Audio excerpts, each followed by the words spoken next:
Good morning from Tbilisi for day 4 of the Soccer Grand Prix 7s here in the Georgian capital. Group stages are over. We now have our final 8 sides headed for the quarterfinals today. After some dramatic final games yesterday, notably Rewind's winning the closing game of Group D over Owen Mechanic of Turkey by 4-1, seeing them leapfrog Tesla Yarın to send the Croatians home, and then Alhara, who started the second last game of the night, rock bottom of Group A, only to beat one of the tournament favourites and heavily back Tbilisi City Hall, knocking them out based on the head-to-head format after 3 sides finished on 4 points each. 16 teams from 13 countries started this tournament on Wednesday. Just 6 nations are left, with sides still representing them in the Grand Prix 7s. 3 are from the host country, Georgia. That will be reduced to at least 2 come the semi-finals after Crosty and Rewind play each other in the third quarter-final matchup a little later on. Yus Scatti, who lead the goal-scoring charts after registering 11 times, were in rampant form yesterday, smashing a decent Egyptian contra 8-2 in game. Now they're looking for another one after beating Real Panthers as well. The silky skills of Marino, complemented by the goal-scoring threat of Ferro, Panama, Valle and Garcia, they remain unbeaten in the Grand Prix 7s so far. BetLive have stars in their ranks and began the tournament well, winning the opening 2 games 4-0 and 4-2, but were beaten by Moldovans Avantgarde yesterday by 3-1.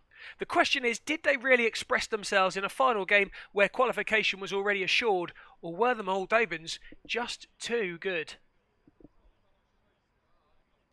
The quarterfinals will lead into the semi-finals this evening. By the close of the night, we will know who is making it to the final tomorrow evening. I'm Dan Shaw, taking you through on this one. You can find me on X or Instagram at Dan Shaw Sports. You can find the tournament's governing body at International Soccer Fed, and updates on this week's tournament at 7x7 Football and BetLive Master League. Sunshine forecast again for today, as it has for the past 3. 27 degrees the high.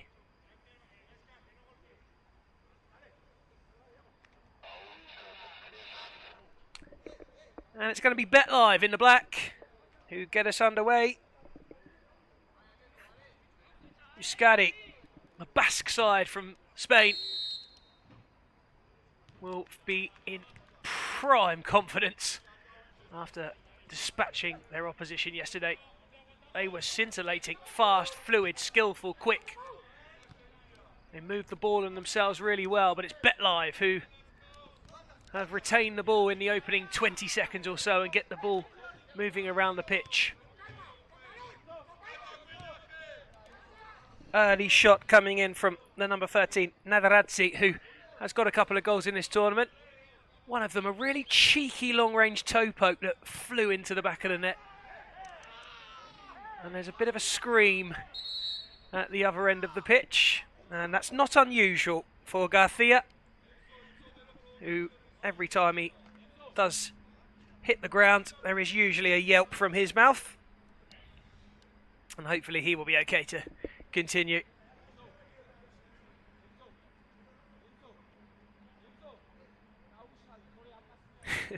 Still in conversation with the referee. He wanted a card for it. In actual fact, the free kick's been given against him.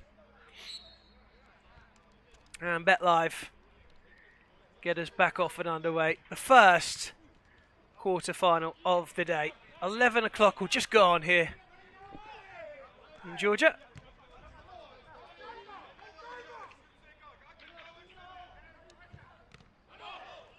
Handball is the cry from Yus Scatti, and I think the referee's in agreement. Looks as though that will be a free kick.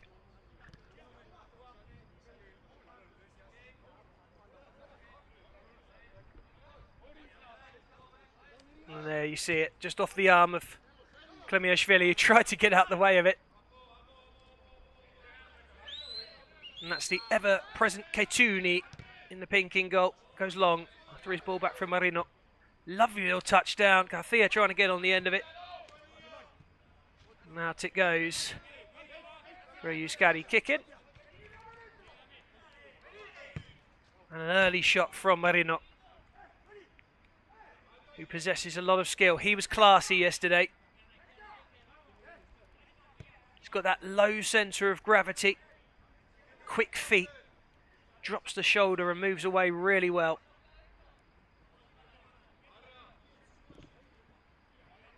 And the highest scoring game of the tournament, which produced 10 goals, did come from Yus Scatti's victory against Contra of Egypt yesterday. It was 3-1 at half-time. Yus Scatti went on to add 5 more goals to their tally in the second half. Contra just couldn't get near them. And it wasn't a bad performance from Contra. It was just an excellent one from Yus Scatti. But here come BetLive on the right-hand side. Dealt with and cleared. And out of play. It's a BetLive kick in.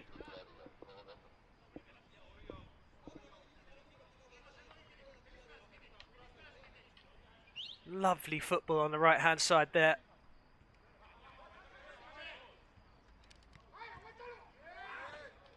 Yus Scatti with their tails up early on.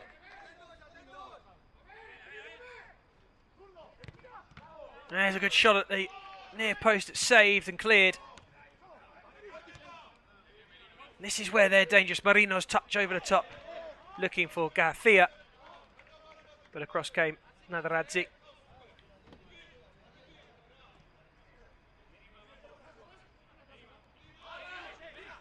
BetLive have been in the goals themselves. They've scored 9 so far to Yus Scatti's 11. Both of these sides, interestingly, have the worst defensive record of all the sides that have qualified, conceding 5 in their opening 3.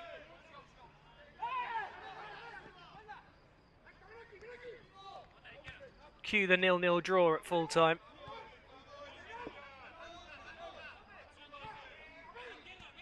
Those stats would suggest that both sides like to go at it, they like to score goals, they like to attack. And both sides have had a decent go of that so far. That was a challenge from Abel Palma. Slowly back to his feet is Klemiashvili. Pass came from Kapanadze. And Palma didn't like it.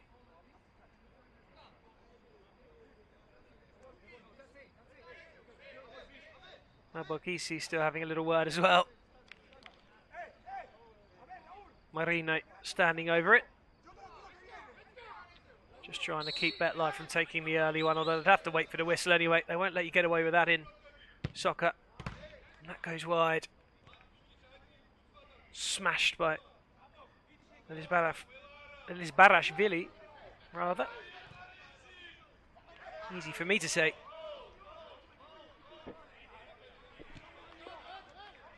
Cabanazzi plays it out. Kept in well by Pansilea.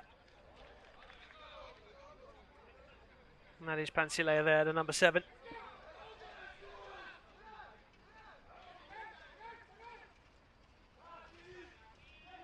He was just trying to wriggle free there. Defended well. Justinian standing tall. And then a free kick. And once again, Garcia goes down in a heap and lets out a scream.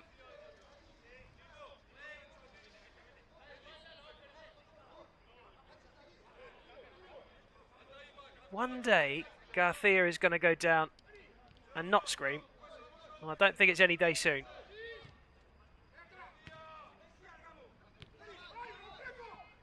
Marino.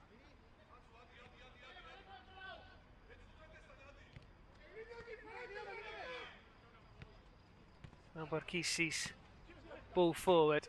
Back in control of the men in black.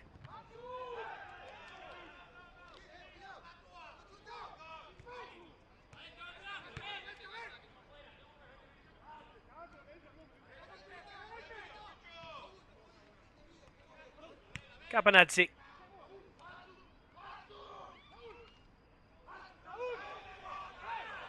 Space for Yus Scatti, but it's just a little too far wide of Garcia. Pass from Raul Justinian. Yus Scatti top of Group A after 3 games, 7 points for them, finishing ahead of Alhara, Tbilisi City Hall on 4 and Contra bottom of the group with 1. BetLive, who were top yesterday before their game with Avantgarde. That defeat meant that they finished 2nd. Palmer threw himself to the ground and didn't get the free kick, and then his opposite number, Pansela, goes to ground at the other end and does get the free kick.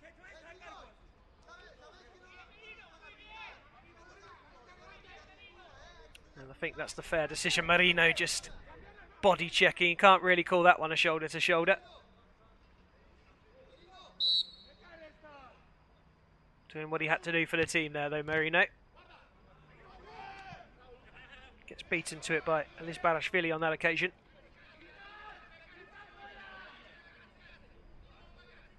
Goal kick for Yus Scatti and Keituni.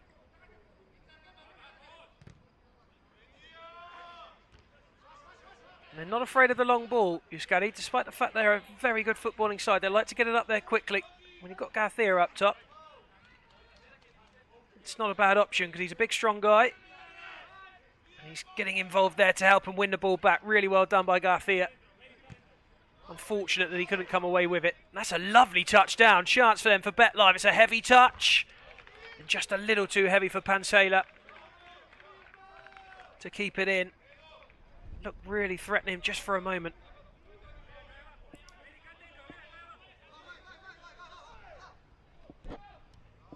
Yus Scatti would have been going into game 2 a little nervous after a 1-1 draw with Tbilisi City Hall on the opening day.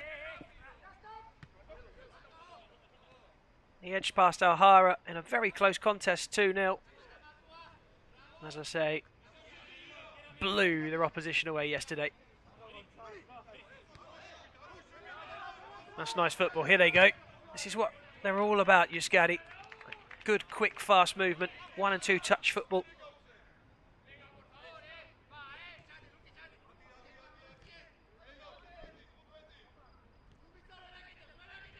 Keituni away. Garcia couldn't quite get on the end of it. Acknowledges the keeper's pass though, he liked it.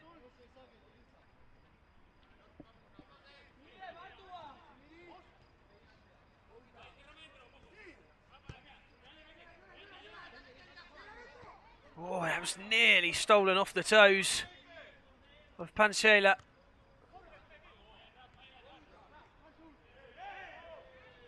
There is Pansela. And he's had a free kick given against him. That will be a Yus Scatti free kick.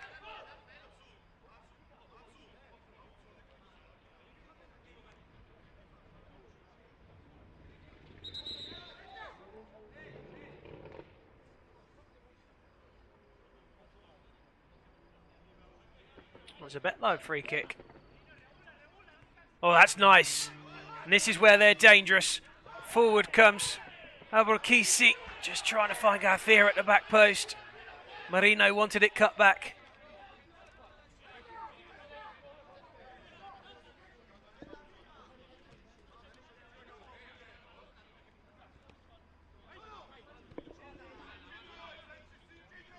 Driving run from Cardoso. Alhara.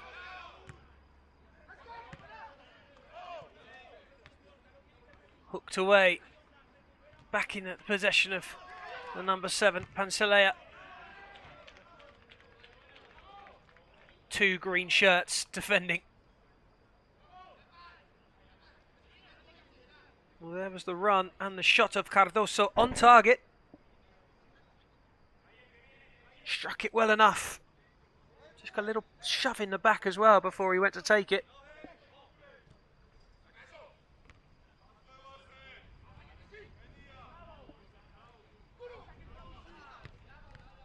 Shot from range is harmless.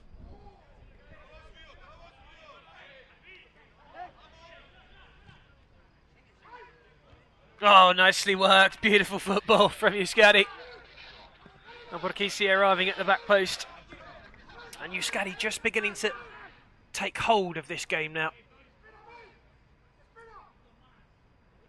Bet Live, for the most part, have been camped inside their own half for the last 5 minutes or so. The team in green beginning to motor again. They haven't found a way through yet, though, and that's what counts. Bet Live might do here. Again, though, really well defended, determined from Jose Quintalia. And then a shot parried away. Might keep it in, they do. Another chance, another shot, this time coming off the boot of Quintalia again. And there's Marino, and he might try one, he does, and another save, goodness me. A flurry of shots on goal. Yus Scatti are in their groove. Quintalia goes to ground, free kick. That one looked a little soft, it has to be said. Materazzi didn't like it. Well, let's have a closer look here. Oh, that's the shot.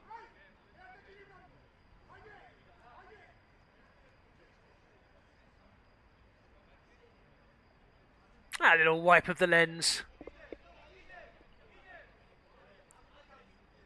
What is clear is that Yus Scatti are beginning to find their form and are pressuring Bet Live and peppering their goal.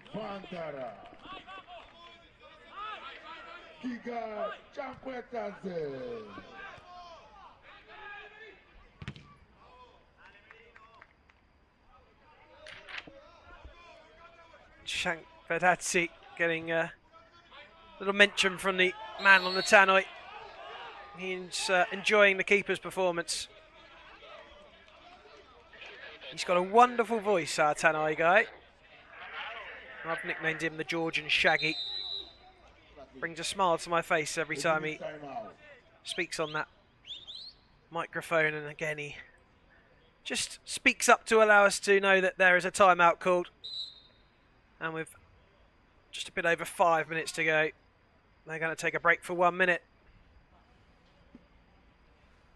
And that is the work of Vedazzi, and I think you'll see the work of Vedazzi quite regularly here for the next minute or so during highlights, because he stopped a lot coming his way.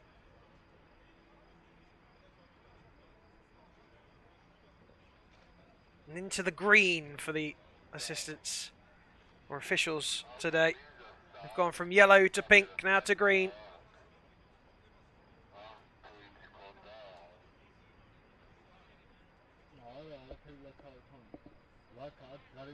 This is the first of the 4 quarterfinals today.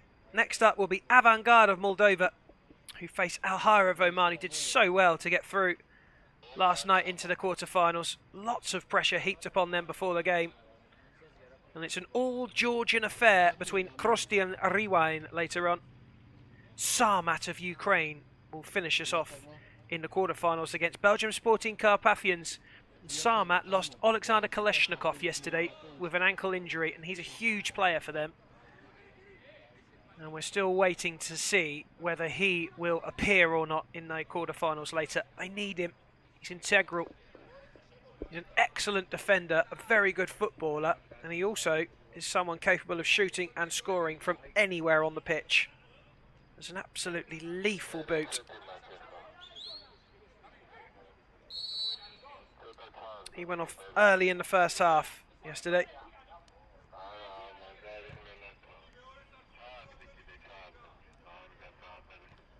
Stabbed away by Ruiz.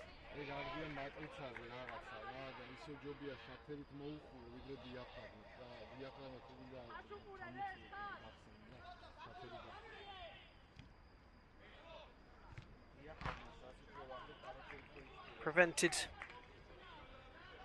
from the corner, and a kick in it will be for BetLive, and it's the number 10, Revashvili. Clipped to the back post, miscontrolled and out. And it's Barashvili, if he'd have got it down, would have had some space there on the angle. Two men in black going for it. And it's BetLive who have possession. Ugalava, the 19. Oh, he's missed that one, Ugalava. And that will give Yus Scatti a chance to bear down on the BetLive goal once more. Official wants 5 yards and he'll get it.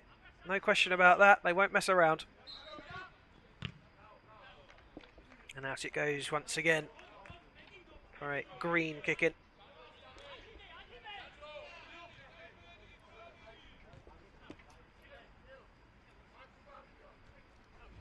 Lovely little scoop. And the challenge from David Ruiz on the number 19, Ugalava. A little too firm for the referee's liking, and it's a free kick.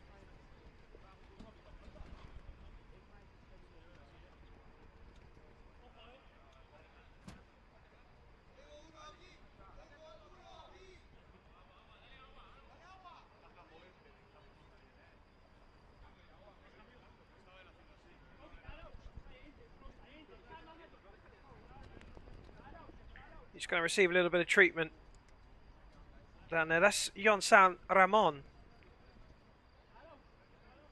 Looks in a little bit of discomfort.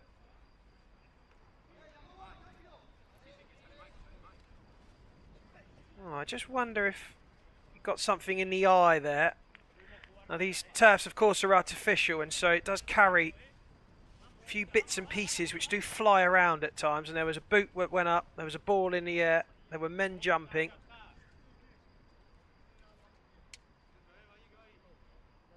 I wonder if he just caught a little something there. Didn't look as though there was any contact. And he is rubbing his face. There's not much worse, is there, than something in the eye.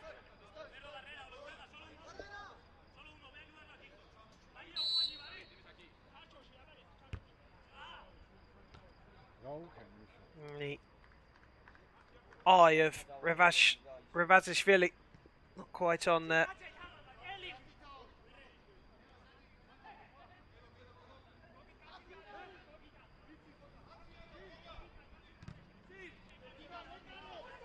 Oh, that one almost went through. Goodness me.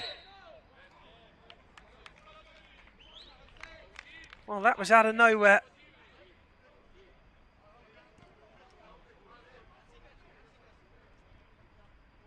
Long ball from Ketuni.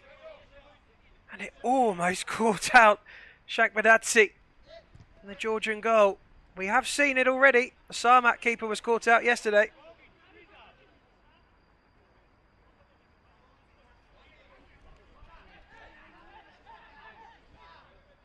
Ketuni has it again. This time he gives it away.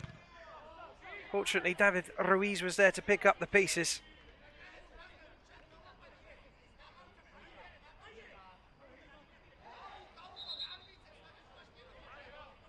Well, BetLive wanted to take it quickly.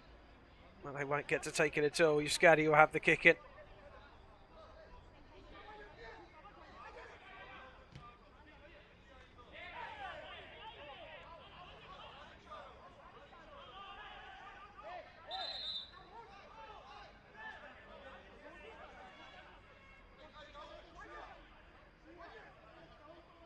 Be another Yus Scatti kicking further down the pitch this time. Still yet to find a goal in the opening half, and there's only just over 2 minutes to go in which to find one. Yus Scatti have had far more chances and the better chances than BetLife. It's not a one-sided game. BetLife have been dangerous at times and have knocked the ball around well. Yus Scatti on top, you would say. Tails really up from yesterday. And I would say that Yus Scatti are yet to show their best in this game, which should be a worry for BetLife.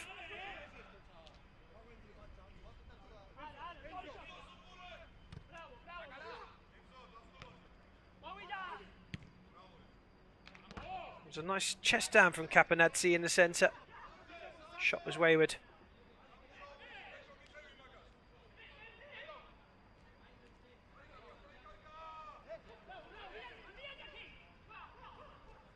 Oh, lovely feet from Loisaga, and he still's going, Loisaga. Given away by Valle. Intercepted by Kamasaridze.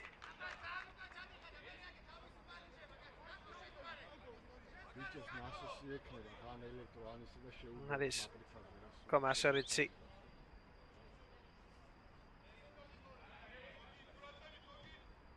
Oh, nice little dink. It's just gone into the back of Ravazashvili. Last minute of first half, and the score is 0-0.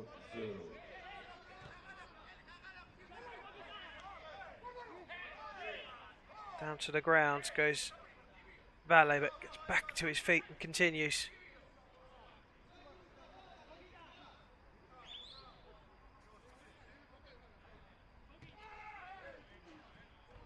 All the way through. A couple of moans and groans from either side's players, trying to attract the attention of the officials, but nothing doing, and that's really poor. And a chance for Yus Scatti.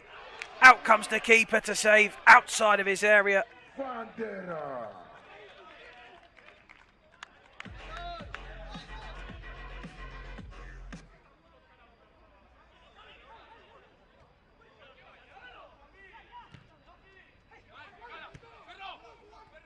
Time is over.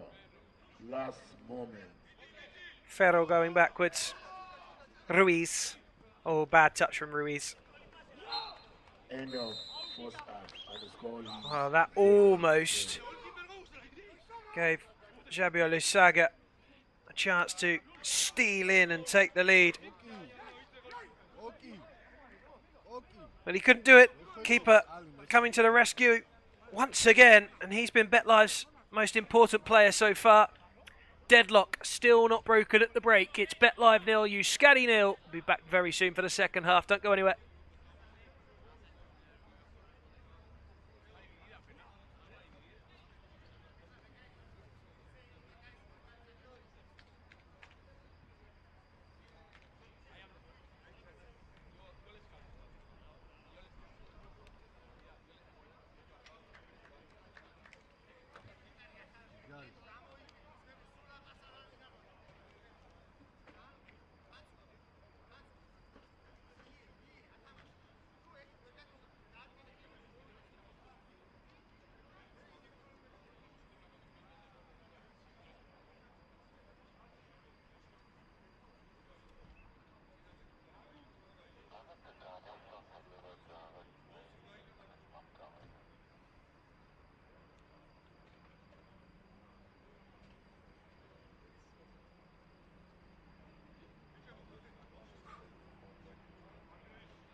Off we go again then. Second half, 0-0 in the first quarter-final of the day here in Tbilisi, Georgia for the Grand Prix Sevens. This will be the end of the road for one of these sides. At the moment, we're still yet to determine who that will be. Now, penalties in the sevens have been from the spot so far, but when it gets to this stage, if it goes to a shootout, it will be the old school soccer penalties from the halfway line with 10 seconds each. We'll get into that a little more if we need to later on. It's a lovely turn and shot. Denied again by the BetLife keeper, who so far has been very important for BetLife in their goal. Plenty of shots from Yus Scatti coming in, most of which have been on target. And so the keeper's been busy.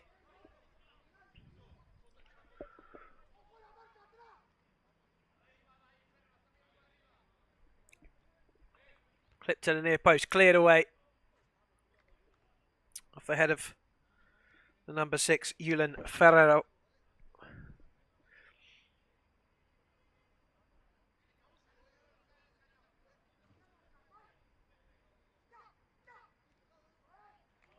Another kick in for BetLife. That's Klimiashvili.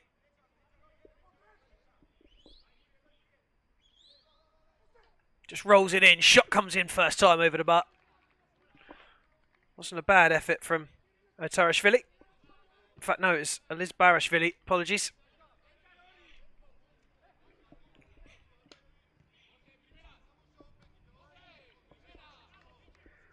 Poor touch from Jose Quintalia this time. BetLife enjoying a bit more possession in that final third at the moment. Just trying to squeeze it round the corner. It was Kalikashvili, it was cut out.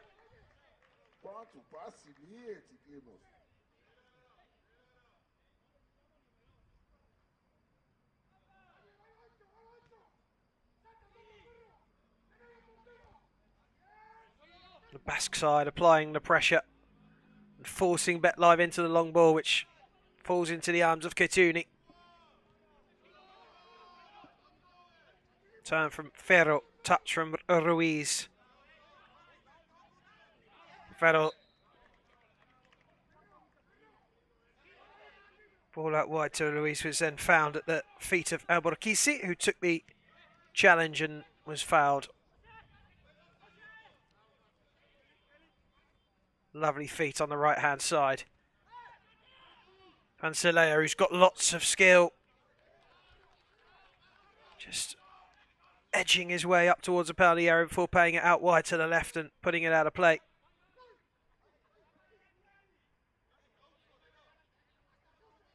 Quintalia puts a foot on the pitch, and so the kick-in will now go to Bet Live at the other end.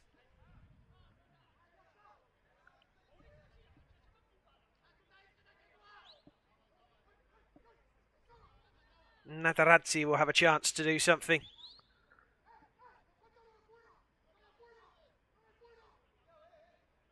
Doesn't look like the shot's on. It's going to have to find another option. Just rolls it back, and a shot at the near post is tame.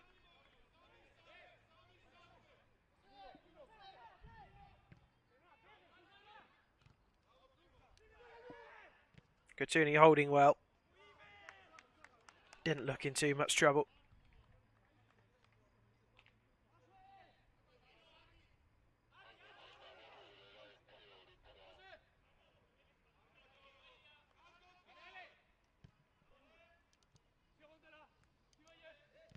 And another shot, little snapshot on the turn from Valli. Once again, Shankvatazzi is there to save. It's a really quick turn and shot away. Didn't give Natarazzi time to put a block in.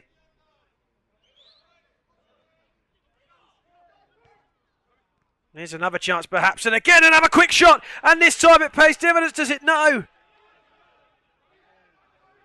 Well, Loisaga thought he'd scored. The keeper grabbed it right off the line. And then the shot over the top from Ferro, and that was mightily close. Now there's a man down. There might even be a challenge from Yus Scatti. There is a challenge. Now the question is the camera angle going to be definitive enough to tell us whether the ball crossed the line? Scapanazzi who's down at the moment. But this is what they're looking into. The quick touch and shot from Loisaga. Left foot touch. Right footed poke. Here we go. No, keeper saves. Wow, that is fantastic. Shankvatazzi is having a blinder of a game. And if BetLife go through here today, then the keeper is going to be a huge part of that. Look for all the world at Loisaga had opened the lead.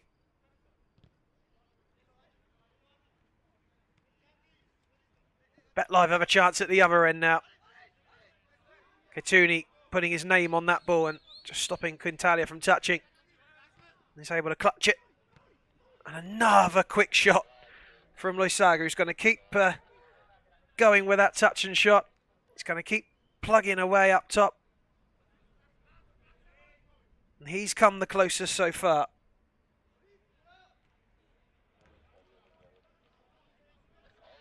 Header away for the corner.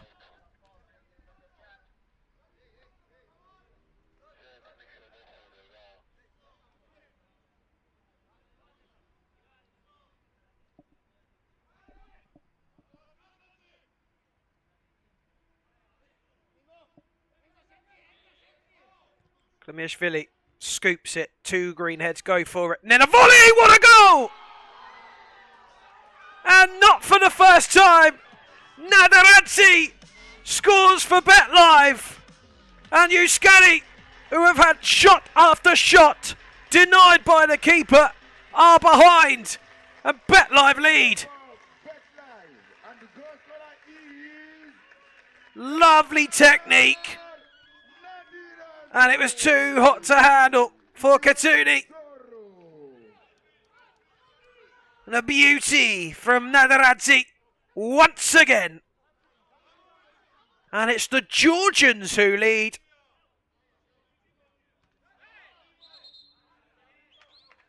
Twelve and a half minutes to go.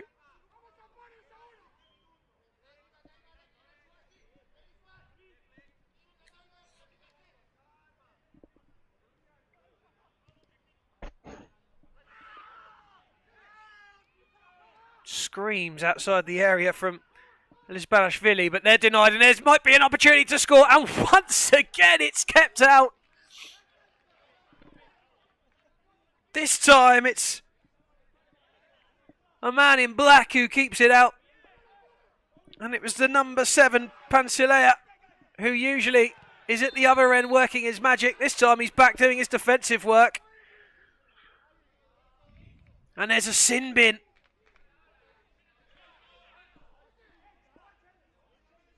I think it's Toganidze who's had to walk for 2 minutes. Oh, in fact, it's the goal scorer, Nadirashvili. Maybe it was Elizbarashvili. Oh, and there's problems in the penalty area now. The referee saw it.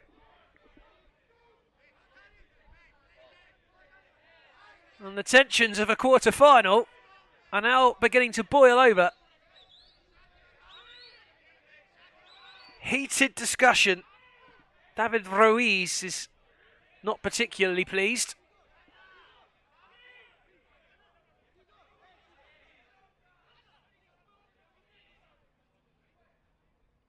A little bit of pushing and shoving in. Oh, dearie me. Well, Yulan Ferro. Okay. Had a little shove, but I'm not quite sure that Uga Laga needed to go down quite as theatrically as that.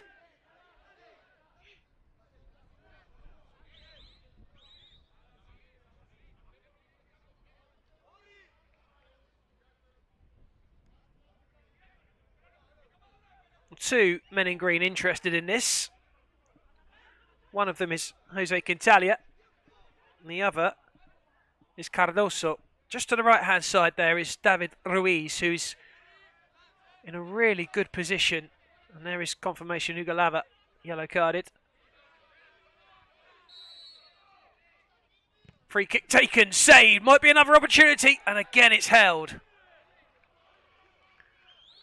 So BetLive down to 5, 2 men short at the moment for 2 minutes.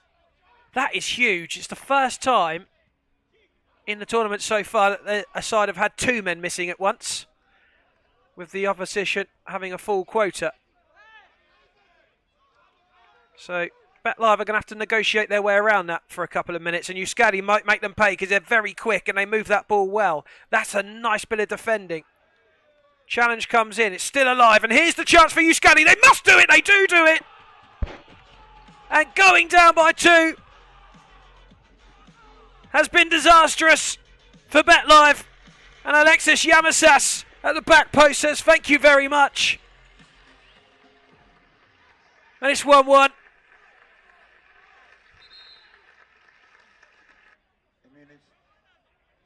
Minute timeout, which no doubt will be called by BetLive, who now are going to have to work out how they go about carrying on with 5 men on the pitch for the next minute or so against Yus Scatti, who are rampant when they get going. And if you are going to go down to 5 men from 7 against any tide, it's not going to be Yus Scatti that you want it to be against, because Yus Scatti's movement is so fast. And they've just shown that there. The way they move that ball. BetLive caught. Pansilea had gone on up top. And probably now he will feel as though he should have stayed back, just to try and keep a few extra bodies behind the ball.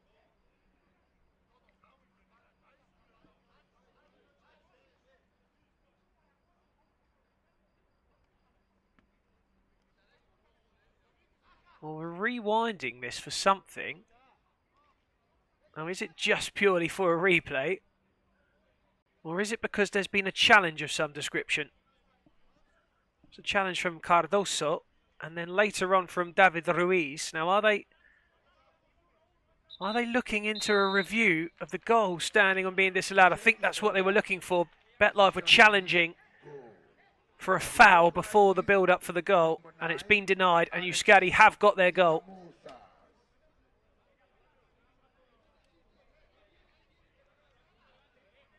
So it is 1-1. Barely any time left of the opening 10 minutes of the second half. And so just a touch over 10 minutes to go. BetLive have got to keep ball now. Do not give it away. If they give it away, they're in trouble. That might be the best option for the time being. Not into the arms of the keeper, though. Yus Scatti desperately trying to make their way forward to find that second. And Marino's shot just wide.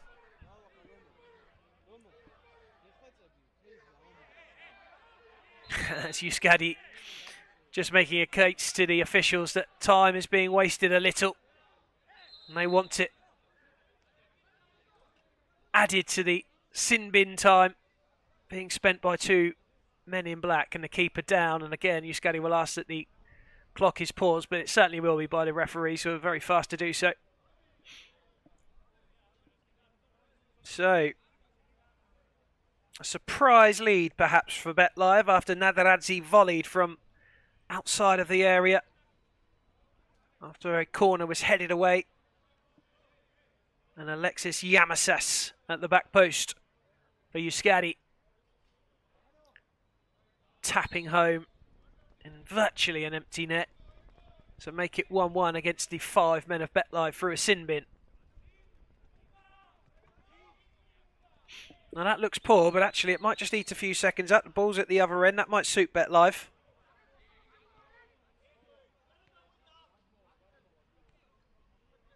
One man is back on. Marino might fancy it. Does fancy it. And the keeper was diving. Yus Scatti won a corner for that. I'm not sure there was a touch. We'll find out here. Marino hitting it. Don't think the keeper got that. Once again, it drifts out of play. And again, that might just suit BetLive so they can get their full quota back on the turf.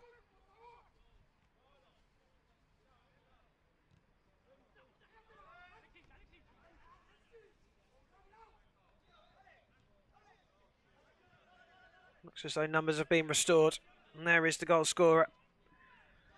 Nadaradze, who is also the first player to be sin-binned in that quick flurry of 2 yellow cards.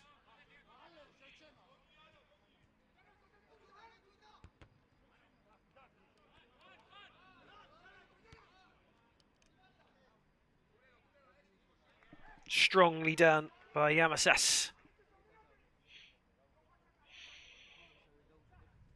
Heading to penalties, but I don't think it's going to finish that way.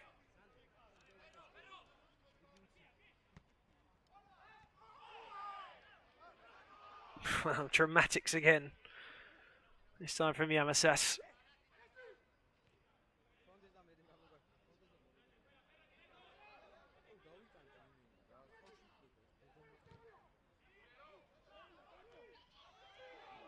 And again, the grab and the scream.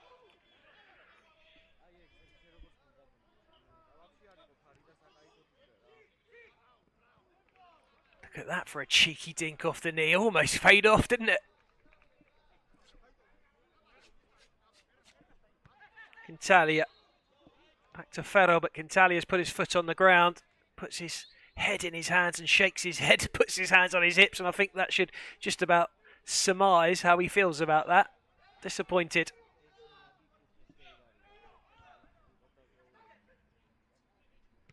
Marino again. Just bursting down the middle, waiting for that ball through. It doesn't come, and it's a foul instead on a Georgian.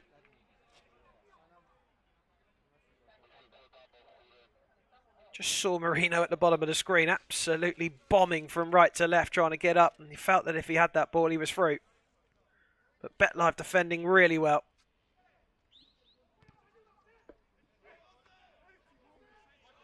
Kick in.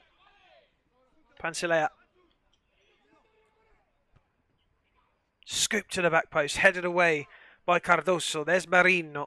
And again he shoots. That's nice from BetLive. Here comes Pansilea. Klikashvili trying to get through. Ball back. Does stay in. Excellent work. Down goes Pansilea. That's weak, and Here will come Yus Scatti on the counter. This is where they are so deadly. And that's why! Yus Scatti. Poetry in motion when they attack like that. And for the first time in the game, they lead. With just over 5 minutes to go. It's Cardoso who's got it. The second goal for Yus Scatti F7, and the goal scorer is number 15, Ika Marino. Well, they're crediting it to Marino, but it's not Marino, it is Cardoso.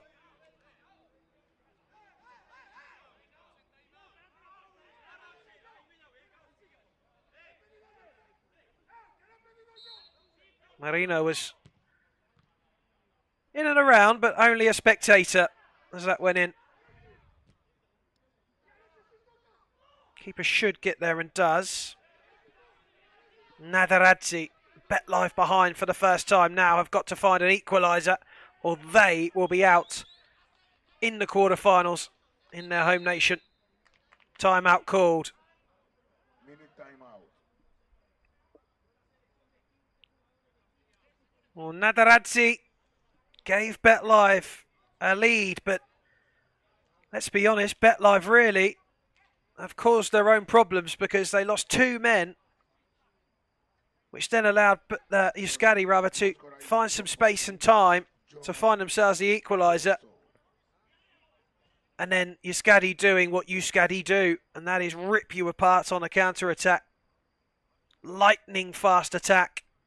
One-touch football rounded off by Cardoso's finish.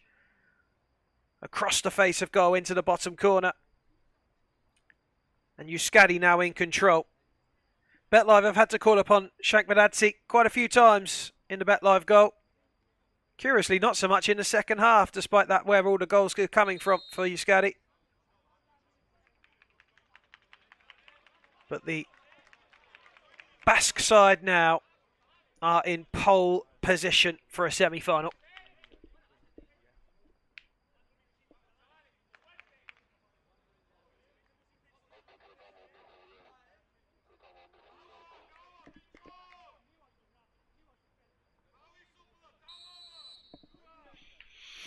Katuni.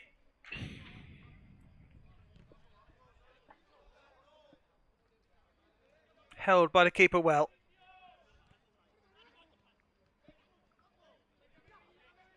Kalikashvili's ball across. Gets it back. Does he? Just about, but he's going to lose possession here. And here they come again. The dangerous Yus Scatti. Probing once more. This time they're led off the hook by having Ruiz's ball round the corner. In fact, it was Xabier Loisaga's ball. Marino might have another nibble. Defended well. Strong from Capanazzi. But Marino somehow found a way through. And then again, there's a little bit of tempers flaring.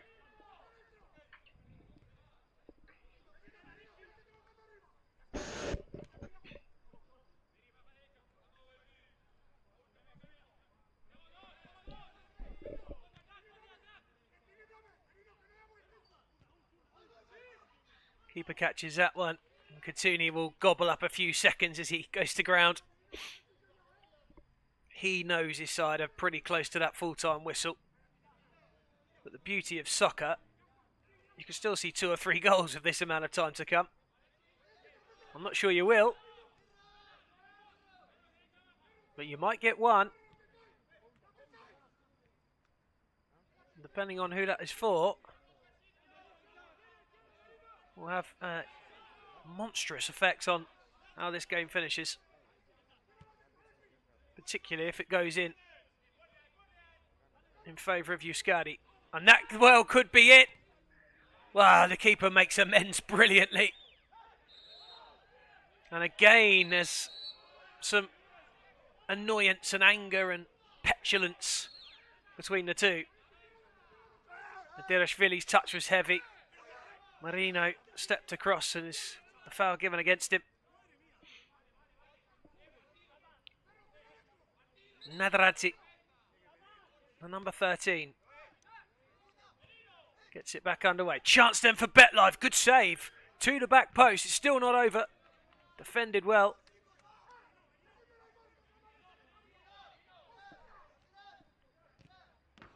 And that one's over the bar from Pansela.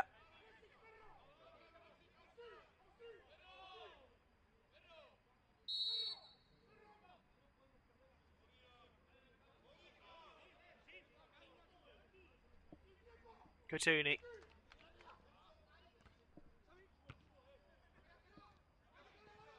Pantelea, lovely ball through. Lizbarashvili trying. Jose Quintalia mopping up. Jose Quintalia being asked to move back. They're just trying to ebb away at the remaining time. They need a goal now, BetLive, really. And here's a chance for them. Oh, Pantelea. A golden chance. With a minute left on the clock, virtually. And he just sat in that pocket, waiting and hoping it would come, and it did. And he stabs it over. That one's out of play from Kotuni.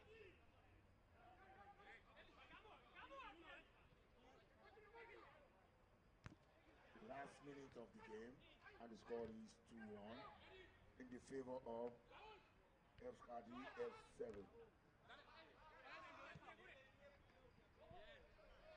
Quintalia just edging his man out and a pat on the chest for Comasaredzi.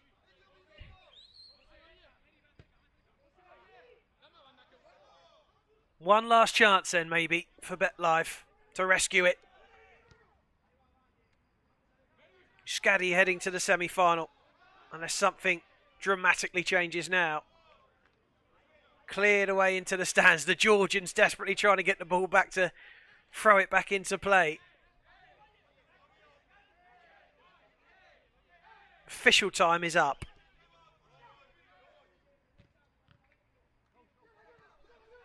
Nagarazzi.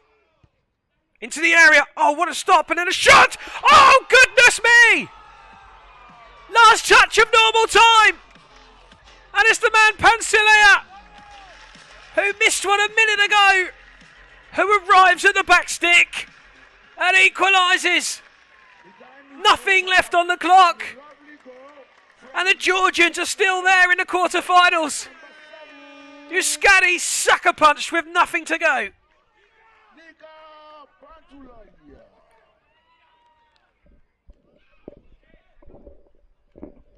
Just looked as though Raul Justinio had done enough with that clearance there to take it off the toe. Oh, Pantelea. That is why we love soccer. It ain't over till it's over.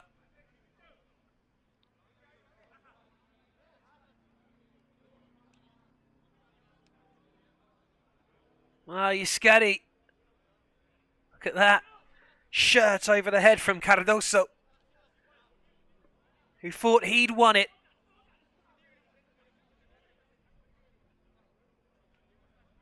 And a dejection from Yus Scatti now. Has that swung the pendulum? Looks as though we're heading to penalties, and Shankvanadze in the BetLife goal has been terrific today. Said if they went through, he might have something to do with it. He might have a lot to do with it now, but it's not over yet, and there still might be another twist in this. Yus Scatti have a final chance, probably from the corner. Marino chips it to the back post. It's hit really well. Here's another chance and cleared. Nadiradze loved it. Well, it has finished. Yus Scatti 2, BetLife 2, and that means it will go to soccer penalties. Unbelievable. Now I'll take you through the rules of soccer penalties. Soccer There are 3 penalties each. Calculate holiday. One of the referees will be timing 10 seconds from his whistle, and then a player from the halfway line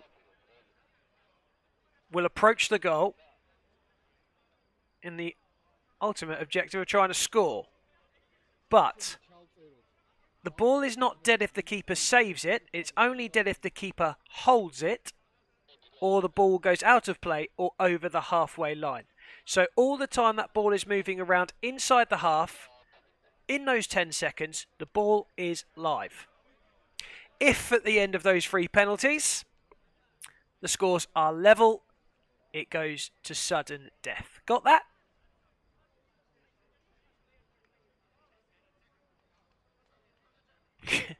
Garcia, since the full-time whistle, has been aggressively berating the referees. I'm not entirely sure what his argument is.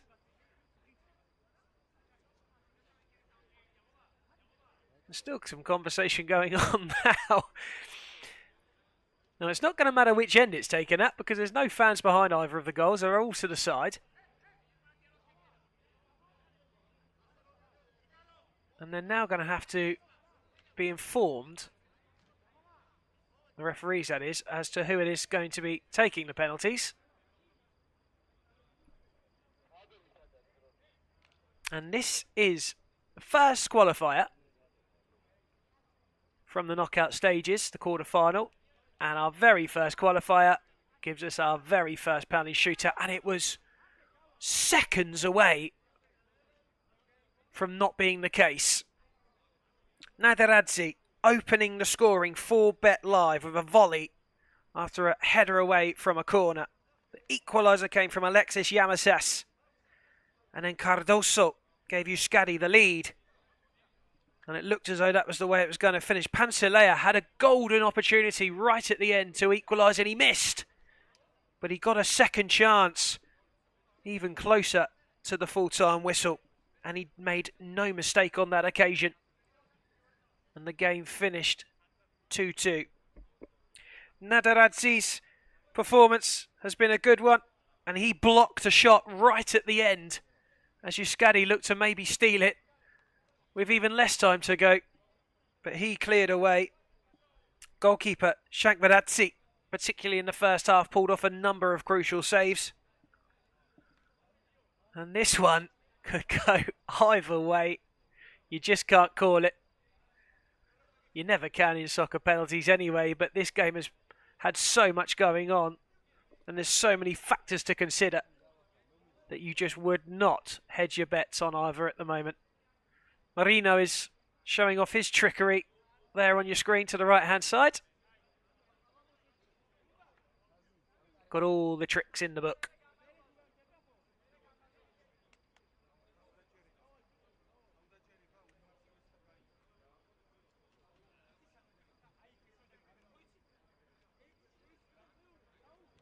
A prayer being offered. Right, Shankvaradze. He takes his place at the other end of the pitch. And so it will be Yus Scatti who have the first penalty. And it will be the Marino, number 15, who has demonstrated that he has some of the best skills of all the players at the Grand Prix Sevens. And that might prove handy, because the keeper can come out. He can come out of his area. He can't use his hands outside the area, of course, but he can come out. And so usually the keeper will come out, and you might see a couple of step-overs and a drop of the shoulder. Let's see what Marino does. He goes for it early. Now that ball is still live. The keeper can come out. He didn't at first. He wasn't sure if he could. And he still isn't aware of the rules himself, the keeper, because if he kicked it over the halfway line or out of play...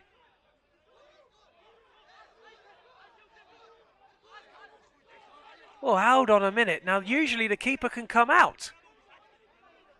Now, there may be a change of rules in Grand Prix Sevens from soccer penalties.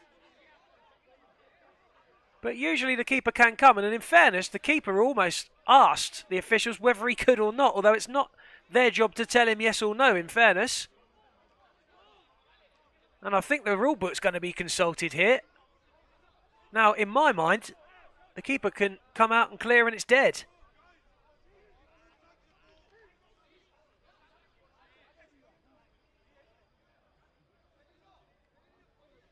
Well, we're all going to have to consult the rule book here.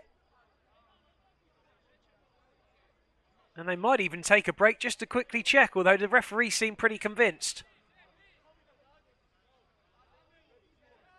Tournament directors involved now. And here's the thing. In soccer penalties, the keeper is allowed to come out. This is a soccer event. However, it is governed by Soccer Georgia. And they have tweaked a couple of rules. Now, are they asking if he made a save and put his foot out when he made the save? No one's too sure, and you can see from the absolute melee on the pitch of people discussing rules, laws and regulations that right now there isn't an answer that's been confirmed.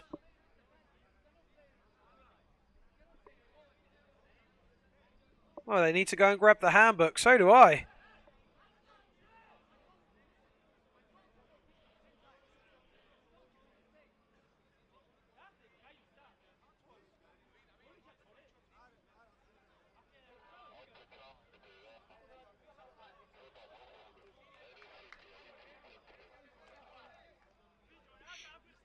Still, the conversations are ongoing. Now, it's just going to boil down to this. Either the save stands and that's it, or it's a retake.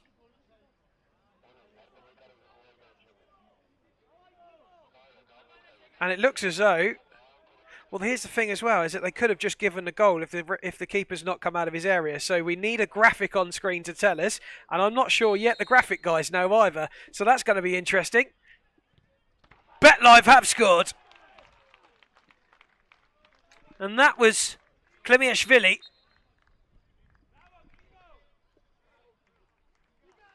Well, everyone here in the ground around us, still confused, still none the wiser. We are urgently seeking information as to what the rules are and if that goal has counted.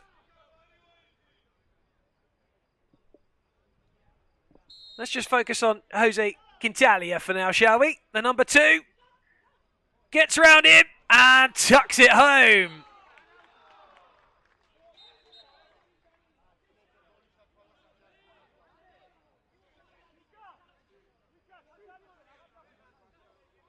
Couple of little feints.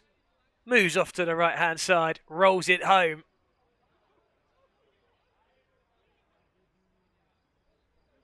That's how you do it.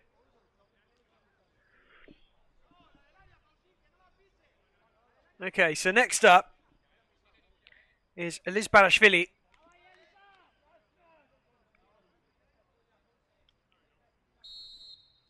He's wearing 29 for BetLive. Takes it early and scores.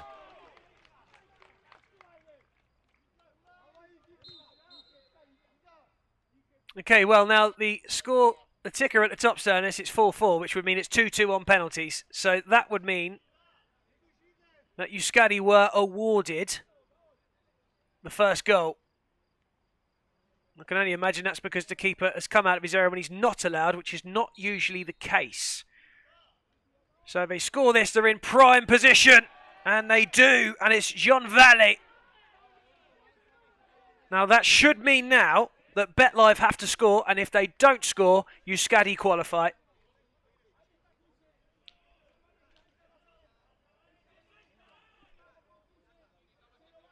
Early kicks taken by all 3 Yus Scatti players, rather than trying to run it too close. This one has to go in, and it does! And once again, Naderadze, easy for me to say, is there to take charge for BetLive. And that means now that it is a sudden death situation.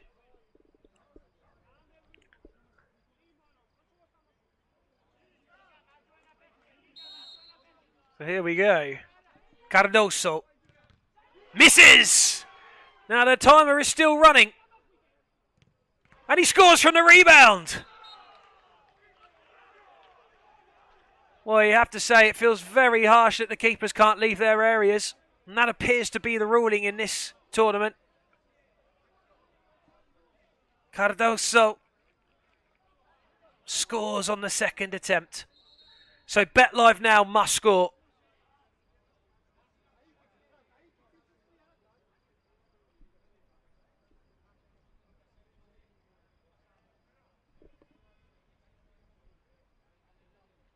Pansilea, who equalise with seconds to go, has to score now, and does! Well, this one might run on and on. It's 4 penalties each. And have all been successful. There's the avant-garde side watching through the fence. No doubt they will be having to take on a few rules themselves. Whistle blows, a ball rolling across the pitch.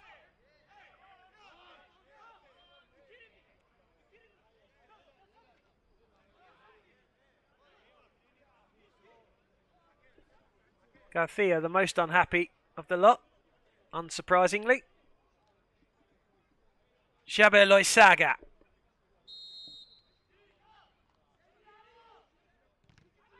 Doesn't score this time, but he's still got time on the clock until that whistle blows. That ball is live. Keeper saves again. No goal. Well, has it been awarded? Well, the referees are checking.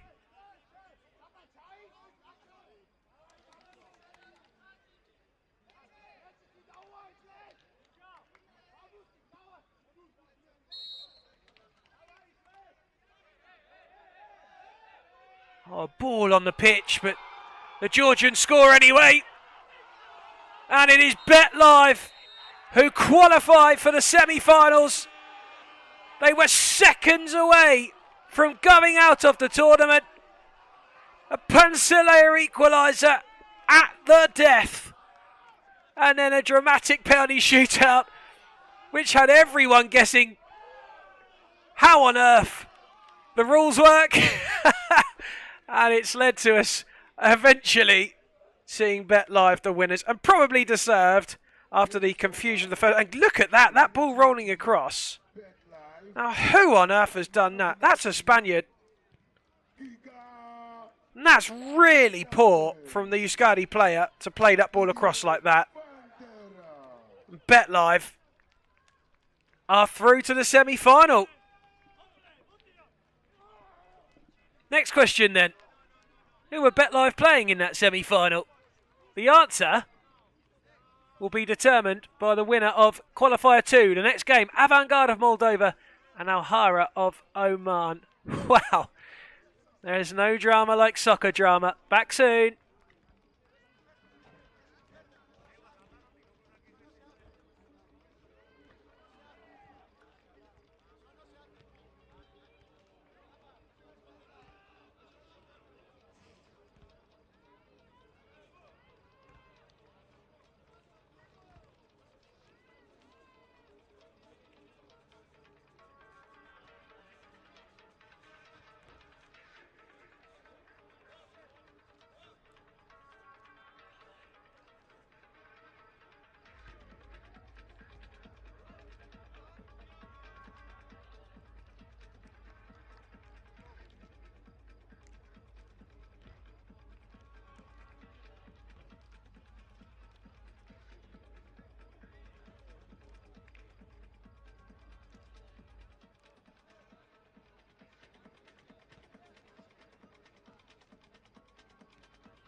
The second qualifier, the quarter-final. From here in Tbilisi, Georgia. Don't worry, it's not Avangard 6, Alhara 7. It is 0-0. Graphics not been updated from the last game just yet. Now we've just seen a Georgian side make it to a semi-final. It will be either an Omani or a Moldovan who meet them in that next round. Avangard littered with stars, ex-professionals amongst their ranks. Gumanek and Popovic, who both played for FC Sheriff in the Champions League, amongst their names. Alhara have got a couple of little tricks up their sleeve too. Mainly that man there, Bahajaj. And number 8, Al-Shamsi, there on the ball. Who were both on the score sheet yesterday, along with Said Al-Masali.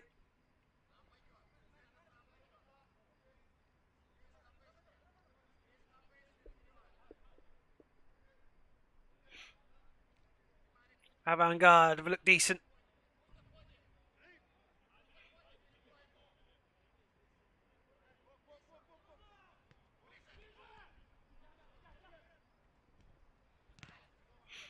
They finished things off yesterday with a 3-1 win over BetLife, who just went through. So if they can make it through, they'd fancy the chances again.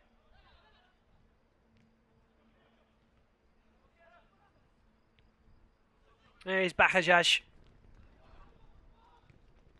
Oh, and just a whisker wide from Al-Shamsi. You can't give him that kind of space. He absolutely loves that bit of space for the shot, and he will pull the trigger every time. And I don't blame him. He's got a good shot on him. More often than not, he does hit the target.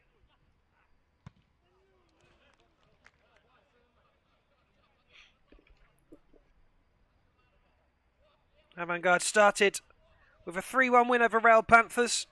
They then drew 0-0 with Arizona Cyprus. That was a bit of a shock.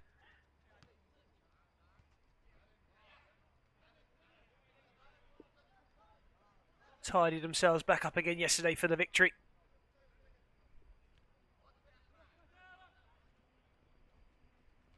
They were 3-1 up at half-time, and that's the way it finished yesterday.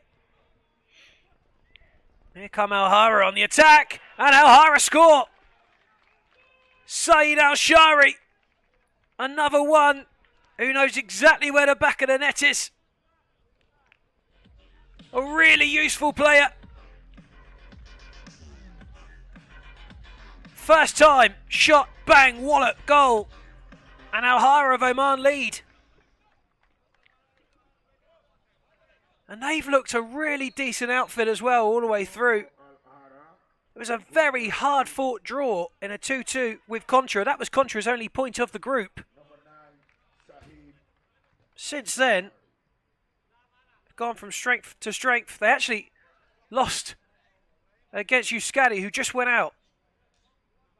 But then winning last night against Tbilisi City Hall, which was a big ask, it looked on paper before the game. Maybe just opened the eyes of a few different sides. And they are establishing themselves as one of the best teams here. Much time to go. And Avangard, who play with a patience, won't be worried just yet.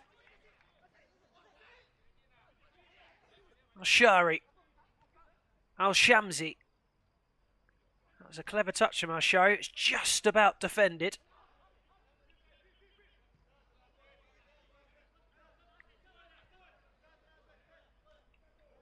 An early goal to settle even Omani nerves.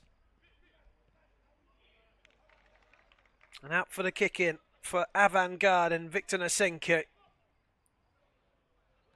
Once captain of Zimbru, the longest serving player of the Avangard side. Nice ball in, cleared away.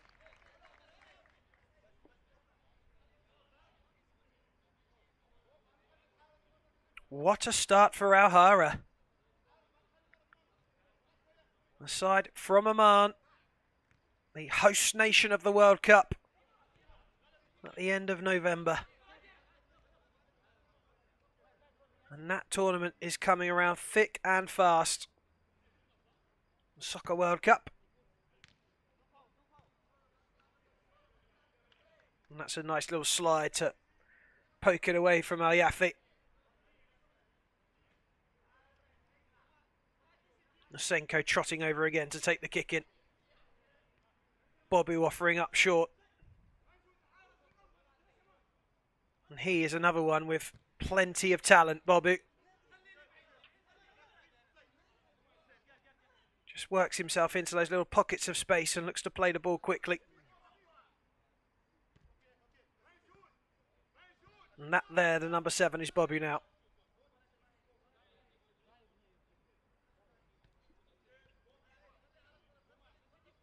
Long range effort. Shot coming by way of Oleg Gumanek.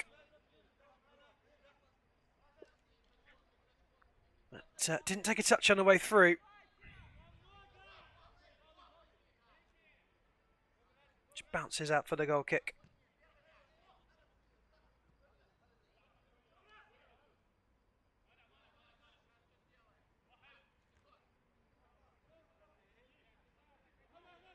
No problem for the keeper there.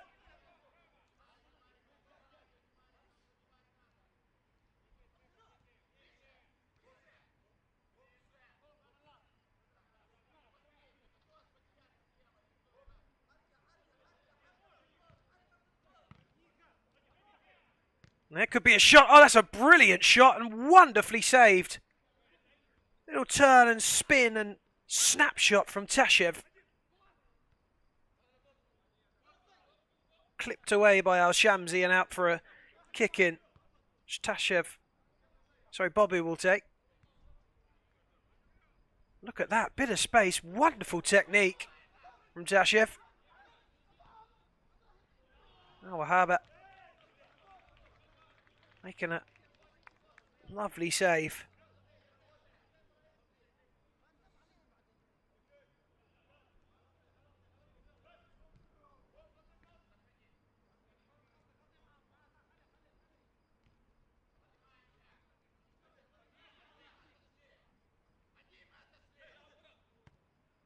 Shebatar's long ball.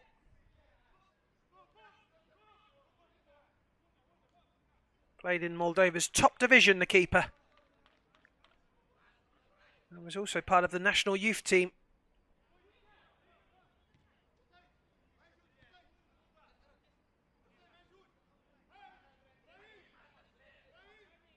Couldn't keep the ball out of his net in the opening minutes though. The man in orange there. Does come out of his goal and approach that halfway line quite regularly, just to try and push his side on with an extra man up top. Bobu gives it away. Chased down by Al-Yafi. Couldn't quite get there.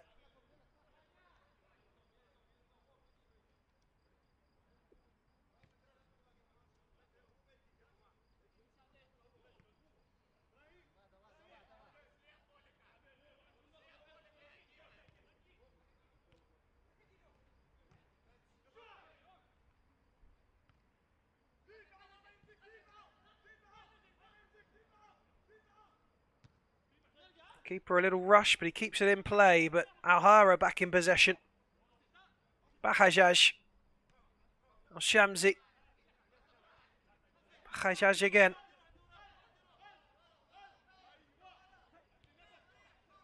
And they are comfortable with that 1-0 lead at the moment. Just going to take their time. Keep the ball, not give anything away. And this man will have a little run if he's given the chance.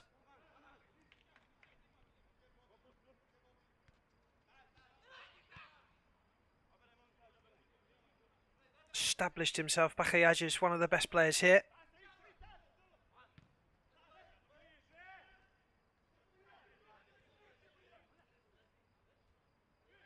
Nice scoop. Stepanov.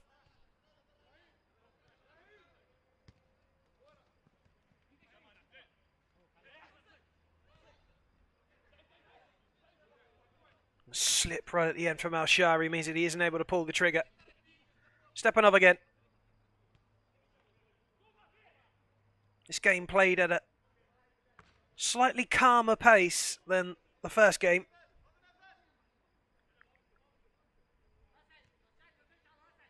No surprise really, with the two teams just facing off, Yus Scatti and BetLive being two best scorers at the tournament so far. Alhara actually coming into this were the lowest scoring side with 5, and shortly behind them was Avantgarde with 6.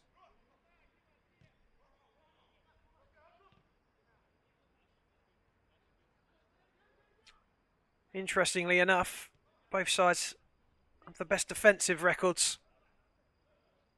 Avantgarde now have conceded 3 with this Alhara goal going in, and that is the same as the Omanis.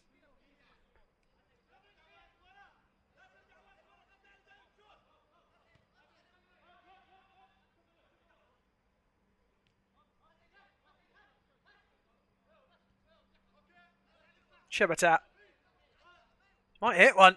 Does hit one. Wasn't far off. In fact, it was palmed around the post by the keeper.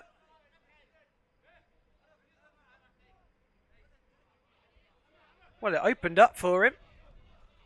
And he had a punt.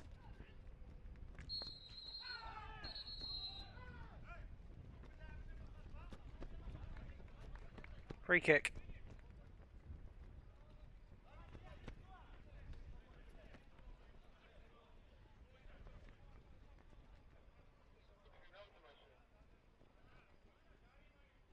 Just that little nudge there. Shame really, because it was a good finish. The whistle had already gone by the time he struck it.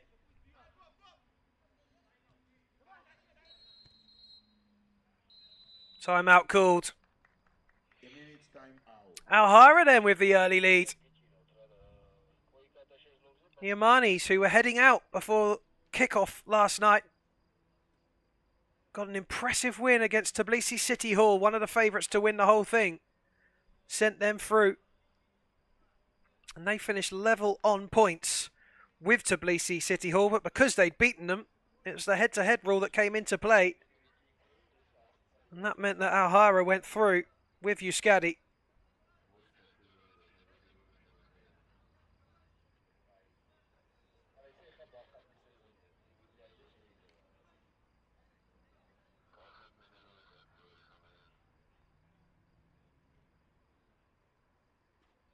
And the way these group stages work is that A will play B,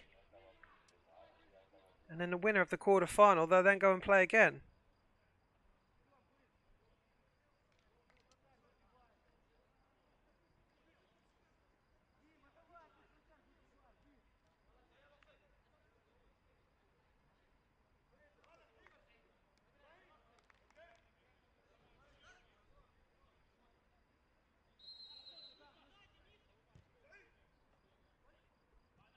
That one goes all the way through. Now Shamsi. Lovely from him. Here's another chance for 2. Keeper down really well. Shebatat. So alert to the danger there. Popovic. Couldn't quite squeeze it through. Brashin was trying his best to get up on the end of that.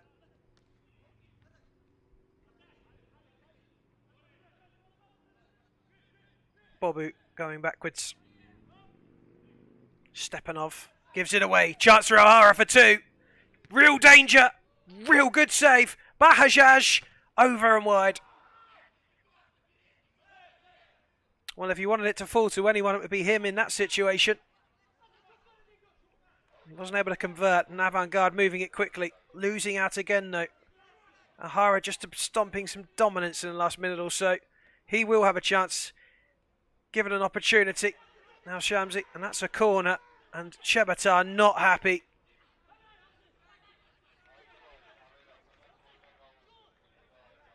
Confidence growing among the Omanis. Shamsi strike, really good save. Bakashaj there over the bar. And then this one.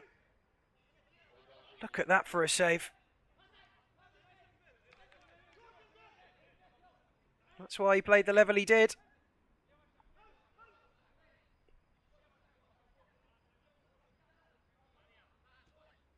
Clip to the back post.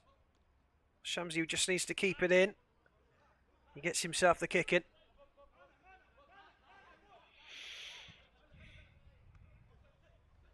Four and a half minutes to go roughly now of the first half. Second quarter final of the day. Bet Live are through. They've sent Yus Scatti home.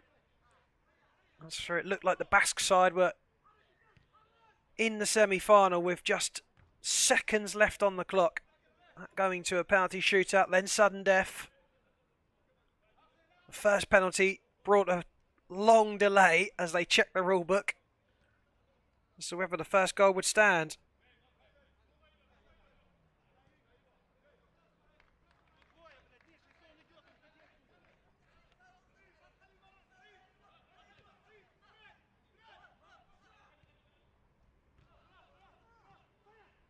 Avant-garde probing. Masenko. Long range effort and then deflected in. Lovely little touch. And Avant-garde have equalised. Steered beautifully into the back of the net. And Mikhail Abrashin levels up for Avant-garde.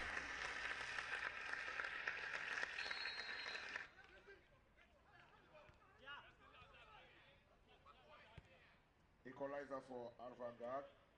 There was the original shot, and that is wonderful. It's wide of the goal, just that little flick. Take a bow, Abrashin. That looked easy, and it really wasn't. That was coming at a rate of knots. And another shot punched away. Shamsi gets there first on the header.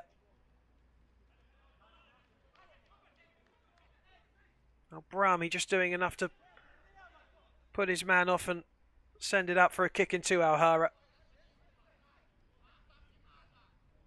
Finally poised. Avant-garde 1, Alhara 1. Avant-garde of Moldova in black, Alhara of Oman in white.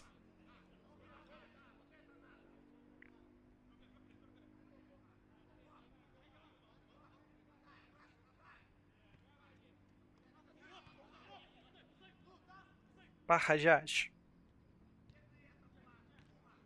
And again, Bobu keeping him at bay.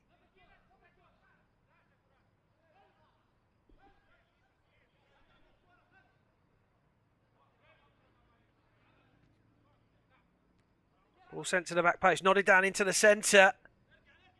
Keeper holds.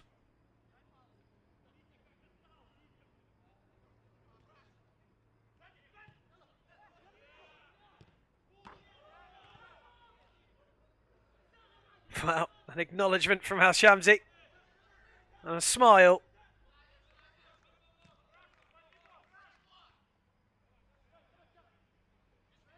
I think he was entitled to go for that one, though.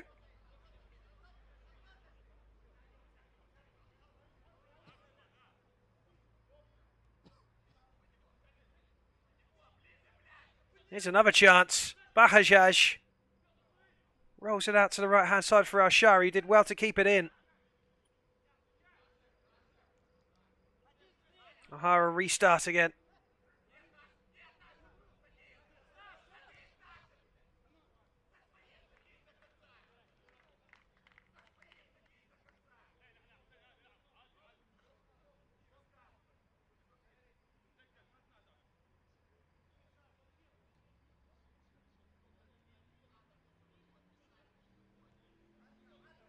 Just under 2 minutes to go till the end of the first half. It looked on paper as though this one was going to be tight, and that's how it's proven to be thus far.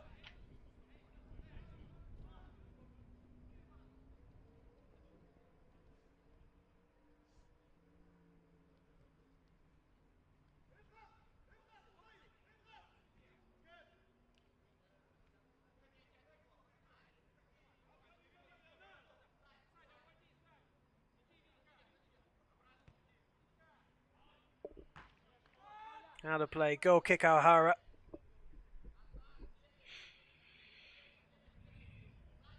This is another one with the potential to go all the way to penalties. That's a lovely little turn there, though. Shamsi's pass is loose in the end, which is a shame because he did all the hard work. And now Avant-Garde might have a go right before the break. Defended. Kalchu trying to get his shot off, denied.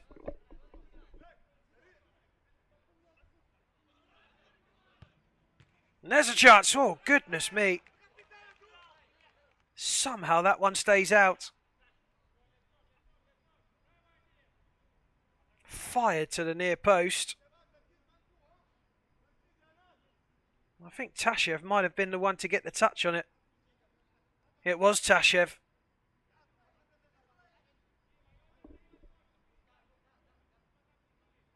Would have been best served leaving it, but he wouldn't to know that from there.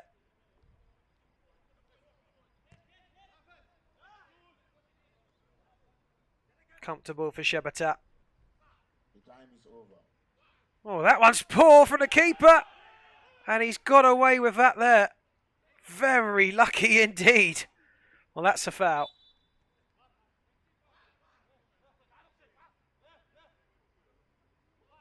Well, Avant-Garde there almost taking the lead on half-time.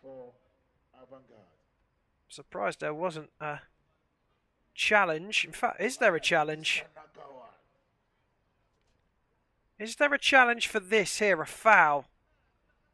Looks as though he's jumped on the keeper, to be fair, doesn't it? But they are taking a look. That is what's happening. There's a challenge from Avant-Garde for a penalty. Now, at first glimpse, it looks as though the keeper's fouled him, but well, there is a touch there, but it just looked there as though he's dived down onto the keeper. I'm not sure there's enough there to give a penalty. Play on. Good call, I think. But it was worth a challenge, I think, as well, to be fair. Was some contact, not enough for me. I think Popovic just threw himself down on the keeper to make it look more like a penalty than it probably was.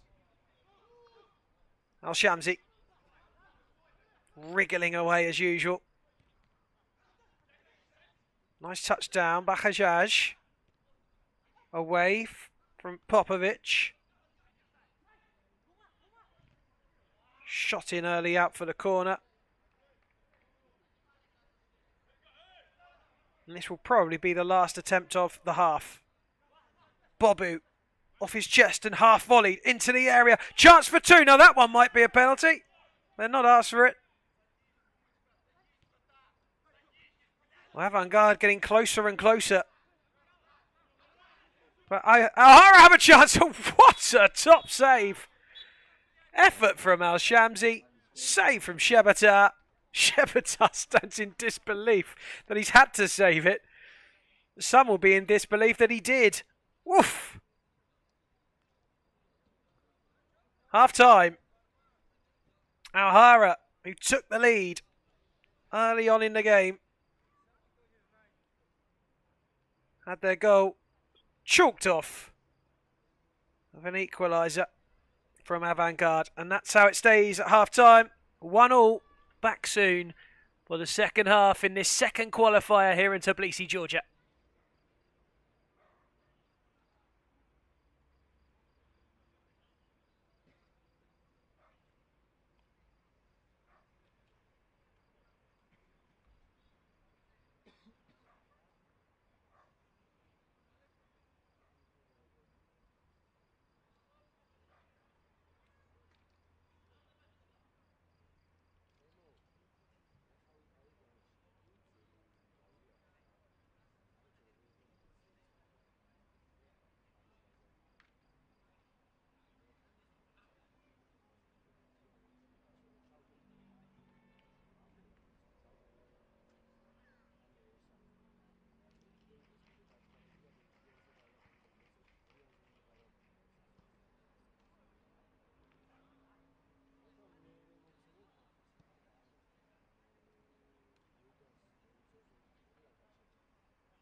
Well, we know who's in the first semi-final today. Bet Live. Second semi-final will consist of either Avantgarde or Alhara. Thus far, we don't know which one because it's 1-1 at half-time. We predicted it would be tight. It was 0-0 at half-time. In the first game, 1-1 at half-time in this. The winner of this one will play either Samat of Ukraine or Sporting Carpathians of Belgium in that second semi-final a little later on this evening.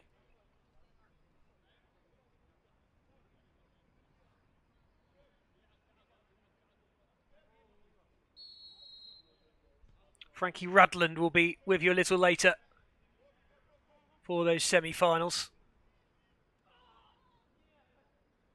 Bit of a scream in the Alhara penalty area. The referee just stops play momentarily.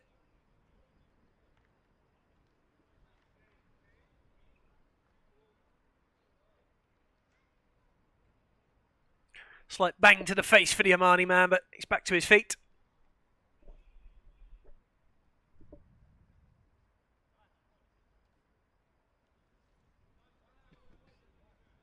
There'll be a restart. Uncontested. Keeper will get us back off and running.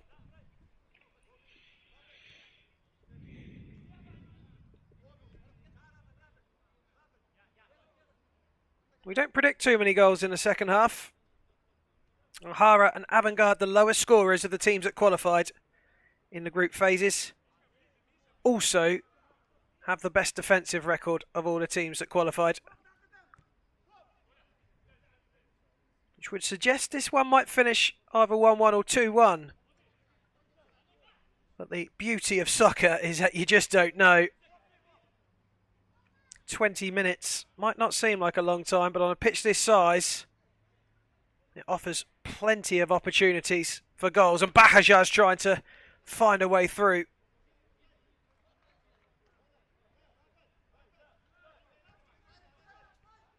That's what he likes to do, just run himself into space with his pace. Skips away from people effortlessly at times.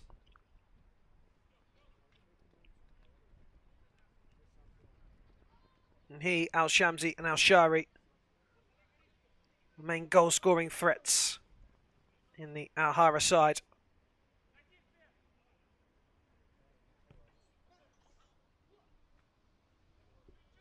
No problem for the keeper there.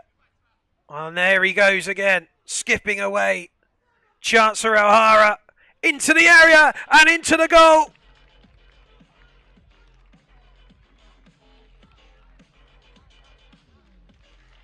And that is why he is the little magician of Oman. Bahajaj makes it 2-1.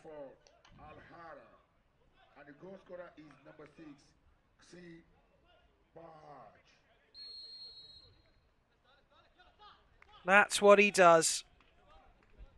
Jinks and twists and leaves you for dead. And even Bobu, with his experience, just couldn't get near him. And he weaves his way through to make it 2.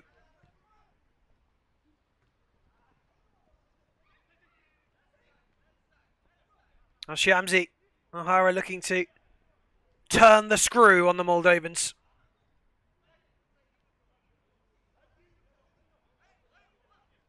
One back again. Alhara in the mood now.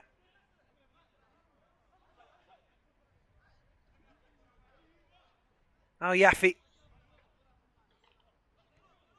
Al-Shamsi. Bahajaj.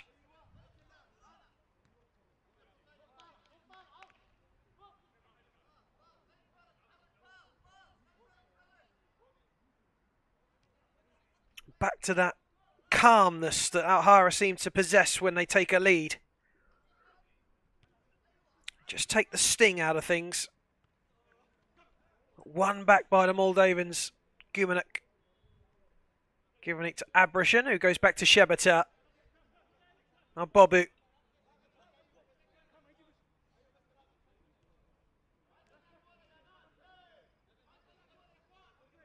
avant-garde of the Major League Almo Liga.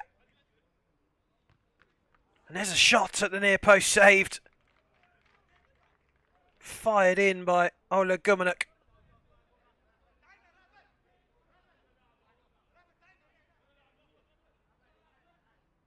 Good technique to keep that under the bar. Good keeping to push it over.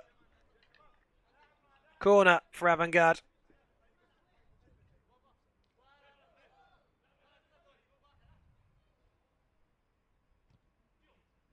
And clipped in. Here's a chance. Oh, another good save.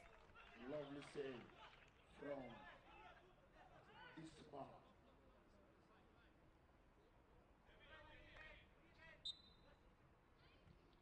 Kick in for Bobu. Might fancy his chances, does. Just snatched it at the 35-year-old.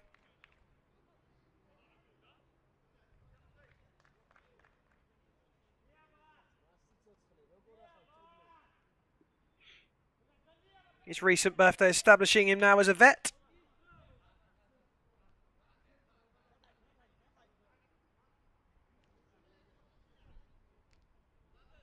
I sympathise with you, Bobby. I'm right there with you.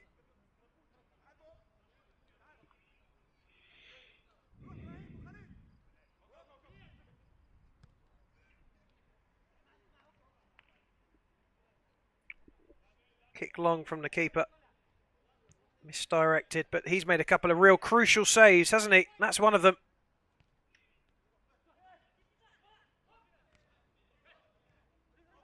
Oh, chance for Alhara on the counter-attack then. Al-Shamsi coming forward. Back into Al-Shamsi. Comes off the leg of Nosenko.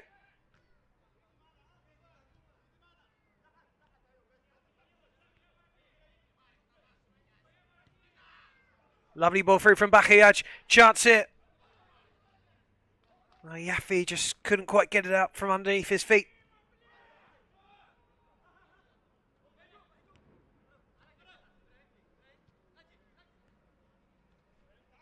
And that is Al Yaffe there, the number 12. Shamsi pulling some strings at the minute. Fired it through. Touched away from the corner.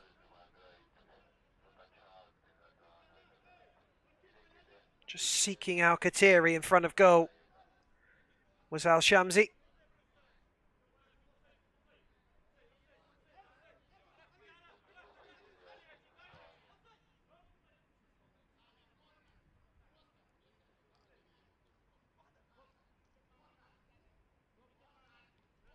And there is Al Shamsi again, and you know he was just looking for that space to shoot. This time the Moldavans making sure that there was no space to be had.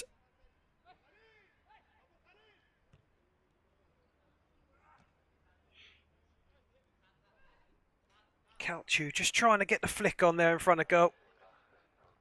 Had a lovely flick on the other day, which almost found its way in.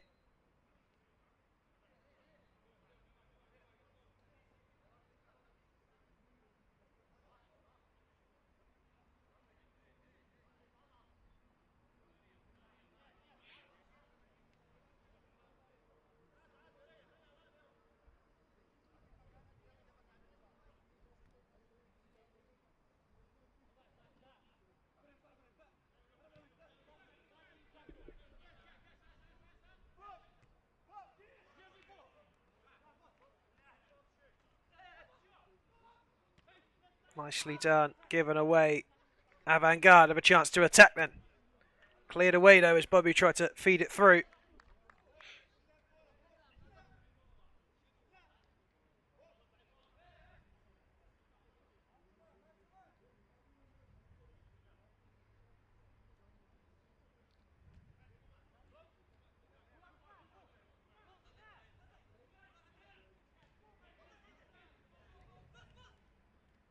And another chance, possibly to seal it. Fired over, this time by Saeed Al-Shari.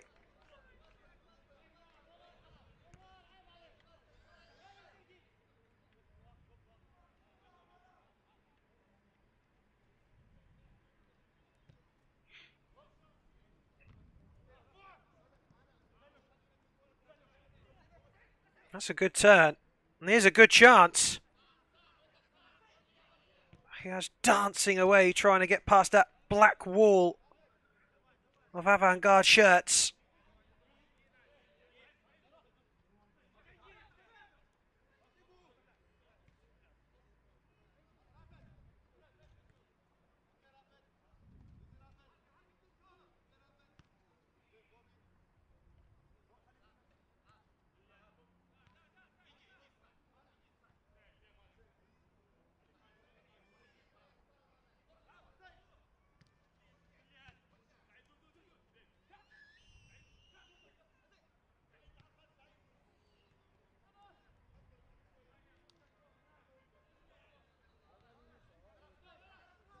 Bobby.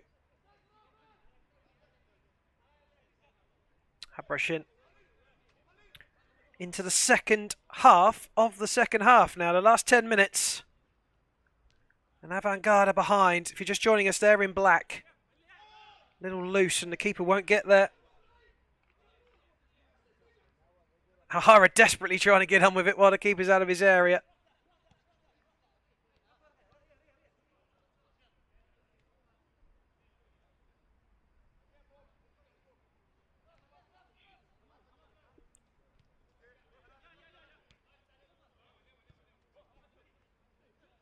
Oh, here's another chance. Beautiful run. I think it was Bahajaj again, who almost stole the match. Through for a third. They might yet get one here, Alhara. Yaffe being harassed by Abrashin. One back by Bahajaj. Won't get the second touch though. And a turn from Gulubev. Bahajaj working really hard to win that back there.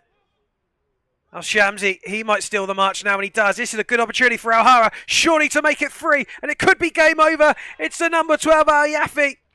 And Alhara lightning fast on the counter-attack, and they have extended their lead by 2, and that might now be too much for avant-garde.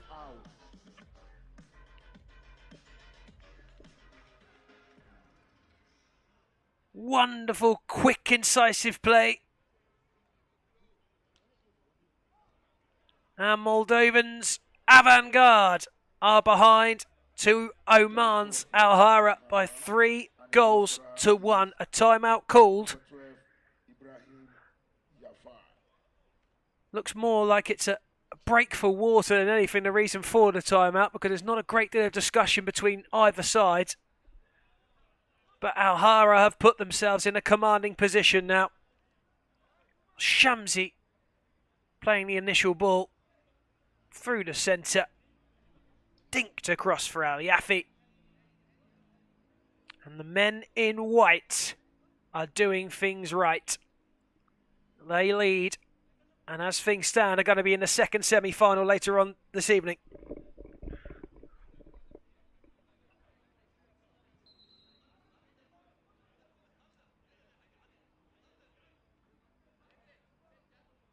Avant-garde, who finished top of Group B with 7 points. Alhara finishing second in Group A with just 4.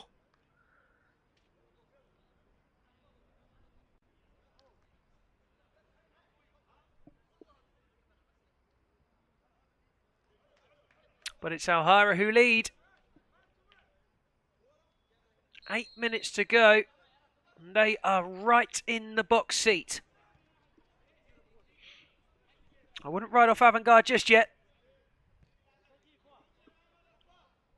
But it is a very big mountain to climb now against a side who don't concede many. Mind you, neither did avant-garde up until this point.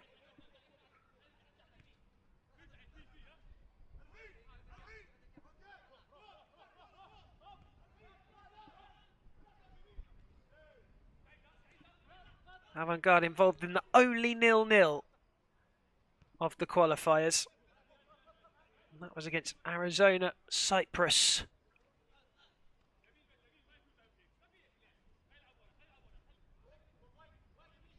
Alhara have gone games without scoring, though. They lost to Yus Scatti 2-0. Not the case today. 3 for the Omanis. It was 3 for them last night against Tbilisi City Hall. Keeper is up and trying to add a man outfield to Avantgarde, who are desperately searching for space.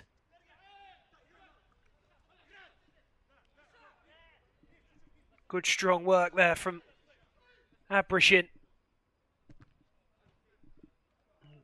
Dmitry Popovic's shot is blocked for the kick-in.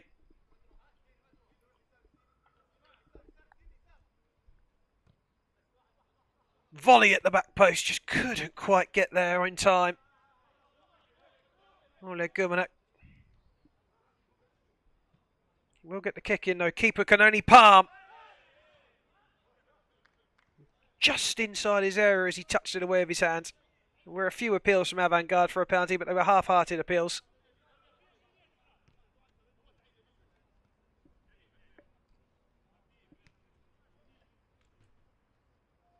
Don't think they'll be challenging that one.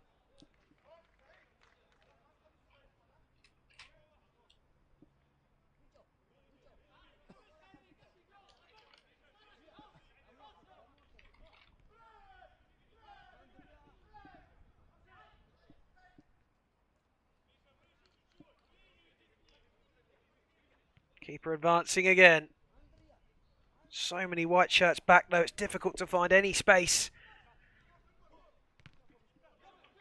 And of course Avantgarde are going to have to commit men forward, which might leave space on the counter for Alhara, who are quick on the break.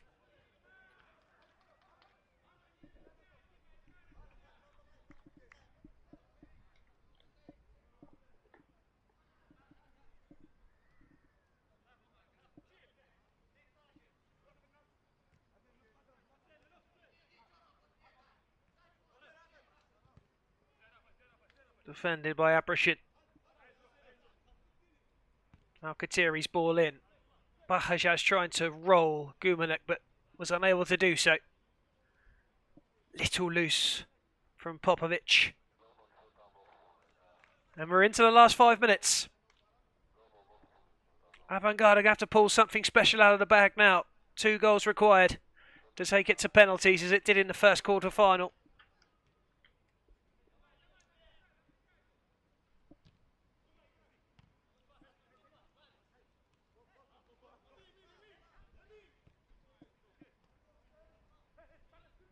Alkatiri. And now Shamsi over. I've said it many times before about this guy, and I'll keep saying it. He will shoot whenever the opportunity presents itself. Just seemed to bobble up a little in the end just before he struck it, and that might have been why it ended up fizzing over. Alkatiri ran himself into a little bit of trouble and has to give away the corner. Just trying to find somewhere to go with it. In the end, had to prod it away. Bobu's click over. Only into the hands of the keeper, who keeps going, and here's a chance. This would be game over if they were to score now, and they do!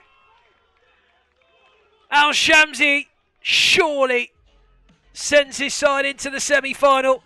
Alhara have been dominant in this game, and that counter-attack is one of the many aces up the sleeve of Alhara,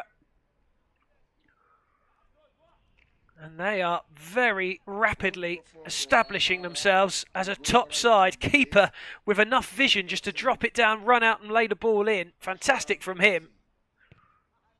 And Avantgarde of Moldova look as though they might just be booking the plane tickets now.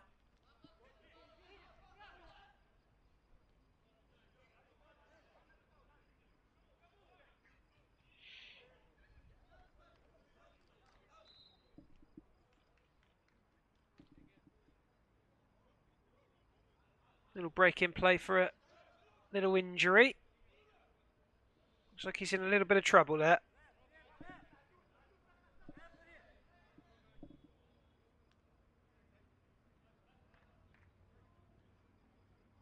Well, that doesn't look good, does it? Because it's fairly innocuous. See what we can find from this. That's just a shot from earlier on. Oh, a weird one.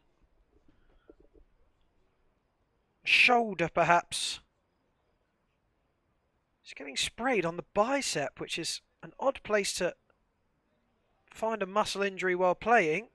Almost between the bicep and the joint of the arm at the elbow.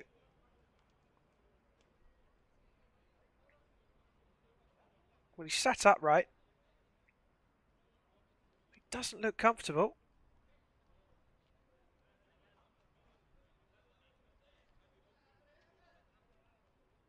What is comfortable, though, is Alhara's lead over Avant-Garde, who are surely headed to a semi-final. And I'm sure the representatives of Oman, who no doubt will be watching, will be thrilled.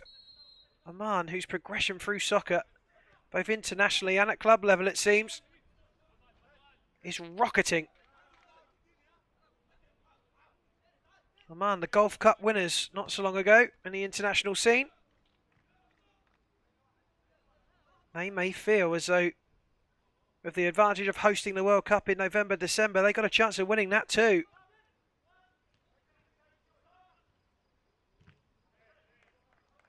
Were not considered contenders in last year's World Cup, but the year that Oman have had has been remarkable. Oh, here they'll go again, Alhara, and this really would put the icing on the cake, wouldn't it? Oh, the ball through from Hakatiri, just lacking. It was unselfish of him not to shoot, but perhaps he should have.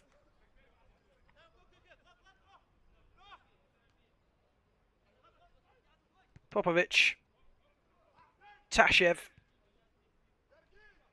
Shabata. Tashev again. They can't find a way through. Time's running out. Someone's going to have to do something. And here we'll open up space up again. And that has to be a fifth now. Surely this time. Bahajaj makes it 5. And Avant-Garde are being embarrassed. They're being torn apart by Alhara. Well, Bahajaj, who's rapidly becoming one of my favourite players in this tournament, just walks away as if it's nothing.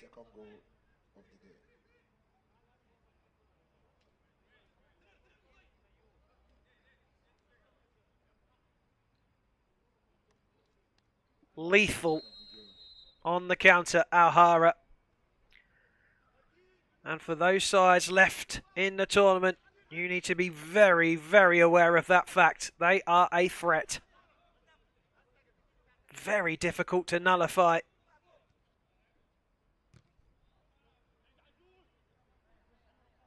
Move it around well.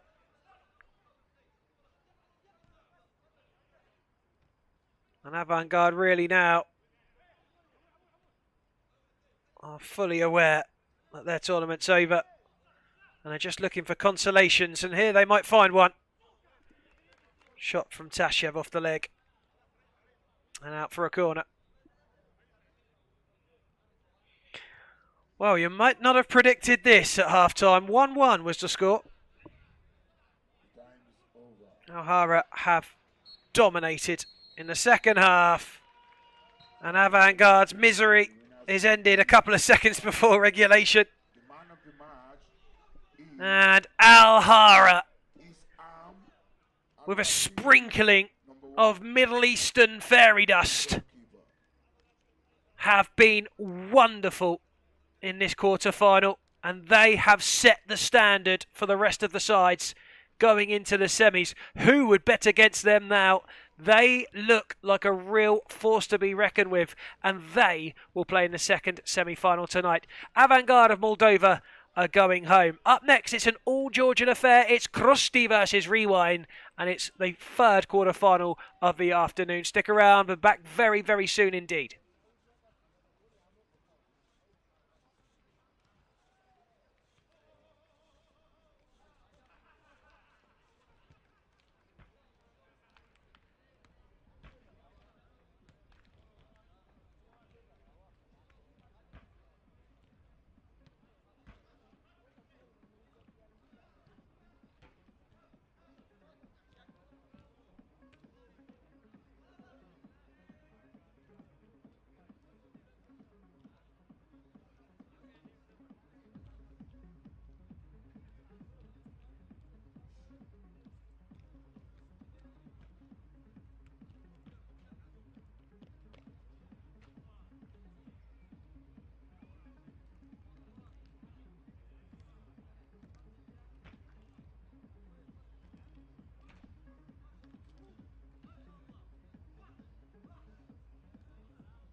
მეგობრებო და აი კარგა ტელეფონი ბავშვმა და კარგა ტელეფონი Redmi 13 თუ ვინმე იპოვით გეხოცებით ამოიტანეთ მადლობა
Just approaching 1:15 here in Tbilisi, Georgia. We're a little over schedule, and that's because a soccer penalty shootout is the fate that decided the Spanish side, Yus Scatti, and Georgian side, BetLive, looked for all the world as though it wasn't going to a penalty shootout. Yus Scatti had a 2-1 lead, but BetLive, with a minute from time, equalised and sent them to a soccer penalty shootout. Ultimately, they went on to win. No need for that in the second game, though. It was 1-1 at half-time between the Omani side, Alhara, and Moldovan's Avantgarde. But Alhara brushed the Moldovan side aside to win 5-1. The winner of this will play in the first semi-final of tonight, and that will be against BetLive. So it will be an all-Georgian semi-final, as both of these sides hail from the host nation. Rewind in blue, Crosty in white, and it's Rewind on top early on. Hammered away, no nonsense at the back.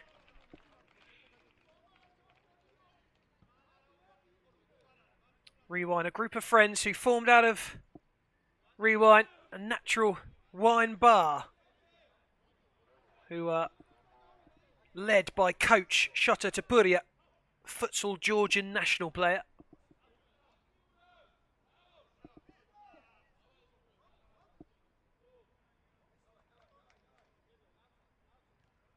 And that in goal for Crosty is big Bakradze, who has been cool and composed throughout this tournament. He's got an air about him that brings a smile to the face. Never phased, always in control.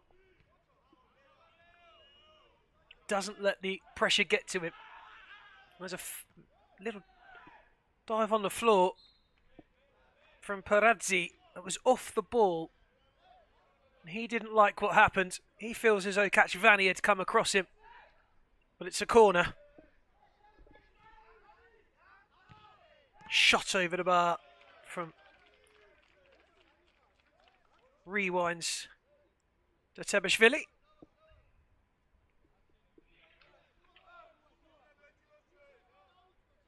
And that is Bakradze.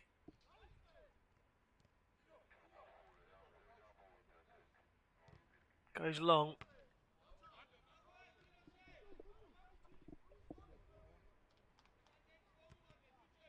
Slightly calmer start from Crosty. Rewind trying to get at them early.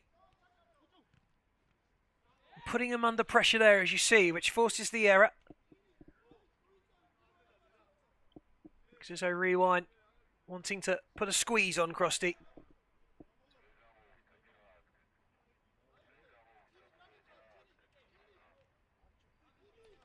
Crosty finished top of Group C with 4 points, which is the lowest amount of points for a top finishing side. Scored 10 goals though in those 3 games.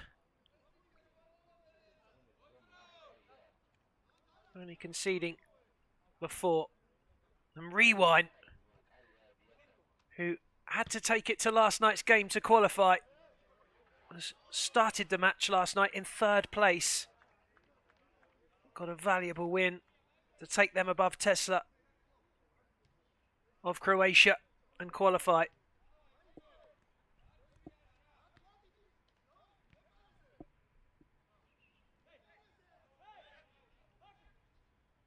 Crosty, as it stands, are the highest scoring team left in the tournament.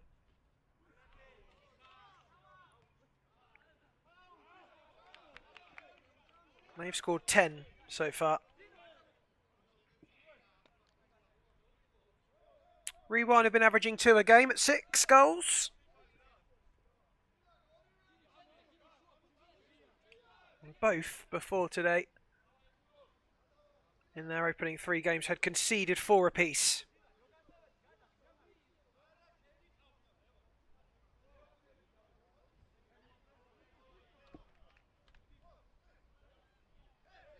And if the game finishes even after 40 minutes, it will go straight to soccer penalties,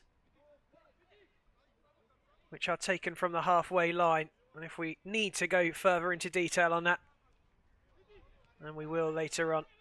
Plenty of time before that stage though.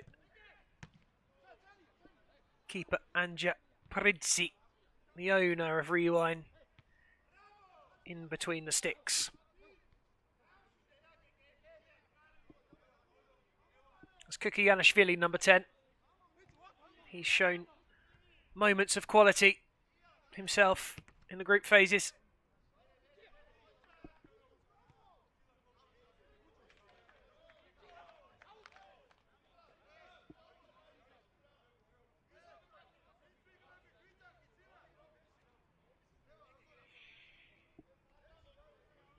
One Georgian side through already. Another one will be joining them in the semis, but it can only be one. Either Rewind or Crosty. We'll have to call it a day from here. Crosty will head into this game slight favourites, but only slight, based on their group form.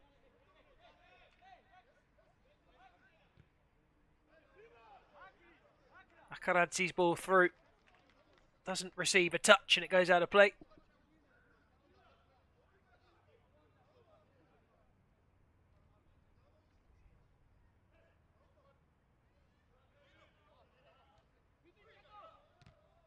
Scooped up by Paridzi. Shouldered away by Kushwa. And a free kick is awarded on the halfway line.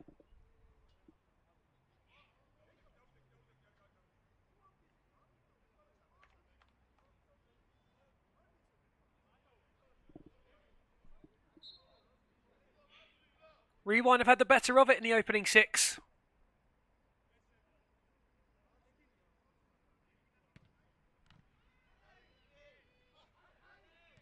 Again, cleared away. Anywhere will do there. At the other end, they can't score. That's fine by Crosty at the moment.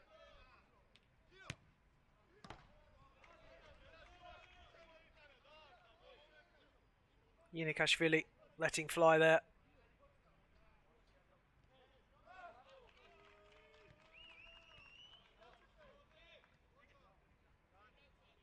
Kick in for Rewind.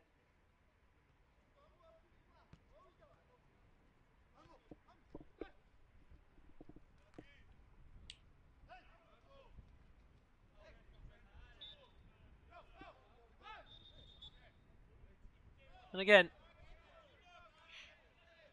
the referee asking for 5 yards, making sure he gets it this time.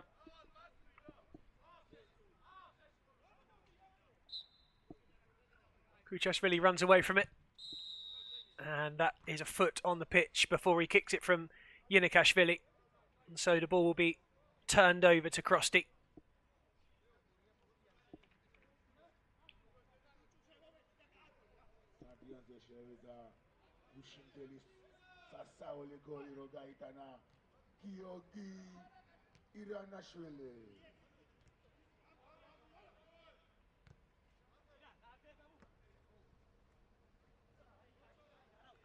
How to play. That one will be rewinds as well. Well, they've settled the better of the two, rewind in blue. It's been a bit scratchy from Crosty so far. Haven't been able to string any passes together as such. And that's a foul. Navalovsky, the judge to have pushed in the back. His protests go ignored. And the shot from Kuchurashvili. Coming off the leg of Kushwa. Corner for rewind. Two white shirts going for that one. The referee's given a free kick. It looked as though the two men in white had challenged each other. The bad news is that that player is holding his knee, and knees are always the one you worry most about. Yeah, no foul there. Looks as though they tackled each other, and they did. Kushwa, the other man involved in that. Everyone's back up though, that's good news.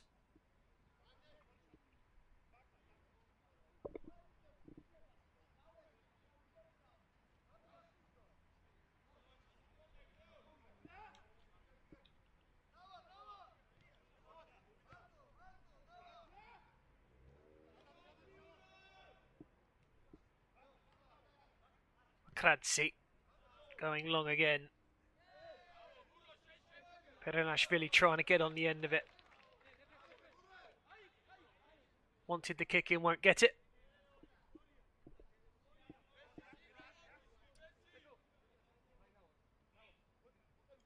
Kuchurashvili gets us back underway with the long ball. Kushwa has it on his left peg. Lovely ball up towards the top of the penalty area and then smashed over by Navalovsky. He is capable in front of goal, Navalovsky.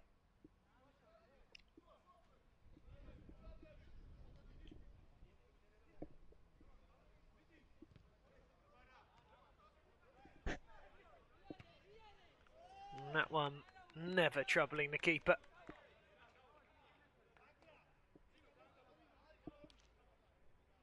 Not that much troubles.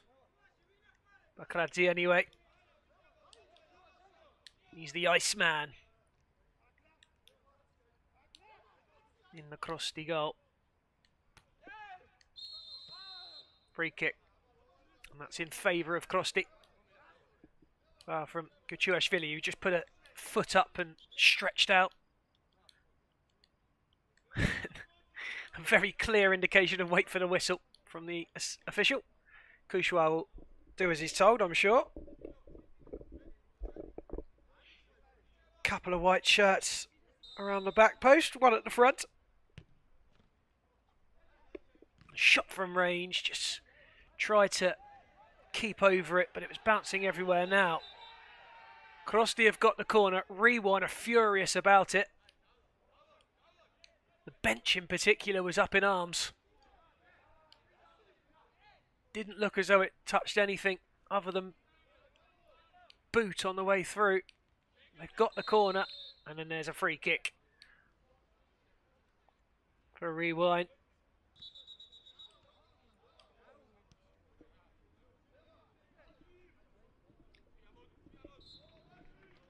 And Paridzi gets us going once more. Mavulashvili away. Yinikashvili. Kuchurashvili.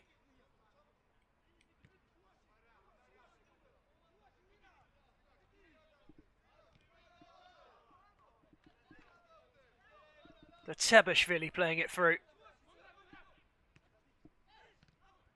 That's better. But Rewind stopped in her tracks by Crosty's defence. A bitty game so far. Shot at the near post. Slashed wide. Kachuashvili with the attempt on the spin. In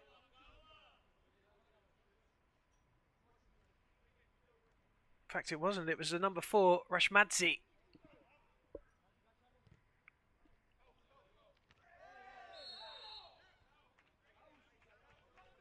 And a free kick awarded. Peranashvili feeling the force of the Rewind defender.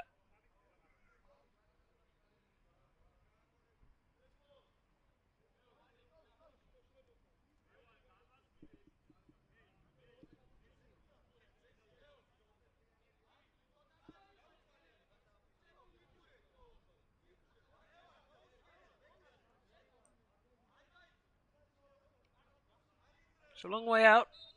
Will he fancy it? He does. And that's really good hands from Anja Paridzik.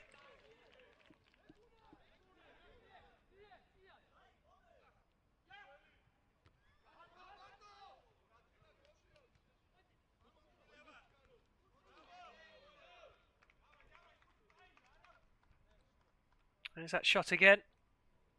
Good save. Well, he might like a drop of the old wine, Paridzik. He wasn't dropping that.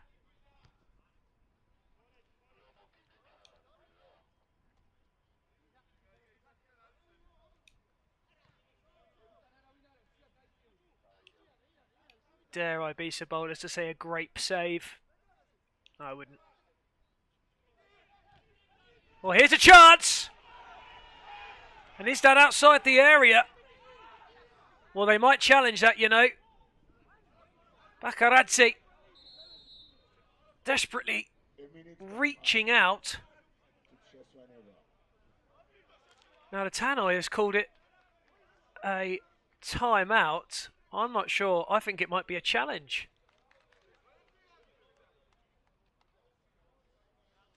Well, let's have a look. That's outside the box, isn't it? Well, his feet certainly are his hands? This angle should help us out a little more.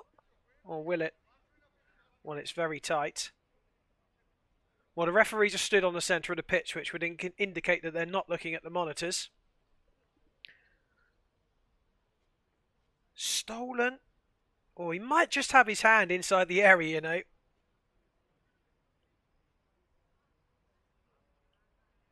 And I mentioned before that he's unfazable, Bakaradze, but he did have a little bit to say to his defender on that occasion. He was not impressed that he had to make that save. Still, the question among the graphics team rumbles on. In production is, was that handball outside the area? Oof. Well, I think you'd have to go getting the old lines out to dictate that one. Certainly, if it was challenged, I think it would be too close of a call to decipher. And so the decision of no handball would stand.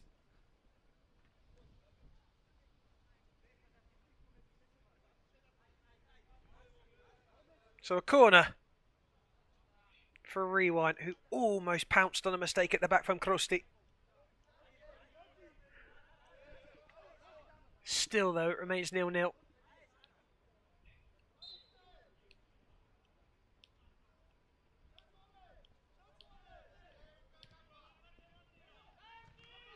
He waited for it, struck it okay, but it hit a body on the way through. Rewind trying to keep it in.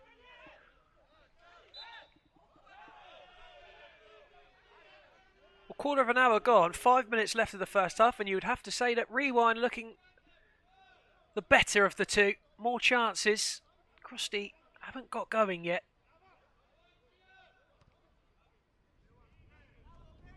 Good news for them is that it's 0-0.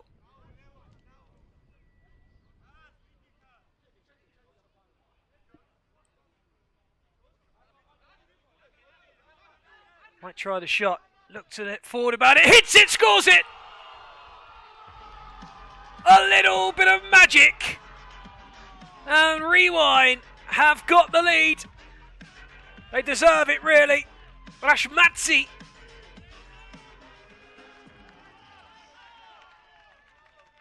Thought he was going to hit it there. Took a touch, thought it just a little bit too late, but he struck it again. And Bakradze couldn't get down.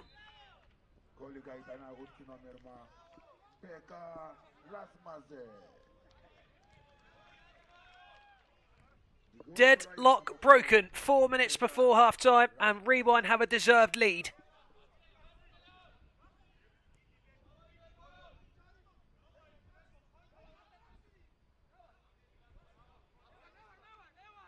Kashvani. Lose the ball again, Crosty. Rewind will come once more.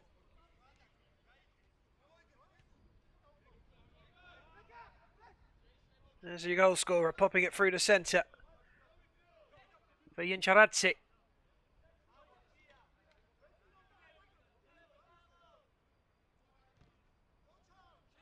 Well, that's a lovely little dink and a chance for two. Keeper saves, spills it, but gets up for the second.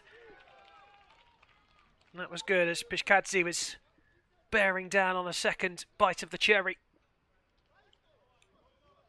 Bakradze was quick, reflexes were good. Smothered it just in time.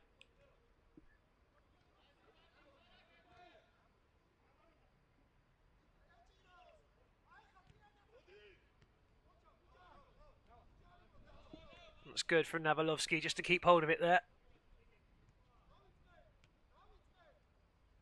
Ball back from Kashvani. That's Silagava.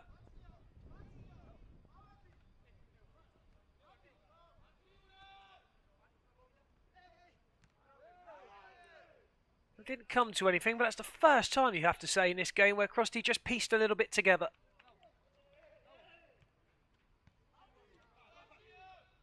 Kushwa. Bakradze. Heavy touch.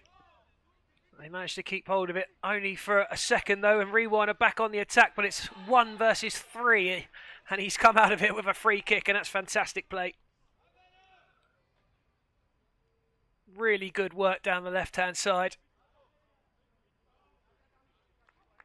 There was no one with him. That's all he could do was take his man on. And he just waited for the challenge and hit the deck. Minute and a half to go.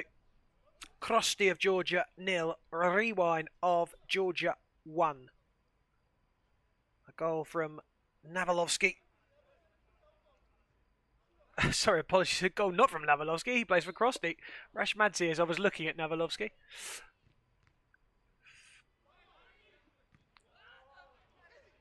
Maybe a little chance to break.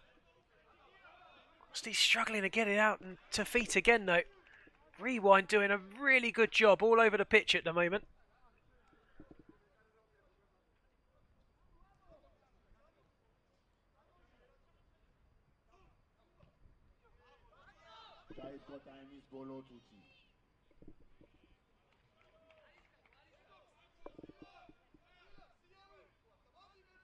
Crosty, who finished last night with a 1-1 draw against Sporting Carpathians, 0-0 at half-time in that one. Sporting Carpathians, another side who feel that they could go all the way. They might even be a little surprised to see Rewind ahead against Crosty, but they are fully meriting of it. They have been the better side in the first half and very much deserve their lead. Crosty have had virtually no answer.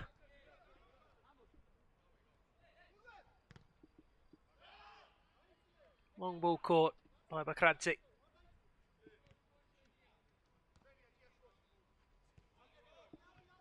Oh, that's almost given away and squeezed out from the back. Rewind tidy up at the back though. They do just look neater. They look calmer. They look as though they've got an extra second on the ball in comparison to Crosty. And that's the half-time whistle. The battle of the Georgians in the quarter-final sees Rewind ahead by 1-0, a goal from Rashmadze. The only thing that separates the two, a smashing goal from range. At half-time, it's Crosty 0, Rewind 1. We're going to take a quick break. We'll be back for the second half.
Back underway.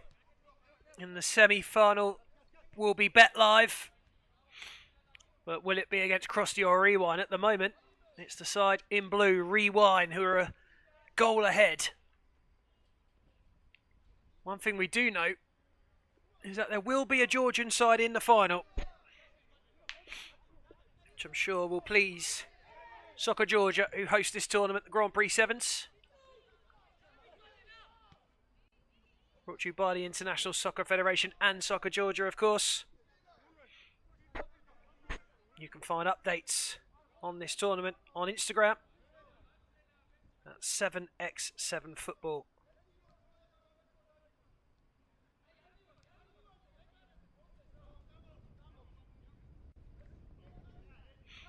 You can also take a look at BetLive Master League. We've been bringing regular updates on this as well.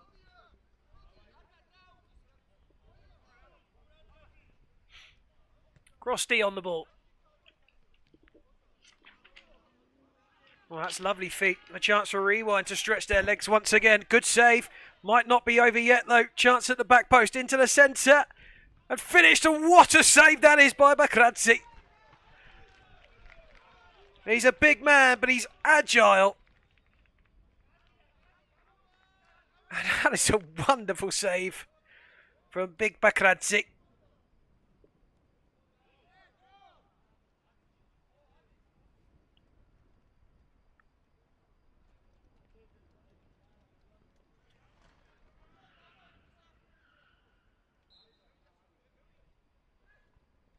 Mavulashvili was the man it fell to there.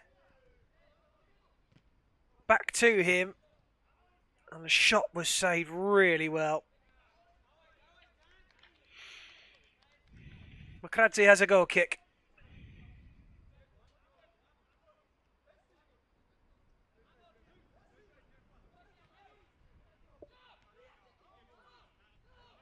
There he is again. Likes that little pop through the centre.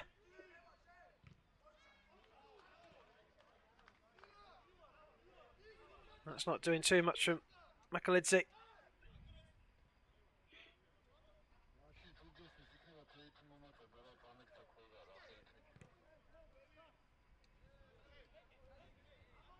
So if you're just joining us, Crosty in white, Rewind in blue, and it's Rewind who lead the third quarter-final of the day.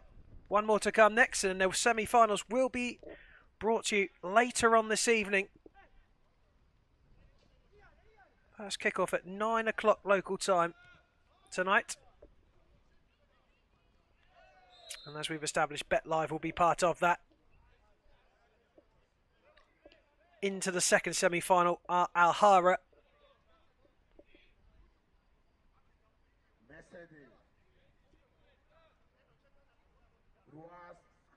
Samat will be playing in the next quarter-final. They're the only side, the Ukrainians, to have won all three group games.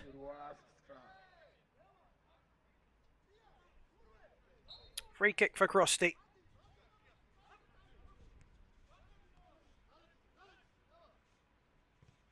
Nicely done, but couldn't find a white shirt. Took a little dink off of Yenikashvili's boot and went out of play for a kick in. That's good skill. Couldn't find an opening, but he's fouled and it's a free kick. Rewind don't like it. Tebashvili showing a little bit of disdain, and Makaledze at the other end.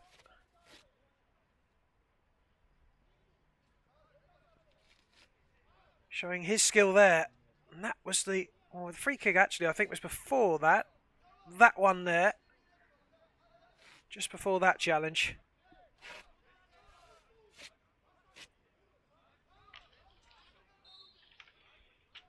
Crosty looking to get back into it. Into the 5th minute of the second half. Walloped into the wall. Second one hit to the wall as well. And then a man down means that they'll have to stop play. Well, it might have been painful, but it certainly was effective.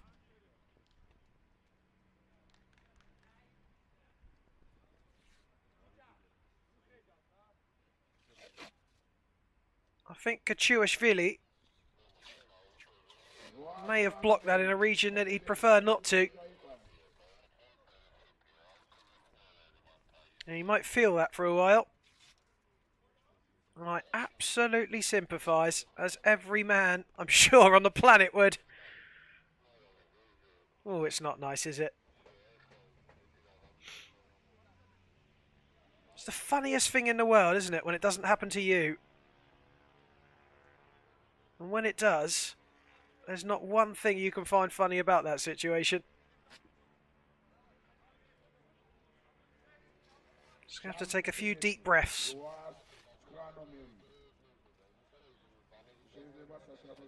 He's back up and running. Good man. Getting stuck in.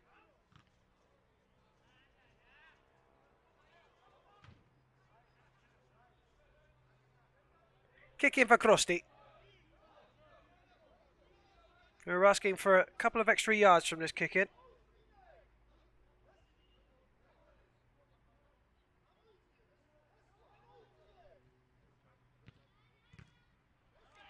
Cleared away.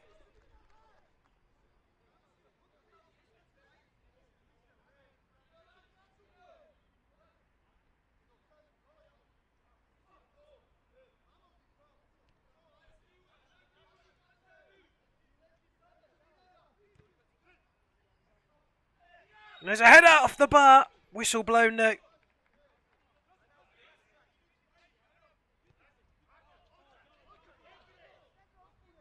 Oh, Crosty getting closer in the second half. Wonderful powered header. And appeals there from Rewind for a penalty. I've got a chance to challenge if they want to. But Crosty are coming forward now. Shot across the face. That was just inches wide from Silagava. Now they have challenged this.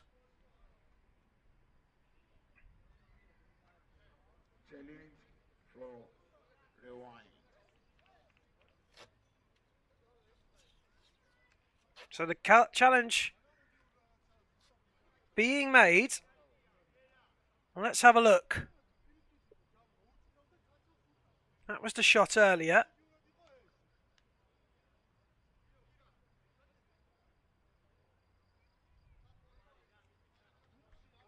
Didn't see a great deal there. We need another look at that, really. Up it goes. Well, it's still not really determinable from that, and I don't think they're going to get a penalty. Check is over. No penalty. Yeah, not enough.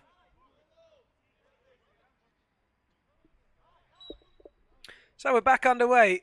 Prix chips it long. Rewind in search of a second.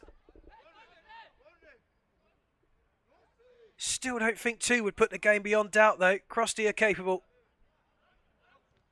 Didn't show a great deal of it in the first half, but there was a big discussion at half-time.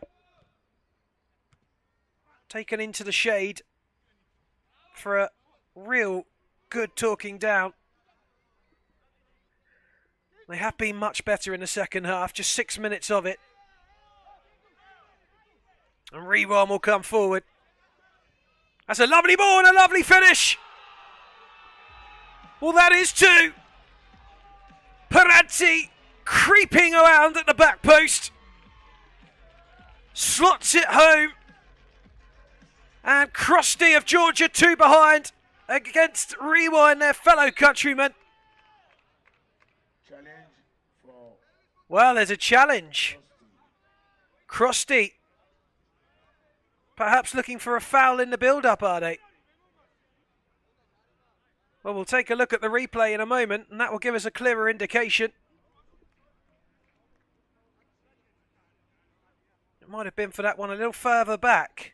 It won't be for that.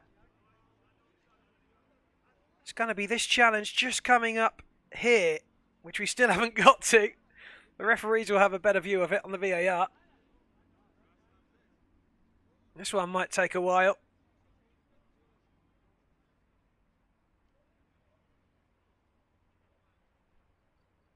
If Crosty are to go 2 behind here, They've got a lot of work to do. If they do manage to pull it back and it finishes level, it will go to soccer penalties. No extra time here.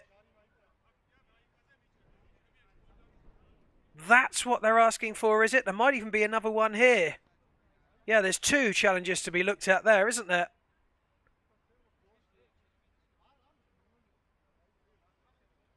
Right, here we go.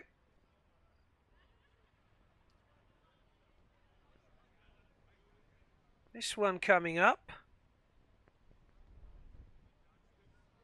Steals the ball away. Kashvani. Is he fouled there? And then is Navalovsky fouled there? Well, I'm not sure there's enough in it to cancel that goal out. And I think this goal's going to stand for Rewind.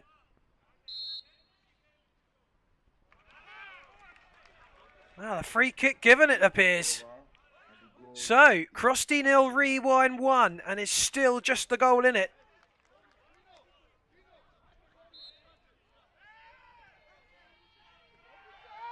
And that one did look like a push on the edge, and that's not given.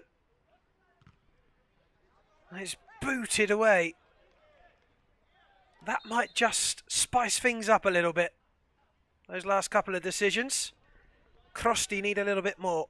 They have been knocking at the door a little bit better in the second half. Kushwa going back to Bakradze.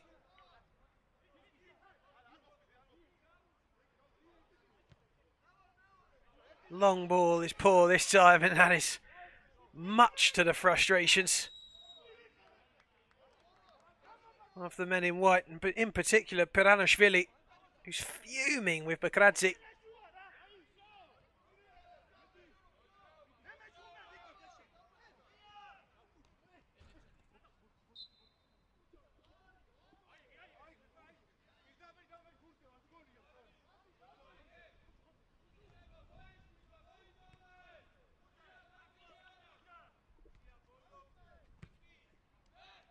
Hoofed away by Kushwa, who couldn't take chances there. Nanja Paridze, who's got everything right in that goal so far for Rewind. Bowls it out for Vakanya. That's a Crosty kick in. A little bit more urgency about Crosty all of a sudden. Not from that man, though. He'll take his time.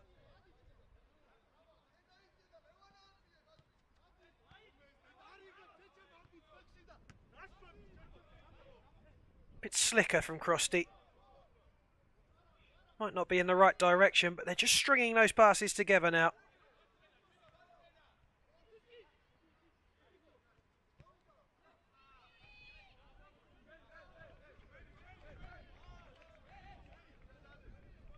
Kick in. Thanks for joining us, wherever it may be in the world, for this quarter-final. We've got a group coming down from the West Midlands currently, down to Portsmouth, and they're tuning in. Popping down to the south coast to watch West Brom get beaten by Pompey tomorrow.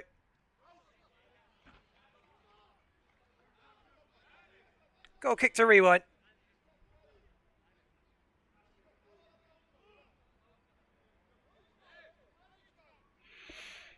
Well, Peruzzi is asking for more room, and that won't bother him too much, because that would just eat up a couple of more seconds with a 1-goal lead. Navalovsky blocked off, and a goal kick. It could have gone anywhere, that one. Ended up going past Bakradze's upright.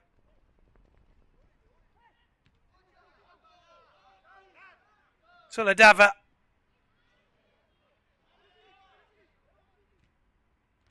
Clipped in and over the bar. Tebashvili leapt high. It's a big tall man anyway. Couldn't guide it on target. Crept to the near post from the back and did well to evade.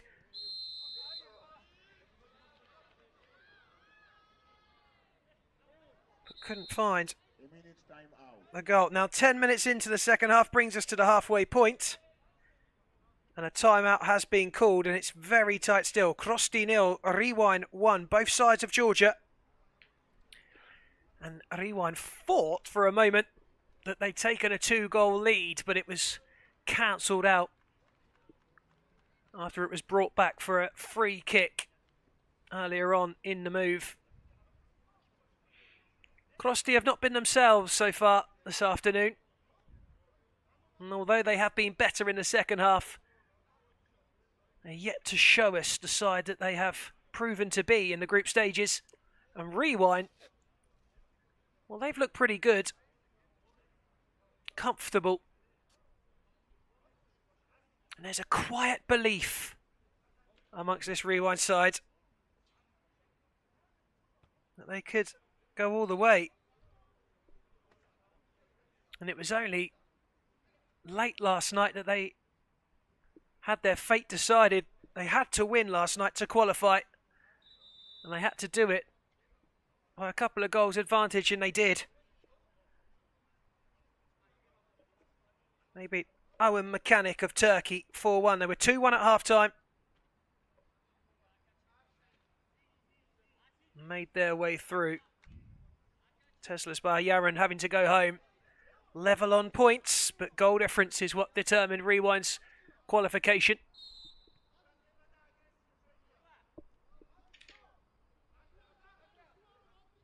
Crosty then. Again, not to the liking of Mikalidze. And again, it goes through for a Rewind goal kick.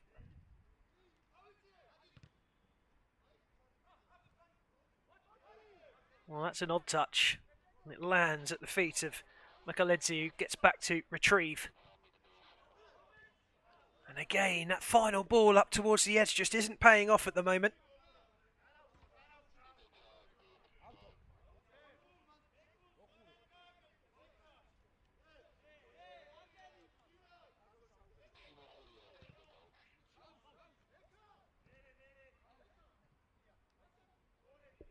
Kick in for Crosty.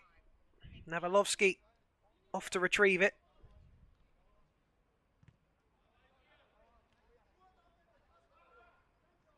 Just under 9 minutes remain. Only one goal needed for Crosty to draw level. Finally poised. And they are enjoying a lot more possession in this second half.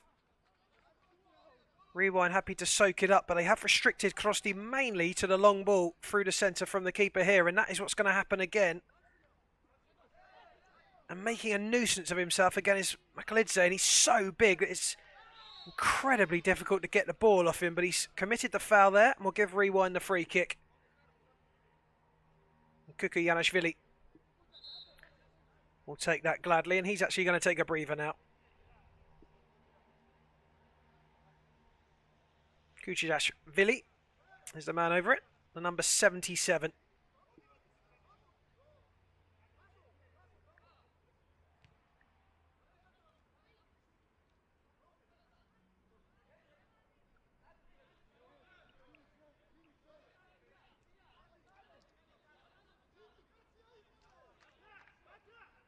Crosty goes short this time.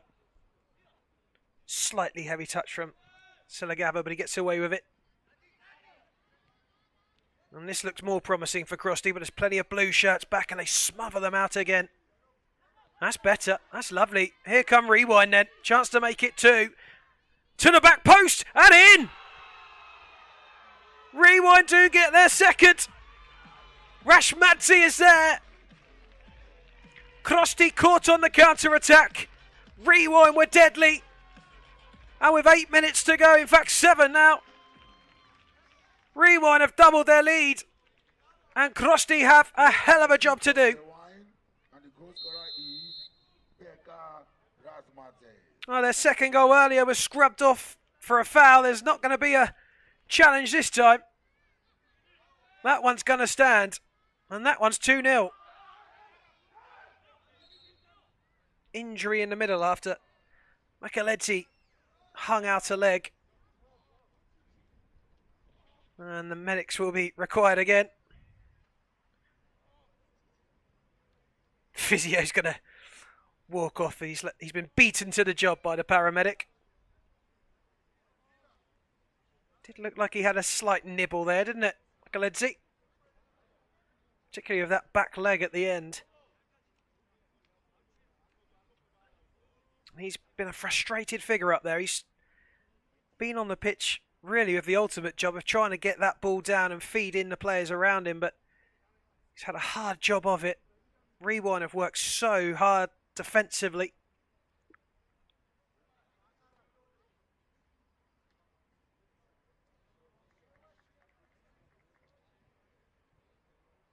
It's a little over the top with the first one and a kick out on the second one.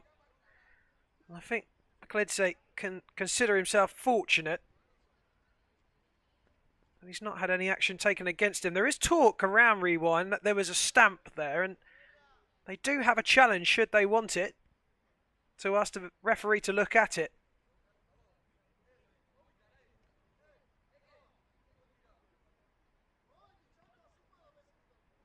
The players are going to take a water break.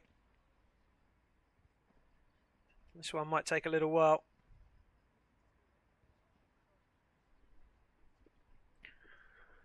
So this one, the third quarter-final of the four. And earlier on, Yus Scatti, who were 0-0 at half-time, finished 2-2 with BetLive. They were 2-1 up with seconds remaining before BetLive equalised and ultimately went on to win in a soccer penalty shootout. And then a game between Avant-Garde and Alhara was seemingly very, very close on paper before the game started. It looked that way at half-time. It was 1-1. And then the Omanis blew away Avant-Garde of Moldova, winning the game by 5-1. Up next, incidentally, is Samat of Ukraine. 3 wins from 3 in the group, the only team to do so in the group stages. And they are up against Sporting Carpathians of Belgium. That one, too, looks to be a mouth-watering tie, very close. And Alexander Koleshnikov, who was injured, the main man for Samat yesterday, went off with an injury. We're hoping he'll be back today, but it looked nasty and we're still awaiting confirmation as to whether he will start or not in the quarter-final. Drop ball and play on. And Crosty have possession. And there's a man in a bib which will tell you that there's no goalkeeper now. As Crosty go for broke. And that could prove deadly. It's a very good challenge in the end as Peranashvili trying to get on the end of it, steal a march, and it's a corner. And it's for Rewind in the blue.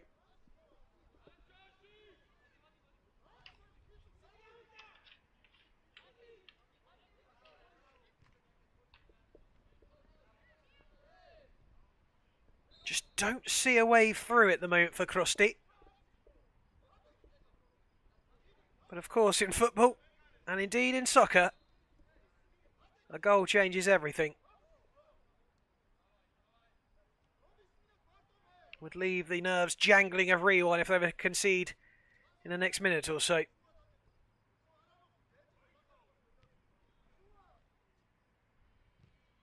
Well, here's a chance, and again, Paridze has been first class today. This is his best performance of the tournament so far. Flawless.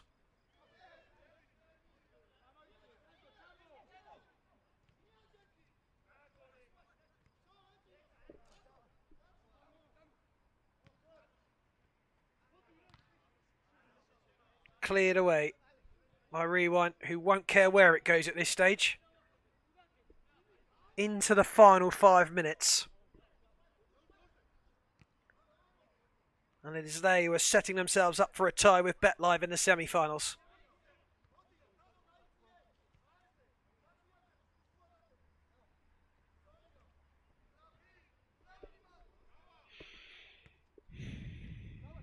Shot from range is a good one. And once again, Anja Paridze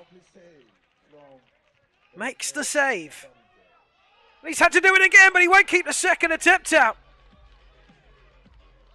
And 4 minutes to go. We've got a game on because Macalidze has pulled one back. Crosty 1, Rewind 2. Well, that will change things. Goal for Crosty, and the goal scorer is number 7. Call of timeout. Chedlin. Shot was beautifully saved there to lead to the corner. So good, we'll see it again.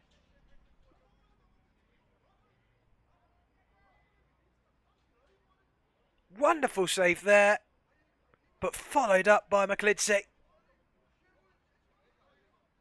Did well to keep that one out, but he couldn't keep the second from Bay. 2-1 the score. Now Crosty know they only need one, and that will take it to penalties.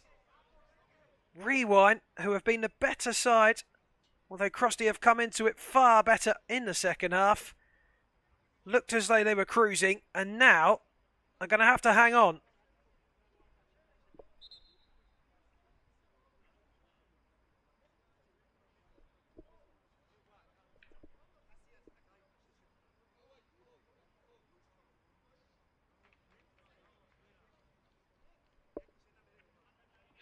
Well, Crosty are ready, no doubt about that. Rewind will take their time.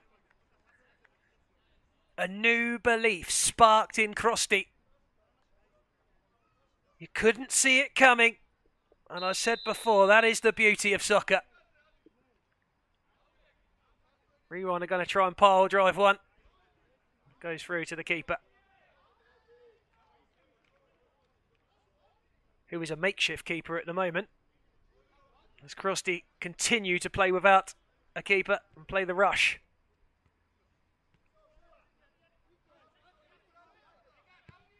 Long range effort is wasteful. Macalidze didn't like it as it flew past his head.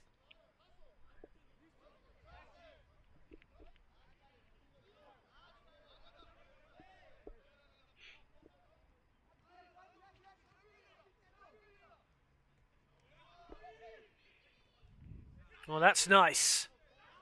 Can Rewind finish it?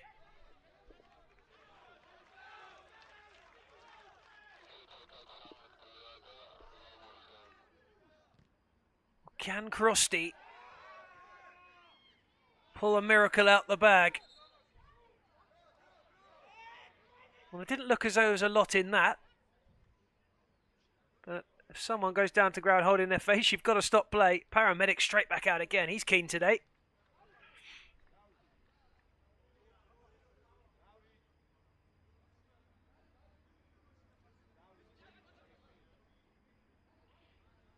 Looks like he just took a little knock to the face as the two men ran past each other.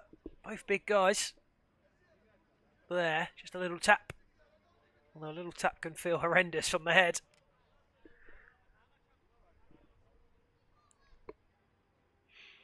Two and a half minutes is what separates Rewind from a semi-final against fellow Georgians BetLive.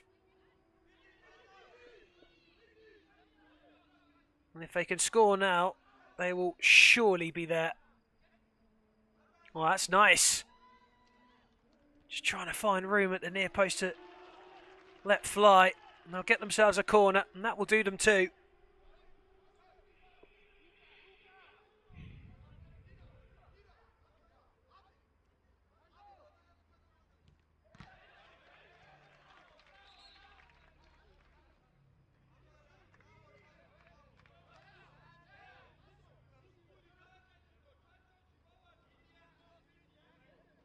No rush at all for Crosty.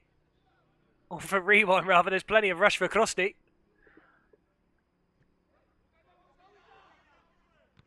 Good volley. Keeper holds. Minute and a half. Crosty need one to take it to penalties.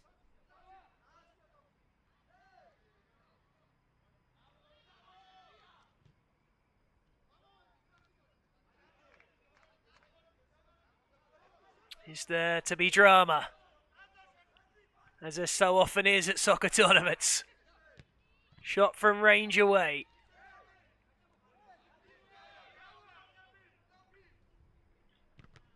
And again, Rewind working hard to keep that ball away from their goal net. And it is now the final minute.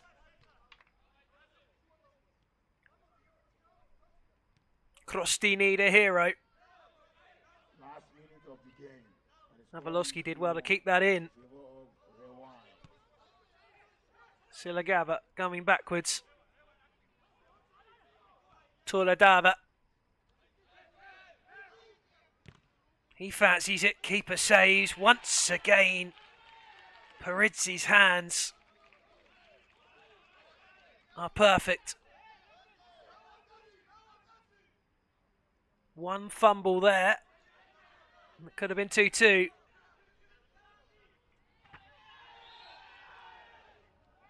Screams from the bench for the foul in the corner. Well, what they perceive to be a foul. Is the referee going to give it? I think it's been given a goal kick. We'll play on, says the ref. He's off the pitch. They can bring another man on. No nonsense. Good old-fashioned stuff.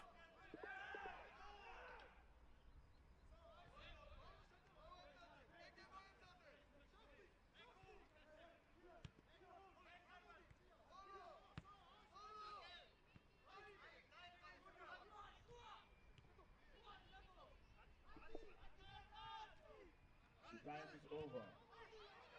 Last moment. Shot from range. Oh, what a hit and what a save. And there's the whistle. Crosty defeated in the quarter-final. And it's their fellow Georgian counterparts, Rewind, who march into the semi-finals, where they will once again play a Georgian side in the shape of BetLive. Rewind were the better side in the first half. Crosty were better in the second. But keeper of Rewind, Anja Paridzi, had a big deal in keeping them in the tournament with some fine saves throughout the match. And Crosty, their tournament is over. Rewind, or they can raise a glass. They are in the semi-final later on this evening with BetLive. It's finished here.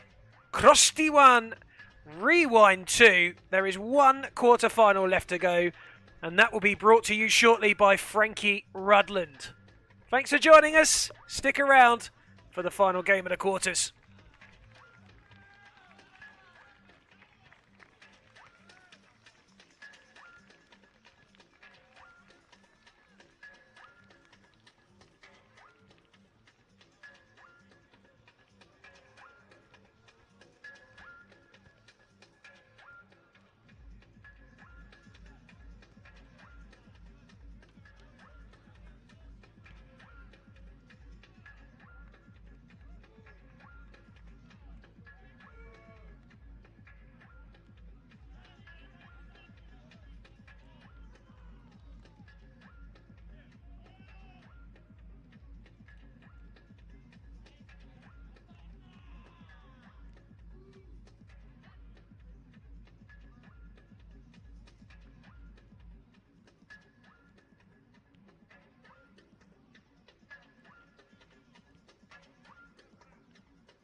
Little behind schedule due to penalty shootout drama between BetLive and Yus Scatti in our first quarter final today, but we are off. The temperature here in the Georgian capital has climbed to 27 degrees. A scorching Saturday packed with plenty of soccer. What more could you ask for? 3 down then, 1 to go. Which way will the pendulum swing? Your guess is as good as mine on that one. Both sides have been in fine form so far in this Grand Prix. As Samat take the kick in, looking to apply some early pressure. Samat, of course, the only side to win all 3 of their matches in the group stage.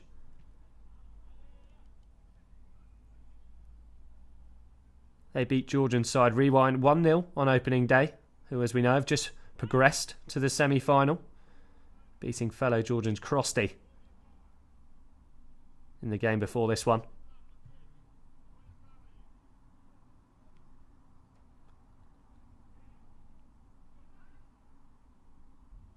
Neat bit of link-up play here from the Ukrainian outfit, and perhaps the first chance of a shot. The shot does come in, deflected over the crossbar.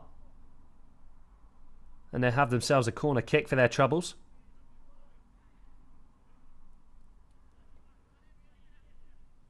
Of course, Samat's talisman Alexander Kolesnikov hobbled off in the last group match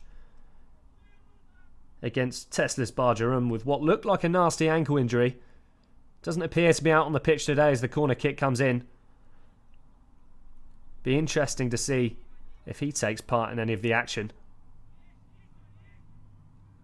Chips over towards that far post. Heads go up. It's been all Samat in these opening exchanges. But Carpathians have a chance to break here in a volley of their own. Fierce effort by Badalanu. Just dropped to him at the Tbilisi sky.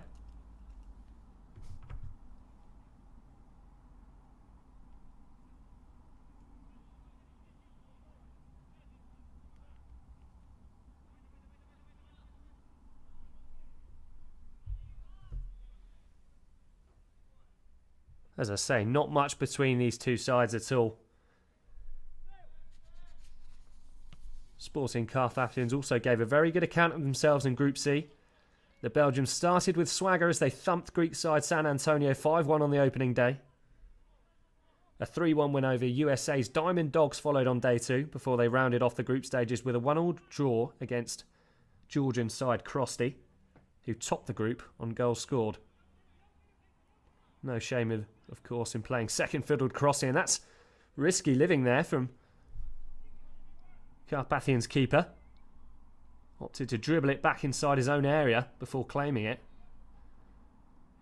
Was watched all the way by the Samat forward. Badalanu chips one forward into that right channel.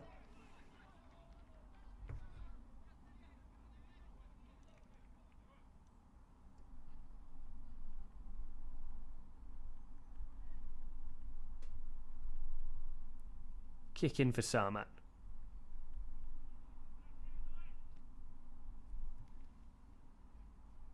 All the way through.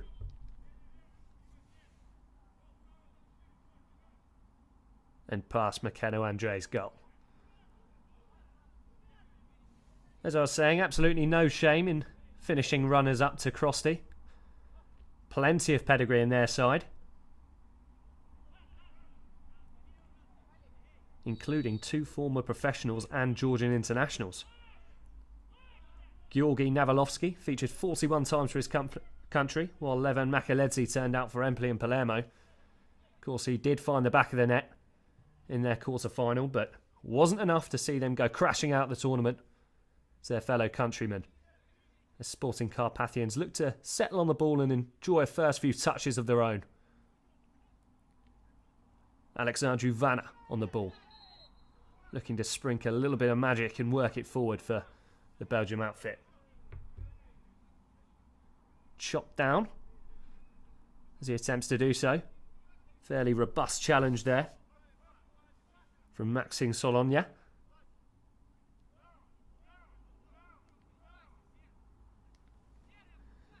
And a chance for Panzaru, Adrian, to strike at goal. Clever reverse pass and another neat flick has to be diverted behind by Mikolo Kudatski. And Carpathians will have their first corner of the game. 5 minutes gone, early sparring. We knew this was going to be a tight contest, plenty on the line. The remaining spot in the semi-finals at stake.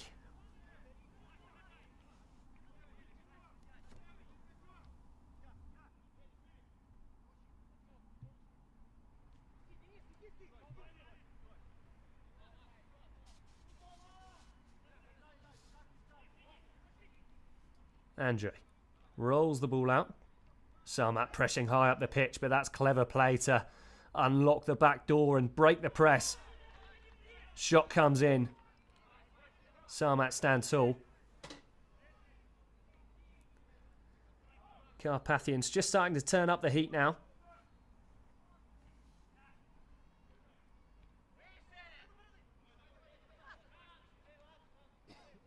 Baggy touch. Forces Radu back towards his own goal.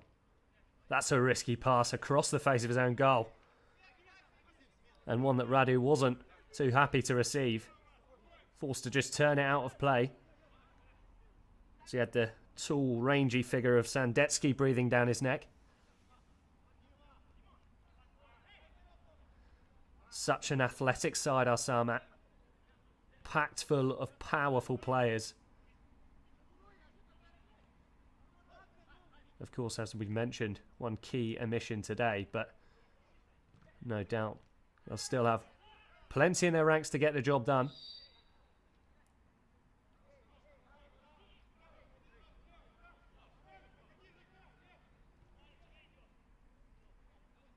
The missing Kaleshnikov, such a vital player for Samat.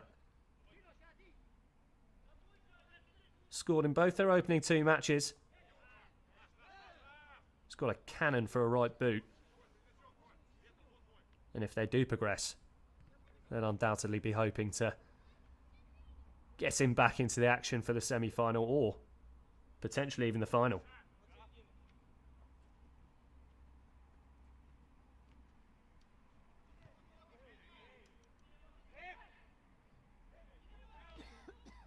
Loose play again out from the back from Carpathians. And this time they give away a free kick in a dangerous position. Keeper Andre put his teammate under pressure. And it was Kadatsky who stole in to nick the ball and earn the foul.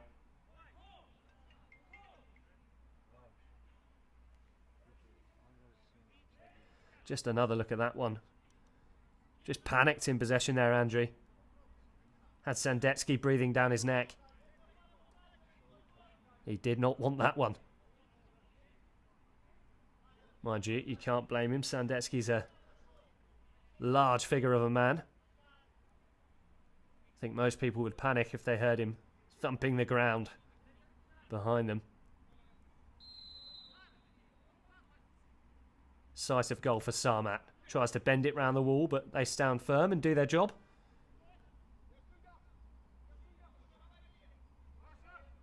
Back with Markanch.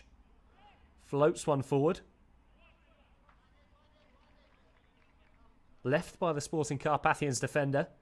Little did he realise there was a Samat body behind him. Fortunately, the touch went awry. Well, we've had plenty of goals in our opening 3 quarter-finals. 13 scored, in fact. Not including those in a soccer penalty shootout as the cross comes in. Head is flashed over the bar. Sandetsky it was with a chance. Didn't have much time to react to it. Just tried to twist his neck and guide that one as it was toe poked. A cross goal. Just another look at it. Good work on this left-hand side. Battled along that touchline. Fired across the face of goal. And Sandetsky just couldn't react quick enough to apply the finishing touch, but positive signs for Samat. Neat play there from Sporting Carpathians. They take a risk to play out, do Carpathians. But when it comes off, it does look fantastically pretty.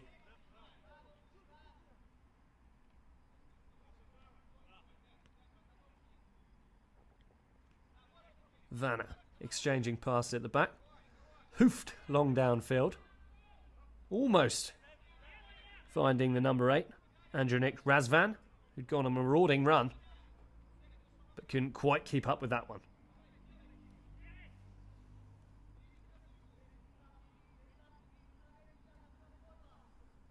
Well, as I was saying, 13 goals scored in the first 3 quarter-finals, and you would expect more in this one. Sporting Carpathians netted 9 times in the group stages. Only Crosty and Football Rapido topped them on that front. Samat are a hard team to break down. They scored 7 across their 3 group stage games. Never overly prolific, but always very tight at the back, very mechanical, very methodical, and as I've mentioned, a real athletic team. They won't give anything away easily. As we just exceed the 10-minute mark in this first half. Neat challenge and footwork. Shot comes in. Awkward one to deal with, and there's the opener. Makanu Andre will be hanging his head. The shot bobbled towards him. He couldn't get down quick enough. It bounced off his knee. And a Samat player was there to apply the finishing touch. I don't think he knew an awful lot about it. Hit his knee before tricking it over the line. We'll just get another look at this one. The initial strike comes in. Parried away by the keeper, but right back into the danger zone. It was Andreev with the initial strike. And his teammate had the easiest of jobs to bundle it home. And Samat take control in this final quarter-final. And Sporting Carpathians will be gutted about that one. As I was just mentioning, Samat is such a tough team to break down. They don't give anything away easily. But Sporting Carpathians have just surrendered a lead there. Plenty of work for them to do now. And they look despondent.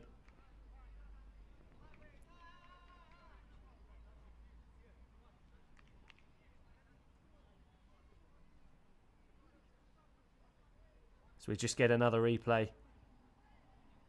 I think Sporting Carpathians are actually challenged this one. Of course, they get one challenge. And the officials will be looking at this on VAR. Unhappy with the attention that Serhii Andreev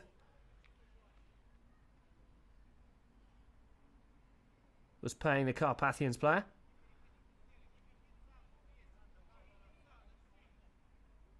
First glance, it looks more of a slip than a push.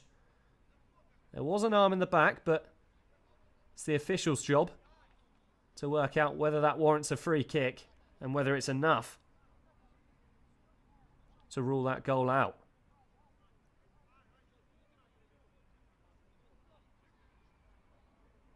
They'll take their time over this one. You could give it either way, couldn't you? There is a little bit of an elbow there. But does he apply enough force? Victor Pantelejchuk to send his opposing man tumbling to the turf. Still they deliberate.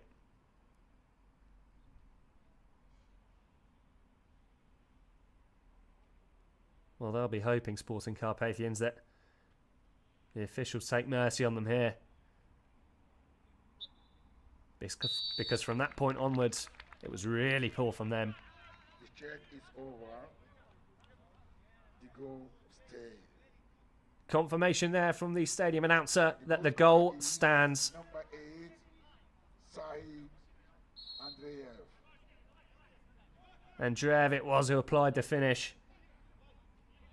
After Pantelejchuk's fierce drive wasn't dealt with by Mekano Andre.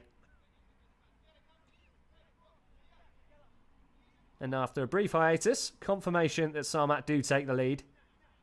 And as we thought, are heading through to the semi-finals as things stand. Still plenty of time to go in this one. However, 28 minutes of soccer to be played. And it takes just a second in these small-sided games for things to turn on their head. Sporting Carpathians look to hit straight back with a response of their own. They've earned themselves a free kick in Samat territory.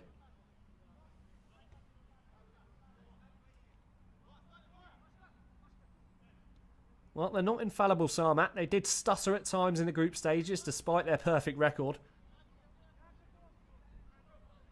They looked open against Mechanic of Turkey. They did, of course, go on to win the game 3-2 in the group stages, but there were certainly gaps there to be exploited.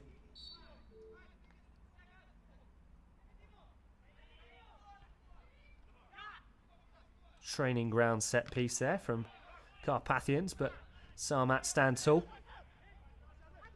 Neat flick from Razvan.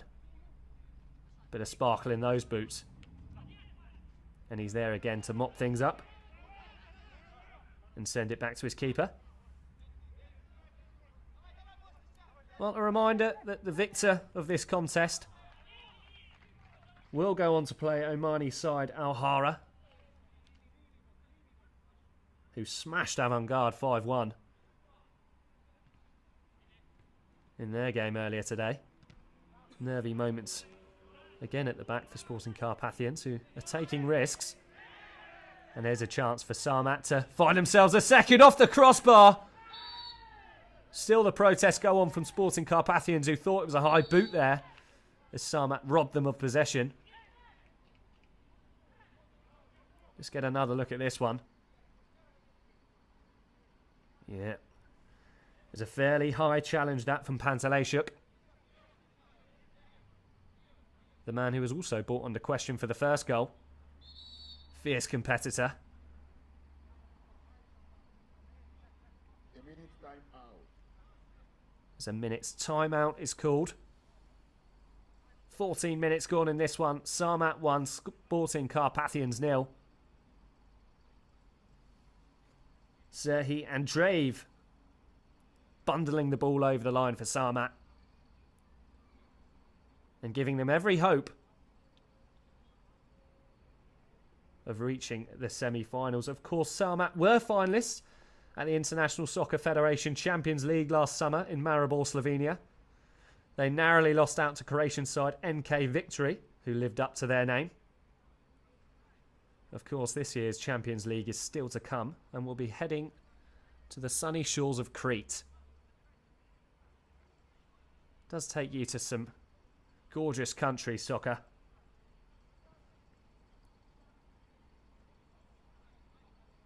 And of course, if you've missed any of the action from this tournament, you can catch up on soccerfed.com or on Instagram at 7x7. Plenty of highlights, player stats, the lot. All of the good stuff if you're a soccer nerd, like I am.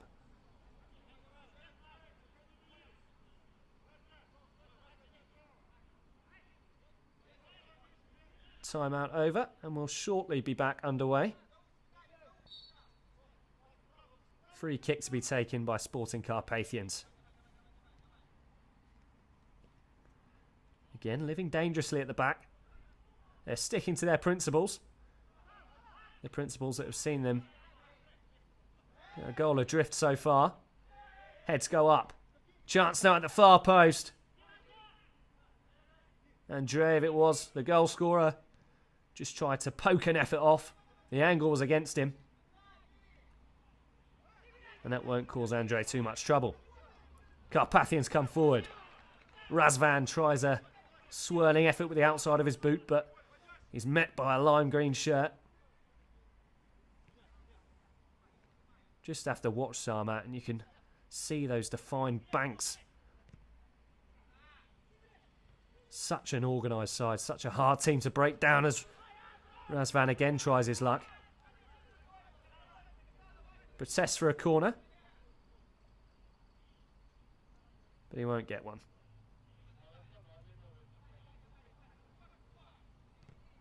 And Markanch will have the opportunity to fire one downfield, and Andrei's possibly shaken by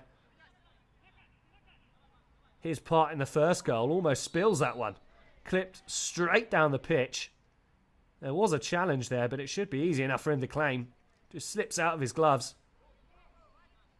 And he'd be a happy man that he managed to react to that the quickest. Spared his own blushes there. The Sporting Carpathians keeper.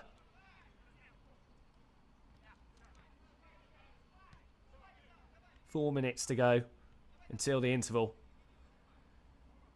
Samat will be more than happy with how things are at the minute. Carpathians, on the other hand, will be hoping to give themselves a lifeline before heading into the break-in. They almost do there. Alexandru Vanna weaves his way down the left-hand side, cuts into that magic right boot and fires one low. But it's an excellent stop by Svatoslav Markanch. Look how well he gets down there. Looked for all the world like Vanna was going to open his body up and go for that far corner, but it's a clever reverse strike that Markanch did ever so well to read and get down to. Positive signs from Sporting Carpathians. Their first real effort of the game. The first one that will draw a bead of sweat from the brow of Markanch. Another loose pass, and it's two. Sporting Carpathians, architects of their own downfall once more. And this time it's Markola Gdatsky who's the beneficiary of another sloppy pass out from the back. Schoolboy errors from Sporting Carpathians. I've said how they've stuck to those principles, the principles that have already seen them go a goal down, and it's cost them again. Just another look at this one, a completely blind pass across the face of his own penalty area. The very thing you're told not to do in your junior days of football. And Mikola Kadatsky is there to gratefully gobble it up and give Samat a 2-goal lead.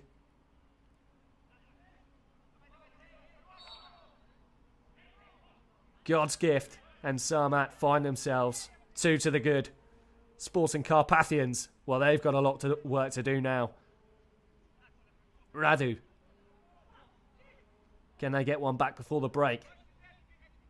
No, says Sandetsky, who does ever so well to work it down the line. Chance for a third. Past the post.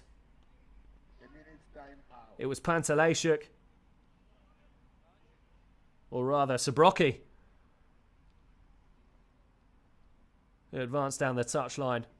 Off a rasping drive. Just the wrong side of Andre's post. So we head into another timeout. Get another look at that goal. Well, they'll be furious with themselves, Sporting Carpathians. I wouldn't be surprised if there's some stern words between the group at the break. It was Razvan. Didn't even lift his head. Just played it across the edge of his own penalty area. And Kudatsky said, yes, please. I'll have some of that.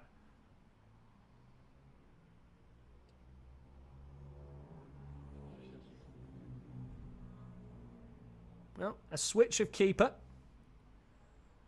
for Samat today. Previously gone with Kakpa Liskowski, who spent the 2023-24 season playing futsal for Benito. Now bring his talents to the Grand Prix Soccer Sevens. Of course, they've got Mark Hanch in net today. He pulled off a fantastic save. And it's no surprise that both these sides have used their timeout in this opening half. As I say, 27 degrees here in Tbilisi. Those artificial pitches kick up some heat as well. Players will be cooking alive. Well, it won't be long before they get another rest. Got just over a minute to play here until the half-time mark.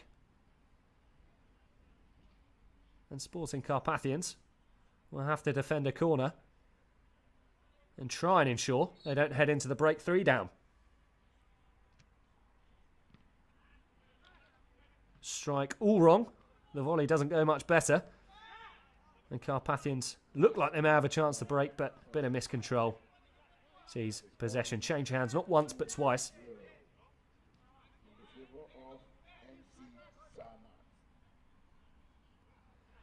Flick around the corner will be dealt with by Samat. Will be happy just to cannon it high into the Tbilisi sky. See out this last remaining minute or so before the interval.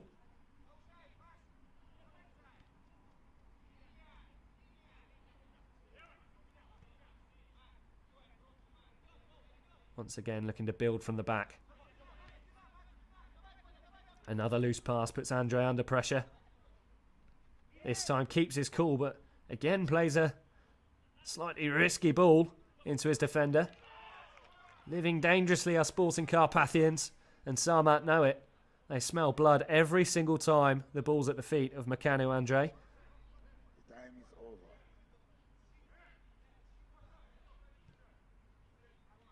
There's seconds to go until the break. Samat 2, Sporting Carpathians 0. Foul given. And that should just about be the end of the first half action, but possibly not before Carpathians get off a shot. They do get off a shot. And that will do nothing to trouble Mark Hanch as the half-time whistle does go. And Samat are firmly in control at the break. 2 goals, 2 opportunist finishes, pouncing on Sporting Carpathians' mistakes. At the minute, it looks like the Ukrainian side are heading through to face Alhara in the semi-final. Sporting Carpathians, with everything to do after the break, will bring you all the action from the second half very shortly.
Welcome back to second half action. A reminder, Samat, 2 goals to the good. After Serhii Andreev's bundled opener was followed up by Mikola Kidatski, who pounced on a loose ball to give them firm control over this, the last of our quarterfinals today in the Grand Prix Soccer Sevens here in Tbilisi. Sporting Carpathians have it all to do in this second half. And if they're going to pull this contest from the fire, they'll no doubt be looking towards their star man, Vinceni Toma, who scored a brace for them in both of their opening games. And they'll need every ounce of his quality if they're to find a route back into this one. So look to start the second half with a little bit of vigour. Nice flick. Turned around the corner and helped on with a neat touch and a chance. Spurned. Promising play though from Sporting Carpathians. It was Murasan Catalin who was arriving late just outside the penalty area. Opened his body up but just leant back at the pivotal moment. Guiding it over Markanch's crossbar. Signs of life though from Sporting Carpathians. They haven't really shown the quality then we know they possess so far in this one. That's a late challenge there, and that will no doubt be a free kick for Samat.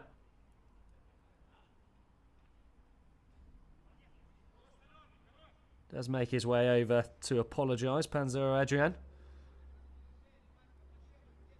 Just another look at that one there. Oh, it's a crunching challenge, rakes down the shin. And if he hadn't been so quick to apologise, I think he may well have found himself in the referee's notebook. Slightly lucky boy there, Panzaro Adrian. As Maxim Solonia just shakes off that contact and makes his way into the box.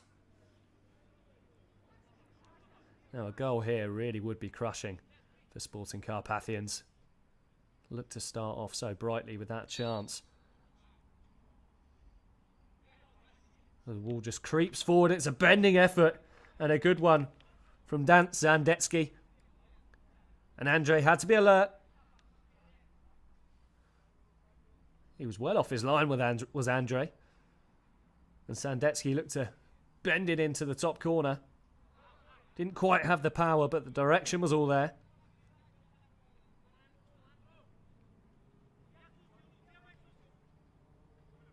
The Ukrainian outfit just looked to tighten their grip on this one and kill off any hope early doors. Loose touch from Sandetsky. He's bailed out of trouble by Solonia, who's doing his defensive work up and down that touchline.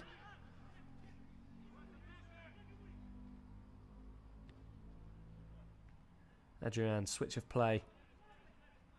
And a neat one too. Carpathians certainly more energised in the second half. As they stride forward, shot comes in from Bertu Radu.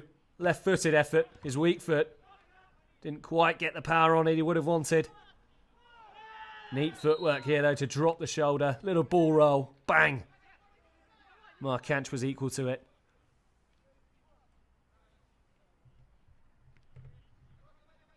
Better from Carpathians. And again, Andre taking a risk. Tries to dribble it past the large frame of Vasil Horsky, who was with him all the way. Likes to live life on the edge, just Meccano Andre.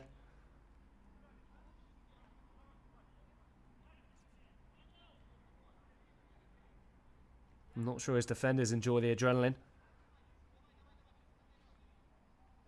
Ever so slightly baggy touch there from Radu.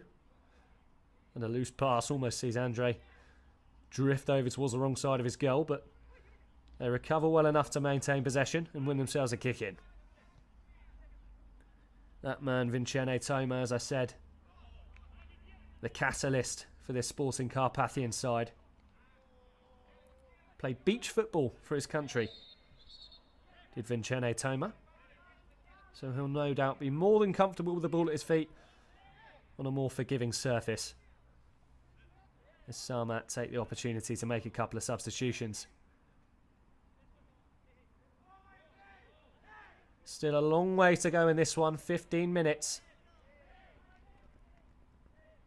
We know how quickly things can change in soccer. In fact, we've seen it already in these quarterfinals. BetLive were just seconds away from crashing out to Yus Scatti before securing a last-minute equalizer. Well, Sporting Carpathians would have to find 2 goals here, but we know they're capable of doing it.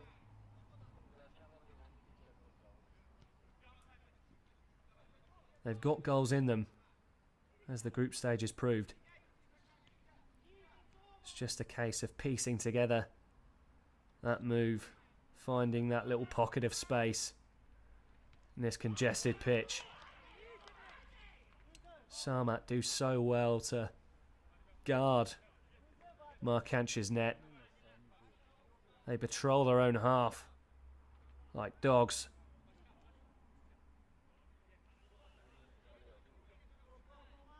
So we just get another look at this one. Brief opening there for Fortuna Einot. Shot does come in, and they have themselves a goal back. And it is that man, Vincene Toma. Samat left the door unlocked, and he crept around the back, turning home a volleyed effort to drag Sporting Carpathians back into this one. Just another look. The corner comes in, cushioned towards that back post. And he snuck in like a thief in the night, did Vincene Toma, to apply the finishing touch. And they've got themselves a lifeline. Well, now things are getting interesting. Samat, who looked so comfortable just moments ago, they'll be nervous. A goal that completely changes the complexion of this quarter-final, or does it? No, it doesn't, and that is heartbreak for Sporting Carpathians. Just seconds after they'd hauled themselves back into this contest, they're dealt a gut punch by Vitali Katernian, and that will suck the life out of them. Such a well-worked goal to drag themselves back into this one. And before they've even had the chance to settle, Samat have kicked them back down a peg. A delicious scooping finish from Vitali Katernian, just to lift it over Andre and restore the 2-goal lead. Deadly from Samat. Absolutely no mercy. Ice cold. And once again, Sporting Carpathians find themselves with it all to do.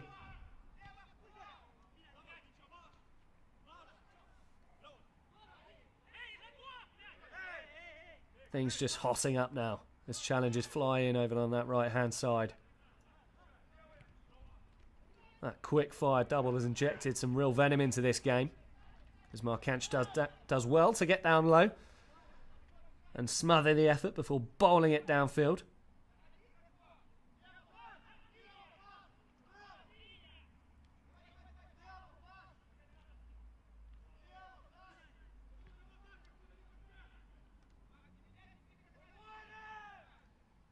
Carpathians again looking to apply their philosophy of building out from the back.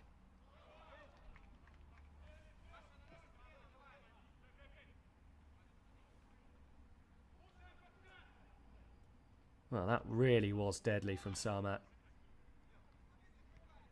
Just as Carpathians thought they had a way back in, they slammed the door shut in their faces. But here's another chance. And another goal. And it's that man, Vincene Toma, once more. We mentioned his quality. We mentioned his class. And he, single-handedly, is trying to drag Sporting Carpathians into this one. He scored the first, and now he's got the second. It's a beautiful little drag back. And he arrives at the perfect moment, Johnny on the spot, to steer it in to the bottom left-hand corner.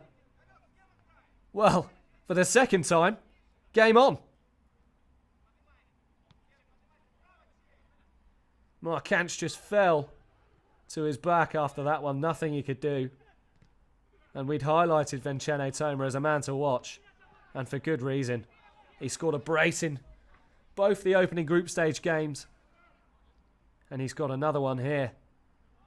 Substituted off after that effort. You think they want to keep him on.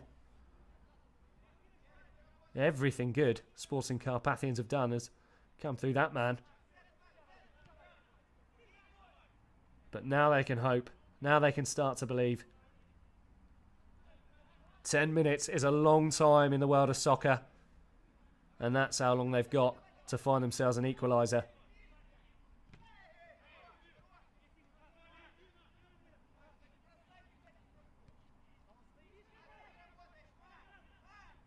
Well, before the match I said we'd had 13 goals scored.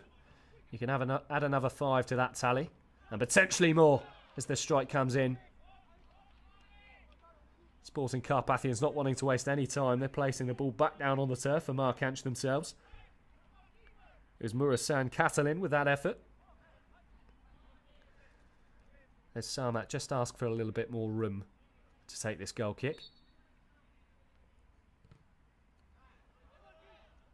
Long ball again, looking to apply pressure to Andre. Overhead kick comes in. Foul given for a high boot, but it was almost spectacular. It was the number 10, Vasil Horsky, who saw his name in headlights.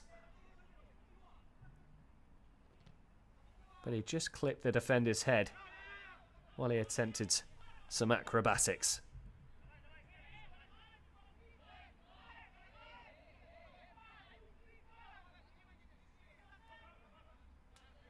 Goal kick again for Samat, who will be in no rush to take this one. The end of the first half, they looked ever so comfortable. The dynamic has changed now, as again they go route one. They've got some big lads in that team, haven't they? Pantelejchuk, Horsky, Zandetsky. All huge, towering figures of men. And it's not often you see Route 1 football work in soccer, but they've got a unique way of making it happen.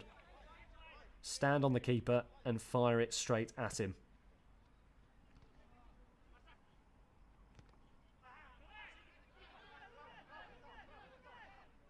Real even feel to this game now.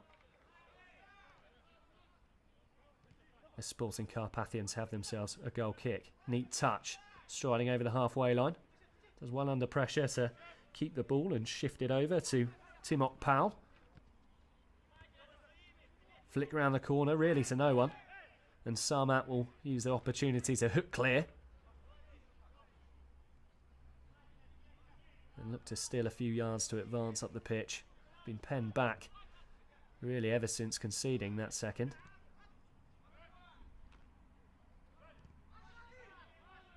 And again they lump clear.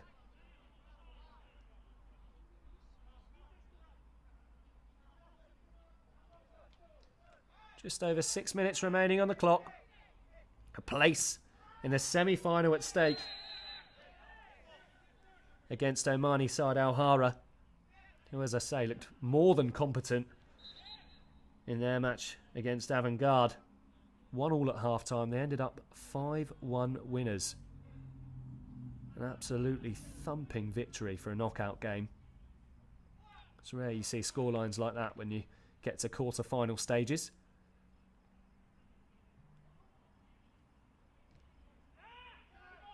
Of course, a couple of players in that Alhara side that turned out for Oman in the recent Gulf Cup.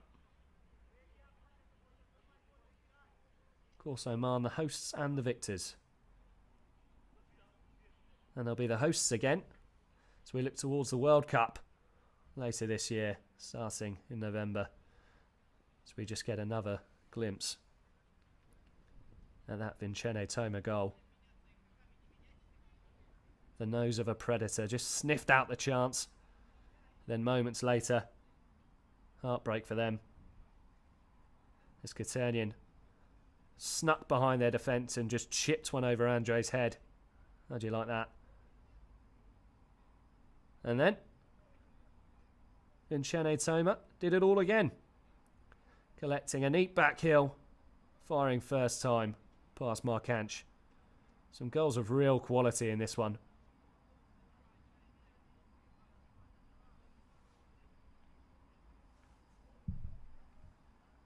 As the players just enjoy a break from the heat in this timeout.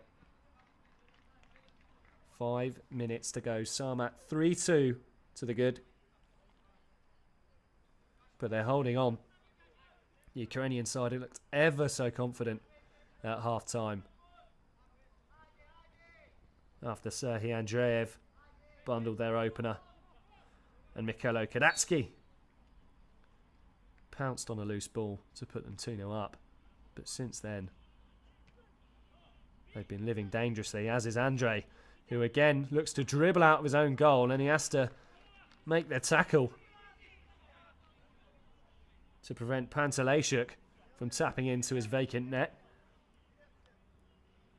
He's an erratic figure, is Meccano Andre. He's made some slightly bizarre decisions in this one. Will it cost his team? That remains to be seen as the corner comes in.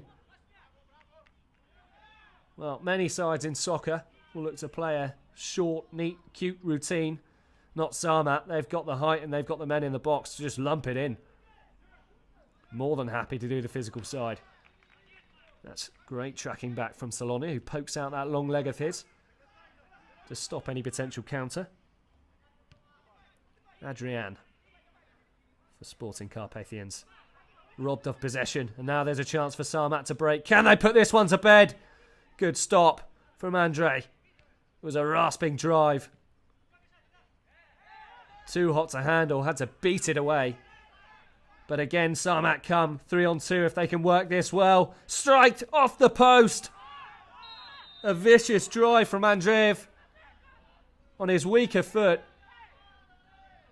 Samat will have the free kick, but they almost had themselves a fourth goal. They are a lick of paint away from booking themselves a place in that semi-final. Vincenzo Toma it was with a high boot. Now, it's always hard to tell at this point in the game whether a player is genuinely injured or whether they're just looking to buy a few extra seconds. Of course, there's no added time in this tournament. Once the time's up, that's it. So we just let another look at that vicious drive. Hit with real venom. Would have been an excellent goal. But for the post. And there we see Vincenzo Toma. Just a little over enthusiastic.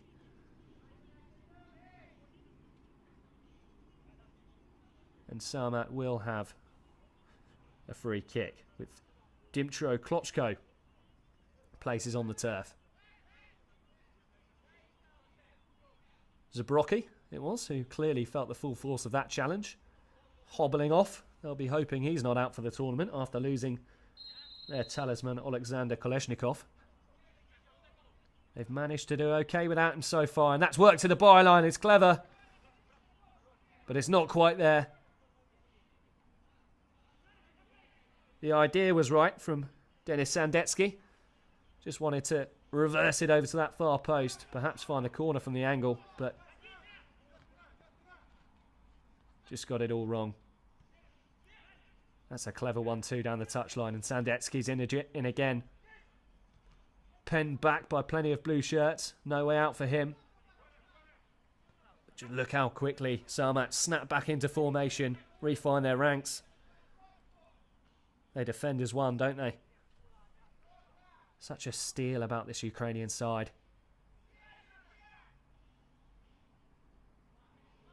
Excellent industry. As I say, they've not always been at their sparkling best in this tournament, but they've managed to get the job done, and that is the sign of a winning team.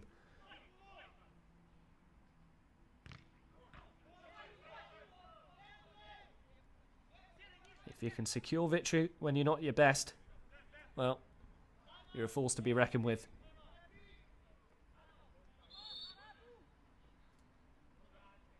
Just under 5 remaining. And we're going to have another timeout.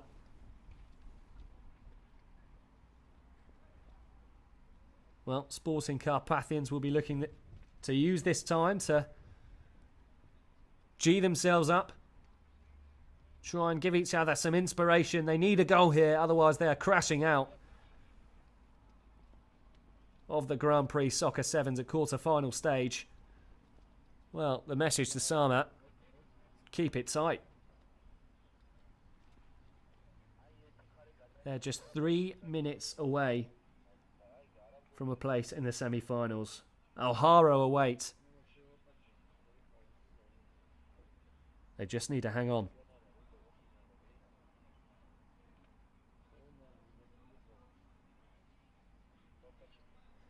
Of course, if Sporting Carpathians do find the equaliser, we'll have soccer penalties to enjoy. No extra time here in this tournament. And after bullet pens in the group stages, we reverted to soccer pens for the knockouts, and they are seriously fun. If you've not seen one before, you are missing out. The forward gets a clean one-on-one from the halfway line, 10 seconds to score. And it's not over until the ball's dead or a goal scored. Carpathians get us back underway. Time fast running out for them.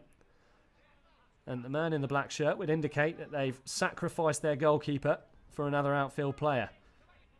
Now, that usually goes one of two ways. They find an equaliser, or they concede another two. Which one will it be? As Samat looks to capitalise on that vacant net. No one's at home. And why not?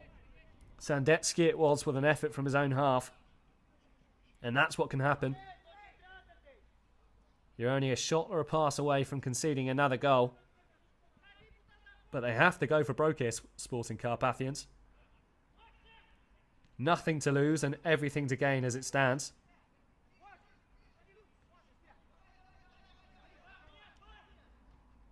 And that's tidy play from Adrian to maintain possession under pressure. Here he is again on the ball. Fine pass out to that left-hand side. And makeshift goalkeeper on the ball now. Just looking to move Samat from side to side, find that gap, find that opening. Can that man Vincene Toma find himself a pocket of space? The little magician.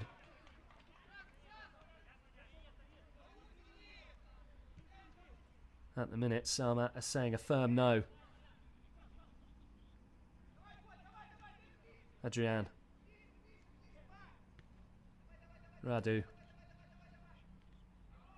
Samat pressing them high. They know if they turn the ball over, they've got a tap in. A minute left on the clock. Well, we know Bet Live and Remain will be playing in one of the semi-finals, an all-Georgian contest. And Samat are just seconds away here from playing Alhara as the foul comes in.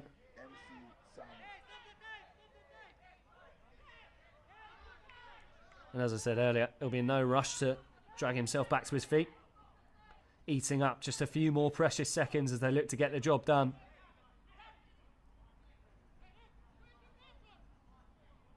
Excellent defending there.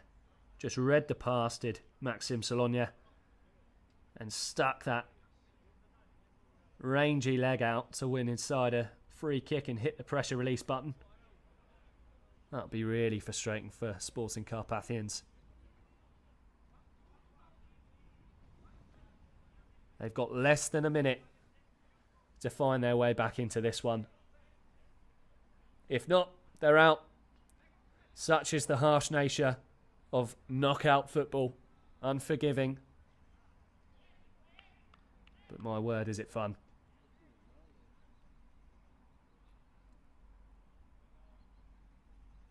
Back to his feet now is Solonia.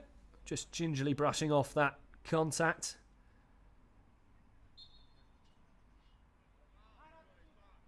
And after consulting VAR, it's going to be a yellow card.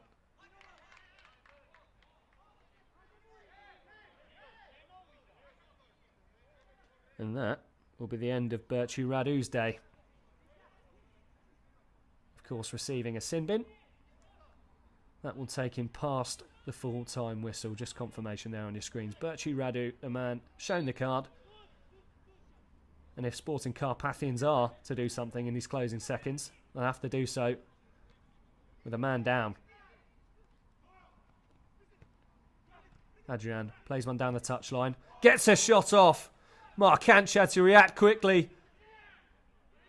And he earns himself rapturous cheers and applause from his teammates. That's a really important stop.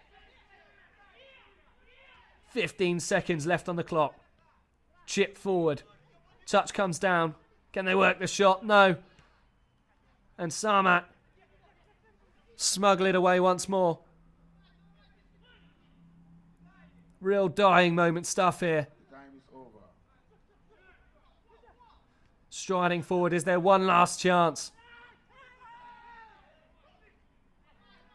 Screams for a foul. The shot will come in. Over towards the back post. Samat deal with it. We're almost there. It's almost over. What can Sporting Carpathians conjure, if anything, to save themselves?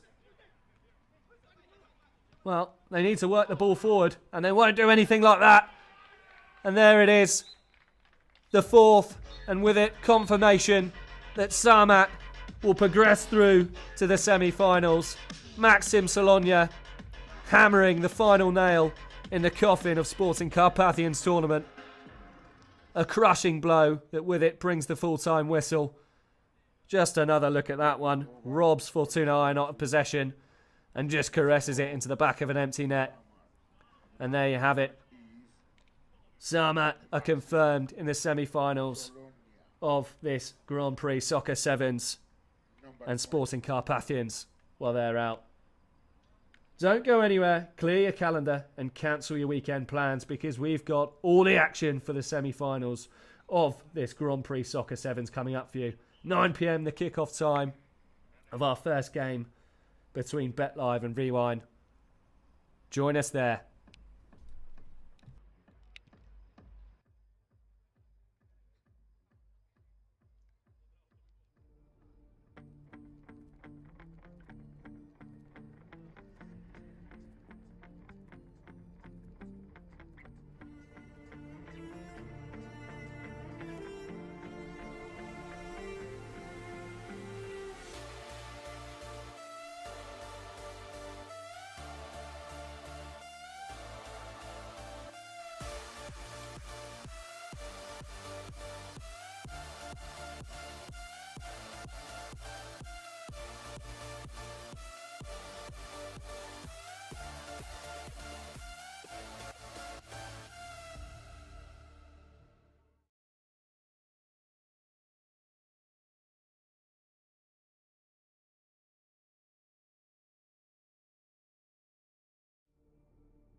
upon a time in Chicago,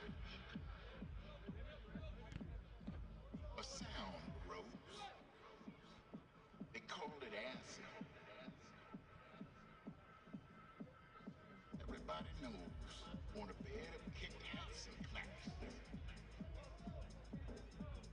Once upon a time, Chicago, a sound arose.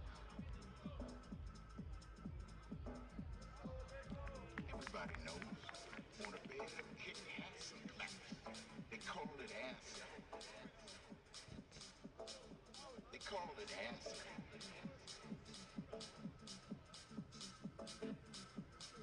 Don't lose control. I don't. I don't. Like a toxic waste site. Like a toxic waste site. Yeah.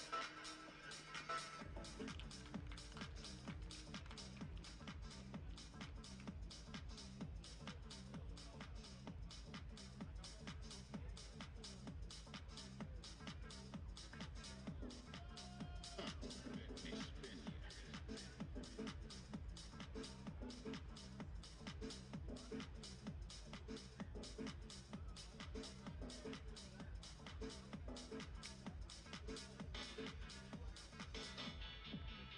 The sound of a rolling TV 303 excites me while the drum machine drives me. Drives me through the night to reality. It's out of sight. Excites me while the drum machine drives me. Drives me through the night to reality. It's out of sight. Once upon a time in Chicago, a sound rose. Yeah. The other way around to the acid sound. Let me spin. Let me spin.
Well, things are hotting up here in Tbilisi. In just 40 minutes' time, we'll find out which of these two sides will be the Grand Prix Soccer Sevens finalists.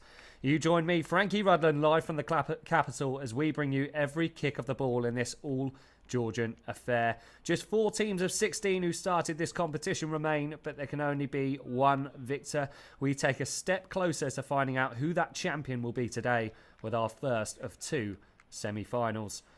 BetLive scraped through the last round by the seat of their pants. A last-minute equaliser from Nika Pantsalaya and a chaotic soccer penalty shootout saw them snatch victory from the jaws of defeat against Spanish outfit Yus Scatti. Rewind had to survive a late scare of their own in the quarterfinals. Former Empoli and Palermo star Levan Makaledze netted for Crosty to bring the scoreline to 2-1 with just a few minutes to spare. But Rewind held on to get the job done. The time here is 8 o'clock in Tbilisi. The temperatures dropped slightly to 22 degrees and we're all but ready to get underway. Rewind, of course, in their blue shirts, black shorts and matching blue socks. And BetLive sporting an all-black kit with a splash of red. We will have one Georgian side in the final, which will no doubt please Soccer Georgia, who have organised this carnival of football alongside the International Soccer Federation. It's up to fate and Lady Luck to decide who that will be. Get comfy, because we've got a Saturday night special coming up for you.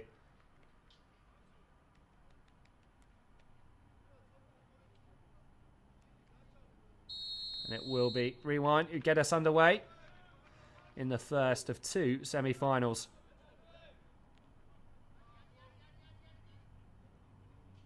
Of course, both BetLive and Rewind finished second in their respective groups. So they've already exceeded expectations by making it this far. That being said, of the sides who topped their group, only Samat remain. The quarterfinals saw Yus Scatti, Avant-Garde and Crosty all dumped out of the tournament. So we could have a real underdog story in the final.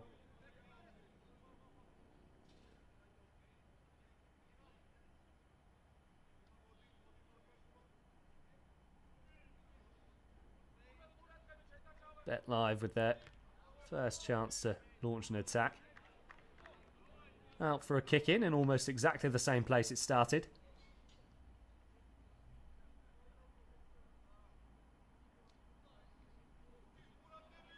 Let's try that one again. This time they do find feet. Neat running shot there by Kelakashvili. Blocked by the deep defence of Rabin. Shot from distance. Hashed away. Just another look at that one. Mazy run across the pitch. And a robust challenge in the centre of the pitch. Before the shot comes in, it's handled well. It's a low, bobbling effort. We've seen how much the ball can skip up off this turf. Very difficult for keepers to deal with. But he was able to match that one there.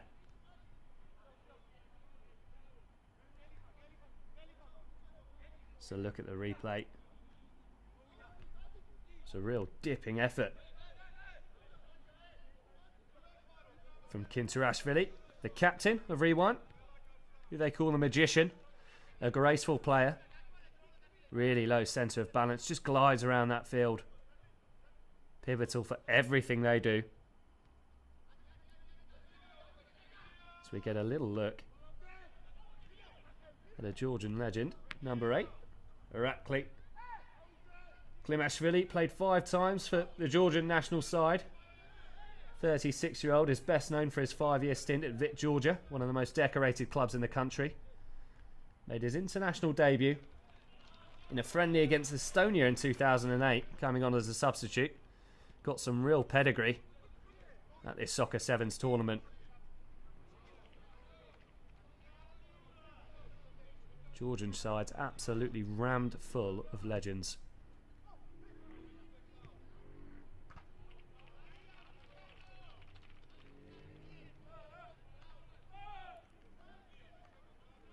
Shankford-Adzi will get us back underway from the goal kick. Neat little flick around the corner. The intention was there. But Klimiashvili just wasn't on the same wavelength.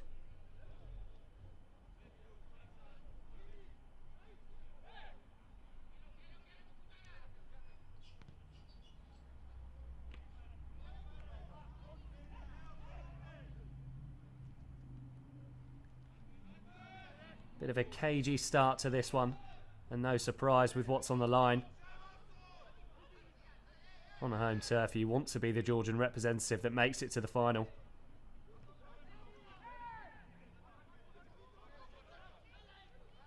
And once you enter that draw, there's every single chance you'll come out as the winner. Let's bet live, just enjoy a few touches on the ball from Campanazzi. Playing in triangles.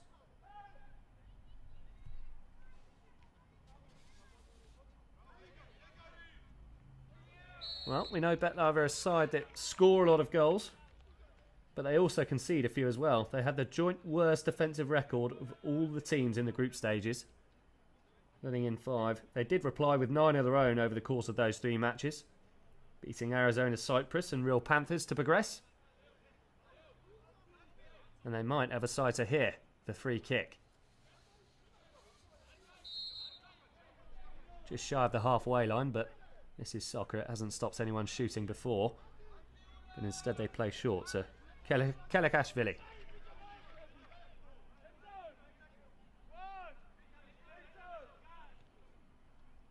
Rewind just chasing their opponents around the pitch as the volley is fired in.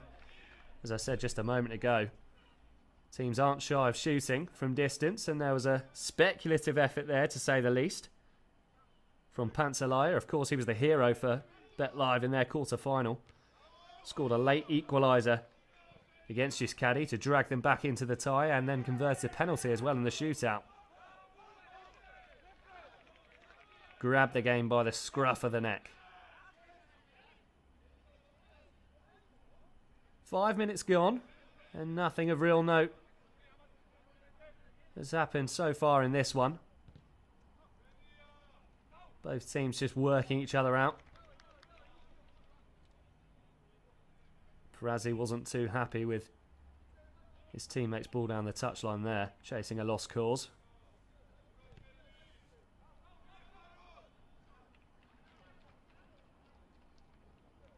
And that wasn't too smart either.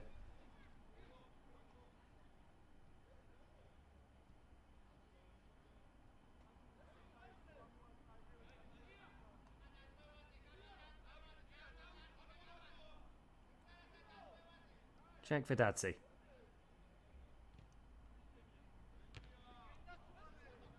His kick up filled, met by a thumping header.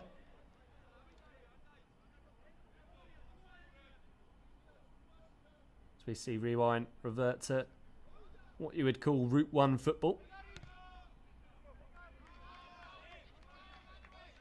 Neither side finding their rhythm or range of pass in this one so far. 7 minutes gone. And we're yet to see a moment of real quality. And can BetLive give us one here?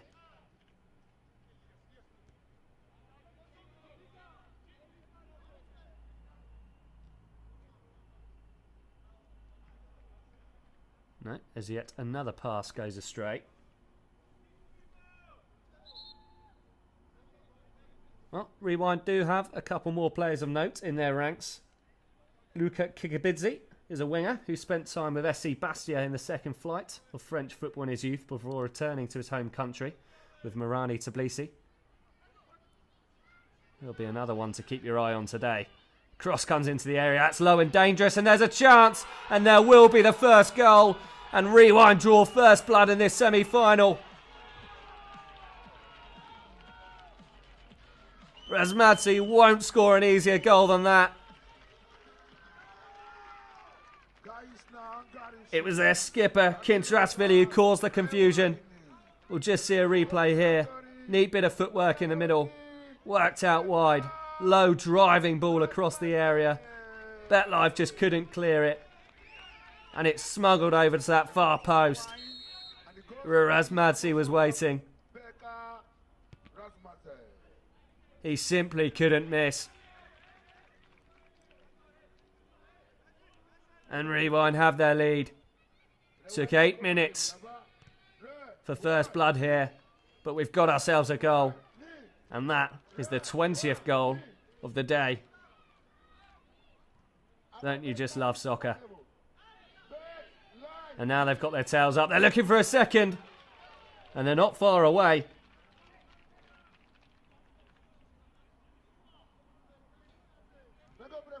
Just sliced across the ball.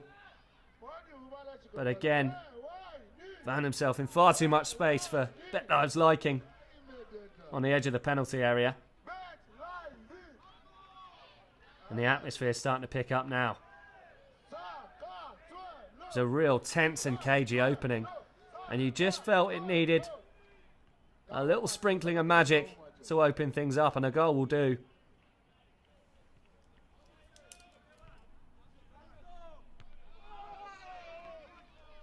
See the strength of Paradzi there.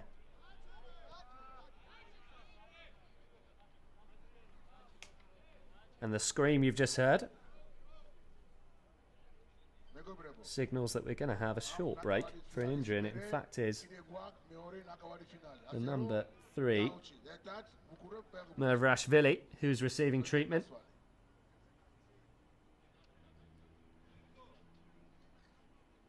Oh, Mervrashvili, another player who spent time playing professional football in Georgia, as we just get another look at that goal.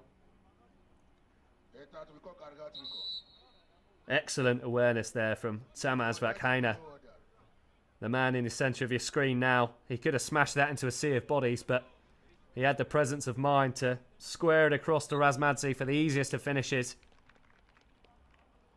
It's composure like that that wins you matches.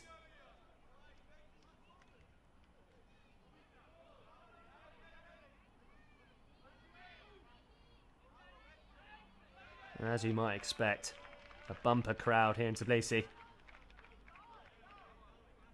So say two Georgian sides going blow for blow. One will be in the final. As it stands, Rewind are in pole position. But still 30 minutes of soccer to play, and it takes but a second for things to turn on their heads.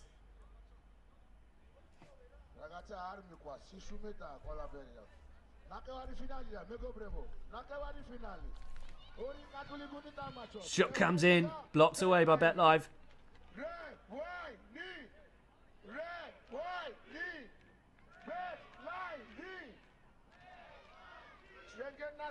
The stadium announcer finds his voice, described by Dan Shaw as the Georgian Shaggy yesterday. And every time you hear him, you find it hard to disagree. A perfect fit for the role. As BetLive attempt to launch a resurgence.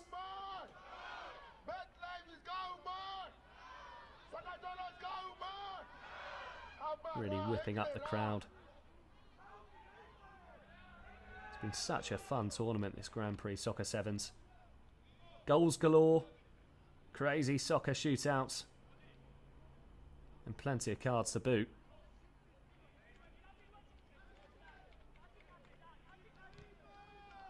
We see an excellent bit of strength there. Great bit of defending from Rewind to ease things out of play. And BetLive needs to get going, and they need to get going quick. Because Rewind have started to hit their stride.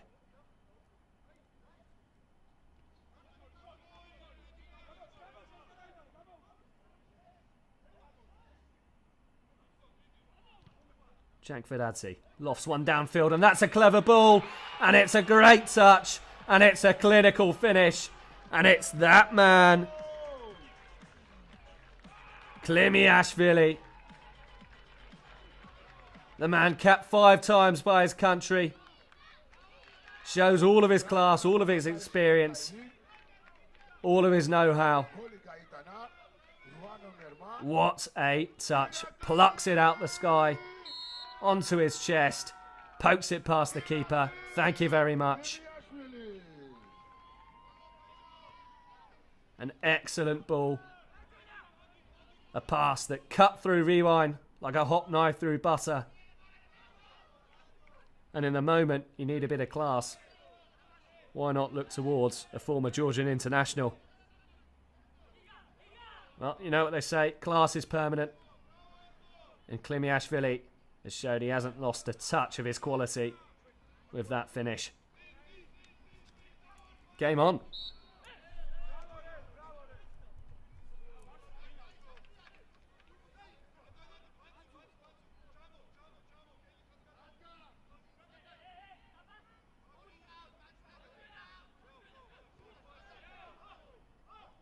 Rewind looking for an instant response again. Good feet from Vakena.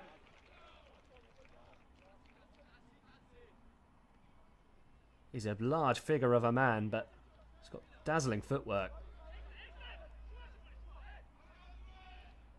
It's Nadaradze who chucked his body on the line. And Vikania's back on the ball. Neat little touch around the corner. Looking to make them tick, and the shot comes in. And that is an excellent strike. I was just praising him, Tamas Vakania, for his footwork. A quick shift onto that right boot. Bang! 2-1. Let's get another look at this. See you later. Wallop. Deadly. All in one movement. Power, precision, the lot. How's that for a Saturday night takeaway? Bang. Well, he assisted the first one and he scored the second. Tamas Vakania. Proving vital in this semi-final so far for Rewind. And the timeout is called. As I said, the temperature has dropped slightly to 22 degrees. But it's been a scorching few days here in Tbilisi. Of course, so difficult in tournament football of this nature. So mentally and physically draining. Both sides had to set aside the elation of winning dramatic quarter-final contests just hours ago and refocus their minds on the task of playing again in a semi-final. It's no easy feat. It's an emotional roller coaster, but one that Rewind are riding the smoother so far as they set up a wall from the kickoff, fired straight into their stomachs. Yet to see one of those work, but again, you'll never deter a soccer player from shooting, however far out. And why not? As we've just seen from Tamas Vakena. Sometimes when you try your luck, you strike gold.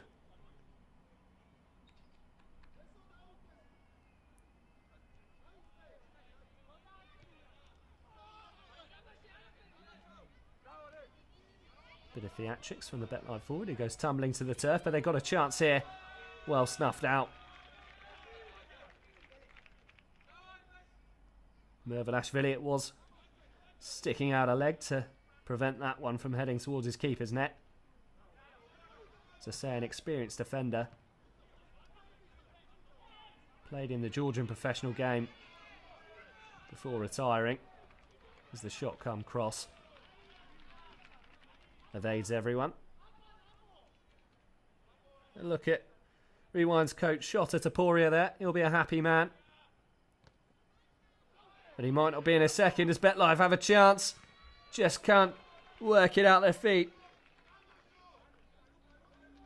Revizishvili it was who just stuttered as he looked to let fly. But they will have a kick in and the danger's not clear yet for Remin. Outside of the boot effort. Blocked by the face of a Remin defender.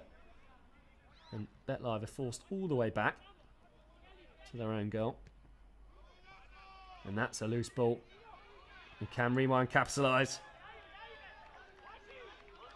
It's Ginikashvili who pounced on it, strode forward. Just couldn't find the finish to match.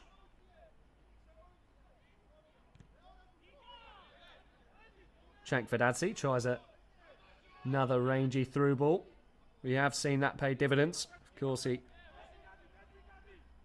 sets up Klimiashvili for their equaliser earlier on, but that one was way off its mark, and there's a loose ball that almost drops the Rewind in the penalty area.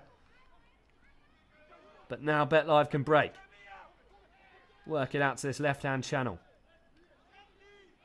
He's got a wall of blue shirts in front of him. There's Komisaradze, but manages to find his teammate on the opposite channel, who inadvertently dribbles the ball out of play and for a Rewind kick in. 17 minutes played, approaching the half-time mark. A minute time out Excellent defending to chest right. from BetLive. As another timeout is called.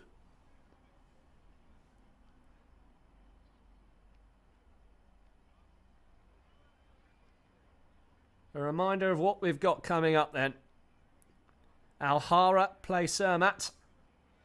Following this one, 9 o'clock the kickoff time.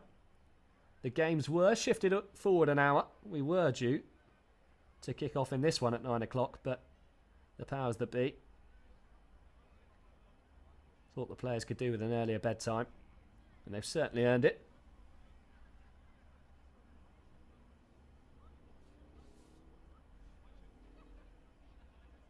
And this has been a well-fought contest so far. Rewind currently 2-1 up.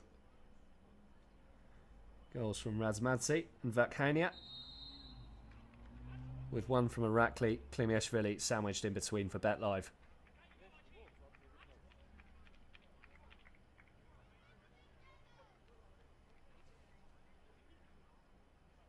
Such a beautiful ground, this.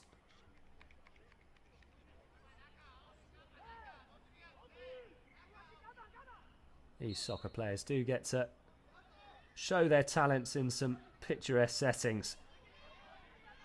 As Rewind look to wriggle through the BetLive back line, who stand firm on this occasion. Strong 50-50 challenge goes in. Officials not best pleased with Paradze, who's pleading his innocence. And rightly so. It seemed to be a tackle that was put in good faith. Nevertheless, BetLive have themselves a free kick. 2.5 minutes to go until the break. Chankvidadze, ball at his feet. Goalkeeper come playmaker, who's bagged himself an assist in this one. Volleyed forward by Rewind straight to the feet of BetLive in the centre of the pitch.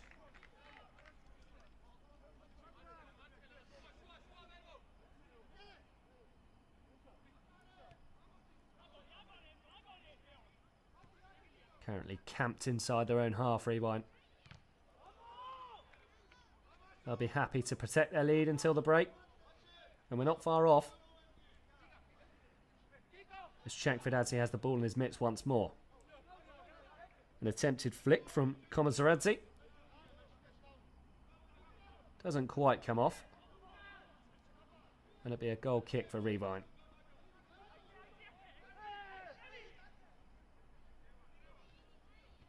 Surging run down that left-hand channel, looking to go all the way, but can't quite beat that last man.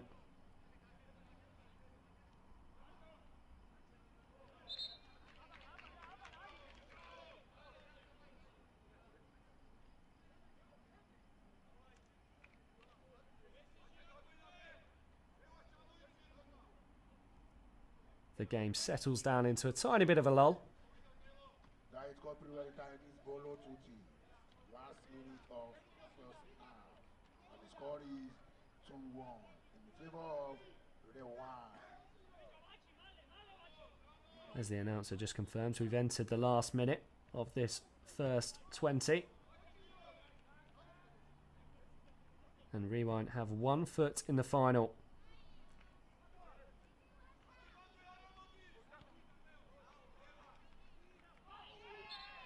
BetLive, though, as we know, are a team that refuse to be beaten. They are in this position in the quarter-final. And Nico Pansalaya had other ideas. Right at the death he equalised. Before a quite bonkers soccer penalty shootout. Saw them advance. Rewind. Is there a chance for one more before the break?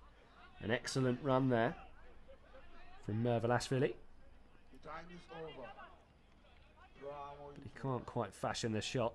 And that should just about be that for first half action. But not before a chance at the back post. That header, the final action of the half. Another excellent ball over to the back stick. Headed just wide, but the referee's whistle does blow. And at the break, Rewind do find themselves 2-1 up. They're heading for the final.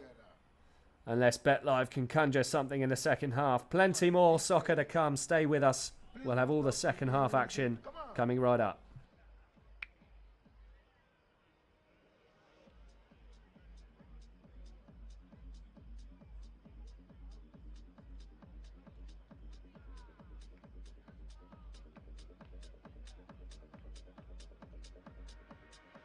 Come on, let's go.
Well, the teams are out for the second half. And a reminder that Rewind lead 2-1 heading into this second 20-minute period. And BetLive will start us off with a drive that goes way wide of the post. Beka Razmadze's opener was cancelled out by former Georgian international Irakli Klimiashvili before an excellent drive from Tamas Vakhania restored Rewind's lead. A place in the 2024 Grand Prix Soccer Sevens final at stake. Both sides have just 20 minutes to show why they're worthy of that coveted spot. Pressure's on. Good strength there from Mervelashvili to shove his man off the ball. The experienced defender.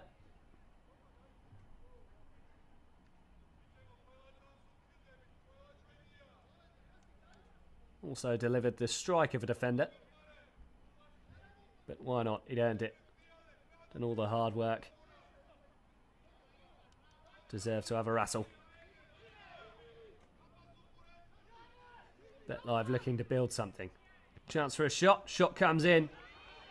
And Rewind could break. Just got the pass wrong there. Did Paradze. Yeah, Ginikashvili scampering away to his right-hand side. Just left a little bit too much on it. And it ran away from the Jinky front man. And that will be a foul. One that Georgi Mervelashvili commits himself. But he's come off the worst. Touch of cramp there for the Rewind defender. As I was saying earlier, playing so many games in such a short space of time, really tasking on these players. The heat has been scorching over the past few days here in Tbilisi. Highs north of 30 degrees. And these artificial pitches just kick up so much heat. And it's certainly taking its toll on Georgi Mervelashvili. Well into his 30s now, the experienced defender. Isn't the spring chicken he used to be, but plenty of experience.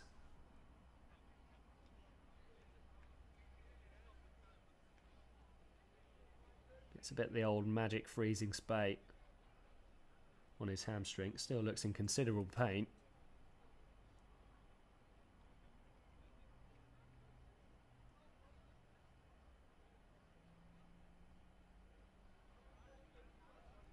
Well, while we've got a brief break in play, it's time to have a look at what's coming up. Omani side Alhara, who smashed Avantgarde 5-1 in their quarterfinal, will take on Samat, the Ukrainian outfit who are yet to lose a game. In fact, they've won every single match they've played in this tournament. As Georgi Mervelashvili is clapped off. Seems to be just a touch of cramp. Hopefully it's not anything more sinister than that. And the skipper, Kinsarashvili, comes on his place. As I was saying earlier, the man they dubbed the Wizard. He'll be hoping to cast some spells over BetLive in his final 18 minutes or so. And here he is now on the ball, looking to weave his way up that left-hand side. Just barged off it by BetLive. They're a big physical side. We've seen they like to go long. Straight from the keeper, it was Chenkvadadze's long ball that found Irakli Klimiashvili for their equalizer.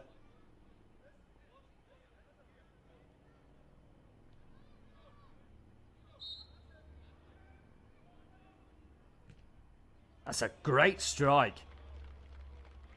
You can hear a few oohs from the crowd. Just tells you how close that was. Anja Paradze was scrambling. Look at that.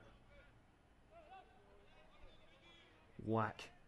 Ball stayed completely true as it soared through the air. A sign of a perfect strike. Tell you what, that was a couple of inches to the left. Anja Paradze could have been in trouble.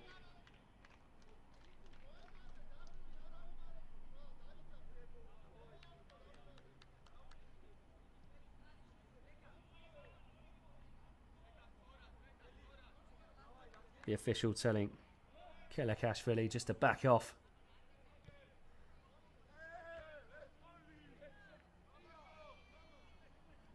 Worked out well on this left-hand side.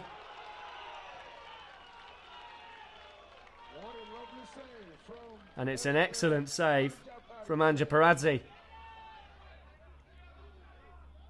Tell you what, that drive was so clean, so quick. Lost sight of it for a moment. But there's the equaliser. And Bet Live are back in this one. Never write them off. Never count them out. It's Emza Nadaradze who produces the goods for his team. 2-2.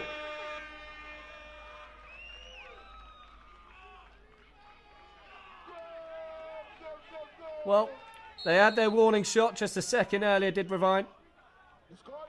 Is a corner played short. And what a finish.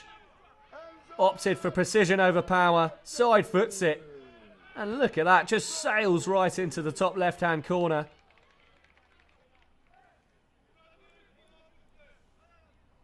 Excellent technique from Emza Nadaradze.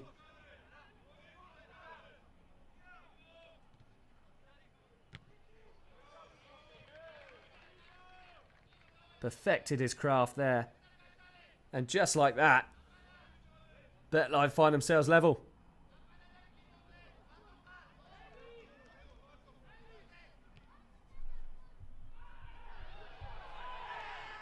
Screams for a foul there from both the crowd and Bet Live's players. And since they didn't get given that one, and I imagine they may challenge if something happens here. Rewind earn themselves a corner. And as we saw in the first half, it takes a goal to spark things into life. There's a fairly slow and melodic opening few minutes in this second half. But an Emza Nadaradze stunner has injected some juice back into this tie. Short corner. Just about kept hold of by Ravine. And they earn themselves a free kick on that right-hand side. It's good footwork from Paradze. Was dealt a little bit of a duff ball by Ginikashvili. But he made what he could of it.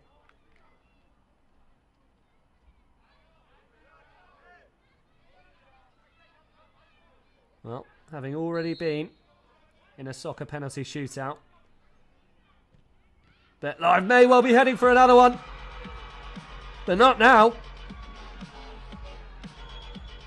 Just as they clawed themselves back into this contest, up pops Becca Razmadze. A poacher's finish from a defender. Flashed across the face of the box from Georgi Ginikashvili. And Razmadze was waiting. Just look at that. Starts his run at the back post, gets in front of his man, flicks it round the corner and into the back of the net. Short, sharp piece of movement. So simple, so effective. Just watch how he pops into your screen here. Makes a run from that back post. One touch, the deftest of touches. 3-2.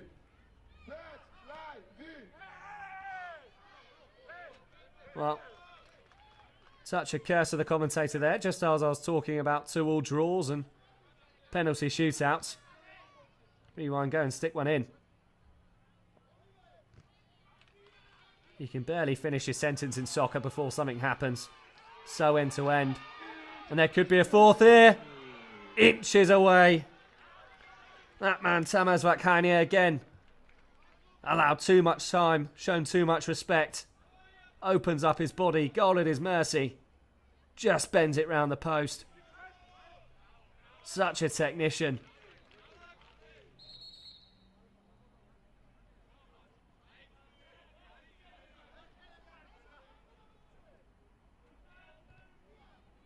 This game swinging one way to another.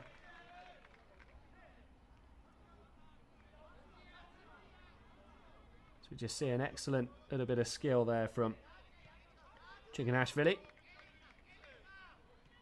And the goal scorer, Emzar Nadaradze, who will hope his stunning effort wasn't in vain come the end of this encounter.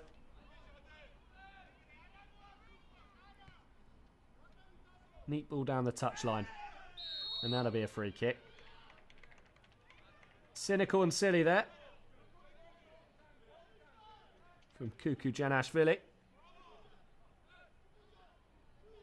There was nowhere for the BetLive forward to go. He was just awaiting that contact. And the contact came.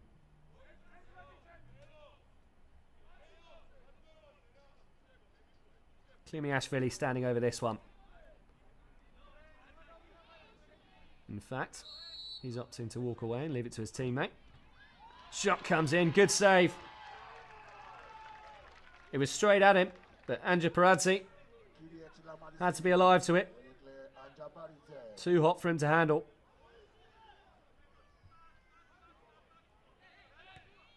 BetLive aren't giving up without a fight. And while we're showing that replay, it looks like the keeper's made another stop. Well, here it is. Nadaradze looking to add to his tally. That one even further from goal. It would have taken some effort to beat the keeper from that range, but we know we've got it in his locker. We've seen it.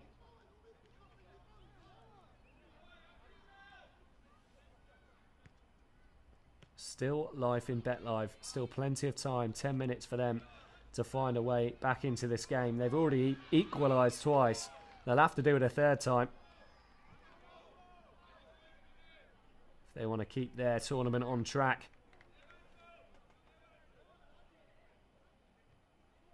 Well, I was talking about how mentally draining such a quick succession of games can be.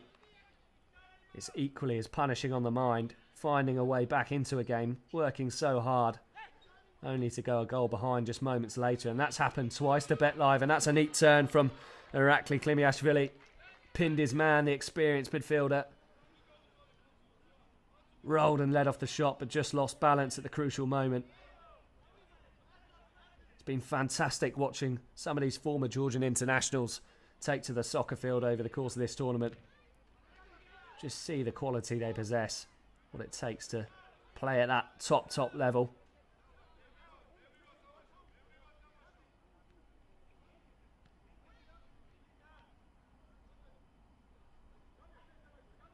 Must be such a treat for the home crowd to see players that have represented their country on the largest stage there is turn out for them just a few metres away from the stands, and that's a cheeky little nutmeg, but cut out well and lofted down the touchline.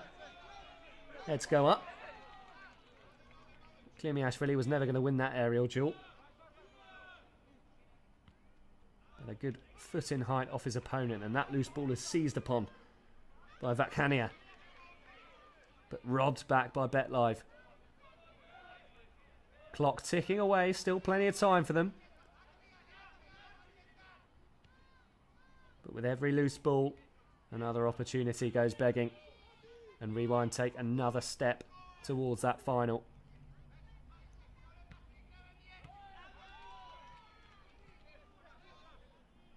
Nadaradze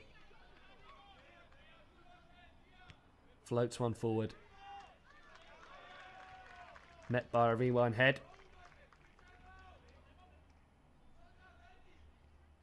Kick in for BetLive in a dangerous position.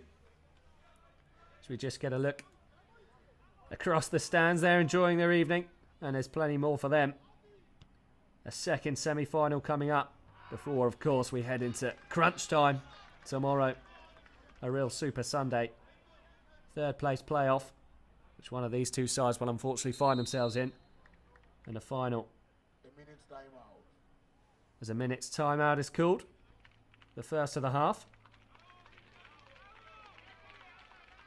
Rewind getting a warm applause from their supporters.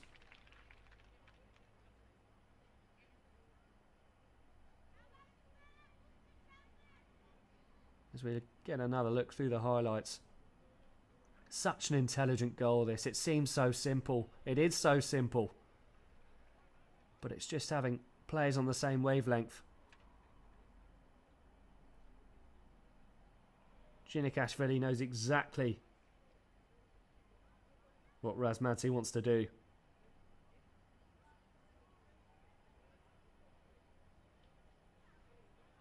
And look at that. Technique perfected.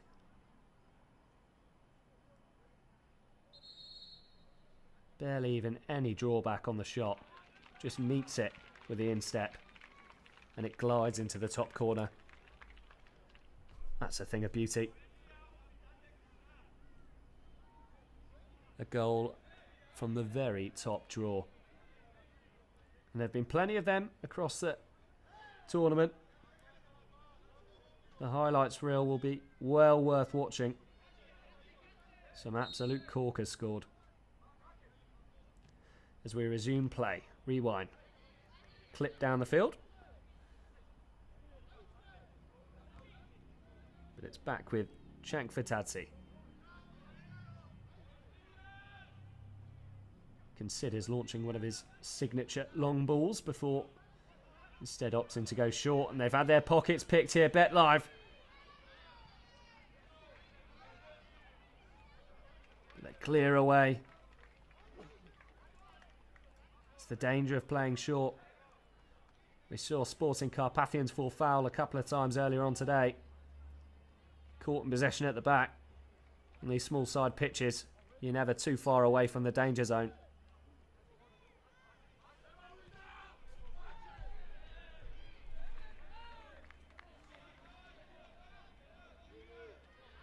Chankvatadze considers taking that kick in. He has a brief moment of realisation how far he is away from his own goal should anything go wrong.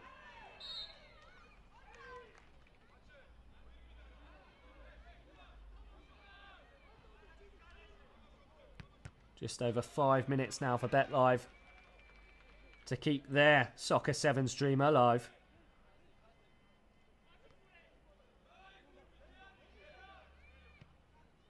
What can they conjure? Another long ball. Punched nervously away. Chance is there. Shot comes in. And Chaparazzi makes up for his error.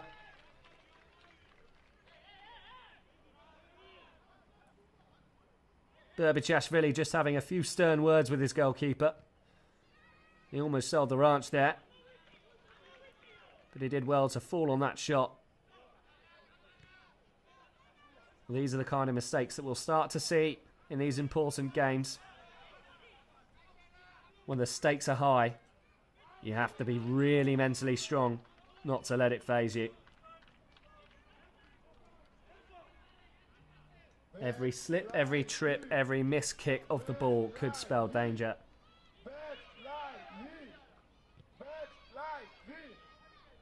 So the announcer just tries to whip up a little bit of support for Bet Live. They need all the encouragement they can get there to tunnel their way back into this contest. They need something. They've got less than 5 minutes on the clock. And currently they're staring at the prospect of the third place playoff. A game that no one wants to be involved in. And it's spilled by Anchaparadze. And cleared away. It wasn't a confident spot. It wasn't a confident stop, rather, from the Rewind keeper. As the fans chuck another ball onto the pitch. Presumably Rewind fans. Because Bet Live wanted to get this one back underway. Ball into the box. Read well by Chakadaladze. Just another look at that strike. It's a clean effort from Campanadze. The angle was against him, but with a run of Klimiashvili, Almost blindsided the keeper. Danger still not cleared. Corner ball, and they try exactly the same routine. But this time, Nadaradze gets his effort all wrong. Well, it was almost carbon copy of the absolute worldie he scored earlier. Same ball to the edge of the box, same position, same technique. But that time, he got it all wrong. They do say lightning never strikes twice. And Rewind will be hoping that's the case. As here is that man, Nadaradze. Nudges it forward and another thumping tackle comes in. Picked up by the skipper. Neat little bit of skill. A few fierce tackles go in, but Rewind happy to play on because they work their way up the touchline through Razmadze and earn themselves a corner. Razmadze, of course, who's netted a double in this one. 2 poachers finishes. The first crept in at the back post to tap into an empty net, and the second a really intelligent run from a corner ball, or from a free kick rather. But that pass wasn't too intelligent. Just played it straight for his own corner, out for a kick-in. And a minute's time out is called. I'd imagine it's Rewind who have signalled for this one. Coach Shota Tapuria will want to get some final words into his team before they look to see out this final 2 minutes or so. They're almost there. They've almost done it. So say, not a side that you would necessarily have expected after the group stages to make it to the final. They managed just 1 win and a draw in Group D. And many would have been surprised to see them edge past Crosty in the last round.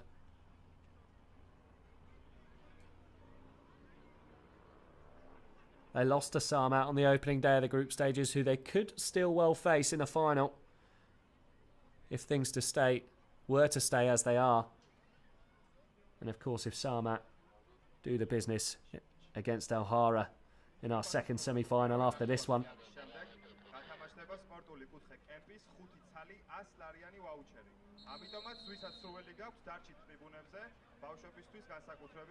But of course, tournament football, the objective is escape of the group. It's not how you start, it's how you finish. And Rewind are currently finishing very, very strong. 3-2 up. Little over 2 minutes on the clock. Of course, there's no added time in this tournament. Once that clock hits 40 minutes, that's your lot. Game over.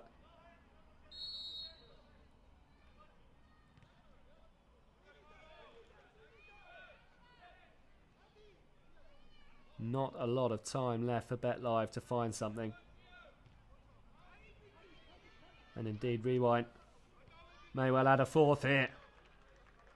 That Canier's ball just had too much on it for his teammate. Looked for a moment like a position of real danger. They had a 3-2 overload. There's a loose pass there from Nadaradze, knocks the cameraman's camera over. He just about recovers it before any expensive equipment is smashed. Occupational hazards of pitchside filming, I suppose.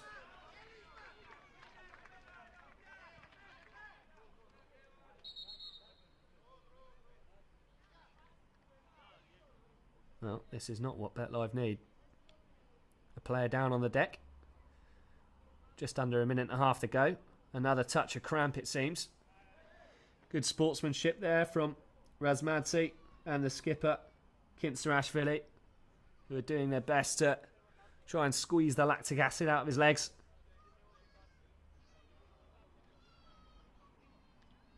Those players really starting to feel the toll of 2 games, 2 intense games in one day. They've had to put everything they've got into every minute of these 2 ties. You can't switch off in soccer. You don't get a break.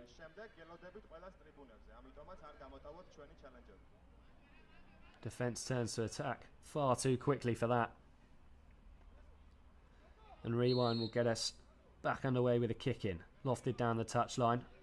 Loose touch from Vakania, who's usually so assured with the ball at his feet. And as we've seen quite a few times today, BetLive have sacrificed their keeper for an extra outfield player.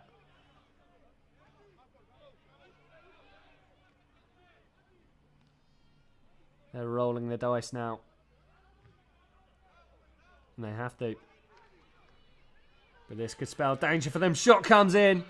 And with no gloves on, their makeshift keeper makes an excellent save. Well, there's a little smile on his face underneath the grimace. I think he's secretly chuffed with his efforts there. Gets down really well to block Kintarashvili's effort. Just bobbled up in front of him, but kept his eye on it all the way. And can BetLive come forward now? Snuffed out really, really smartly by Kukujanashvili.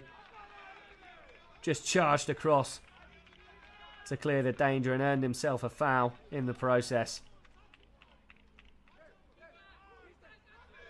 It's the kind of commitment you need. And the timer has hit 40 minutes. Rewind have almost done it. Surely this is BetLive's last chance to launch an attack and they squander it. Instead, Rewind could have themselves a fourth. Not with efforts like that. They've just got it all wrong, but it won't matter. The full-time whistle blows. Rewind players sink to their knees. They've made it to the final of the Grand Prix Soccer Sevens. You can see Kukujanashvili, or sorry, I should say it's Marvelashvili, hobbling across the pitch, carrying an injury, but he wants to celebrate with his teammates. Look at them huddling together there, all as one. They know how much this means. They've made it to the final. Well, for BetLive, it's heartbreak. A place in the third place playoff awaits. A game no one wants to take part in. But they've been worthy contenders. They put up a really good fight. But they just couldn't live with the quality of Rewind. So, we know one finalist who will be the second. That will be decided in our next game. Alhara versus Samat. Kickoff at 9 p.m. Don't go anywhere.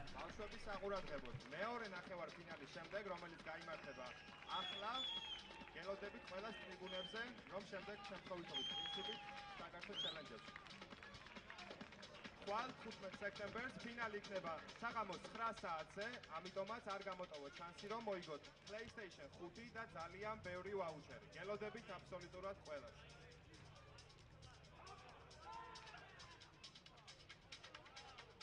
DJ, music, come on.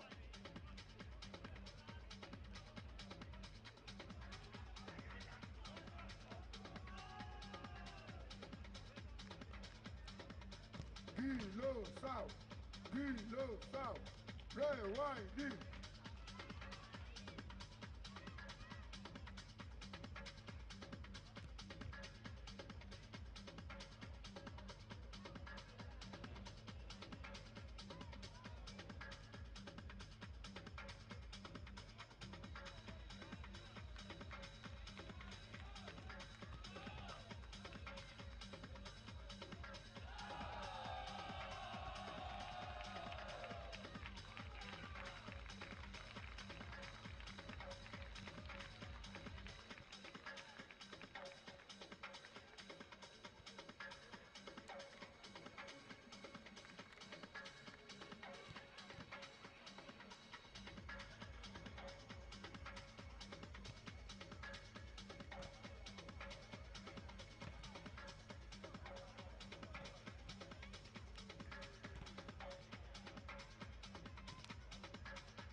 One semi-final down, one to go. Welcome back to the penultimate day of the Grand Prix Soccer Sevens, organised by the International Soccer Federation in partnership with Soccer Georgia.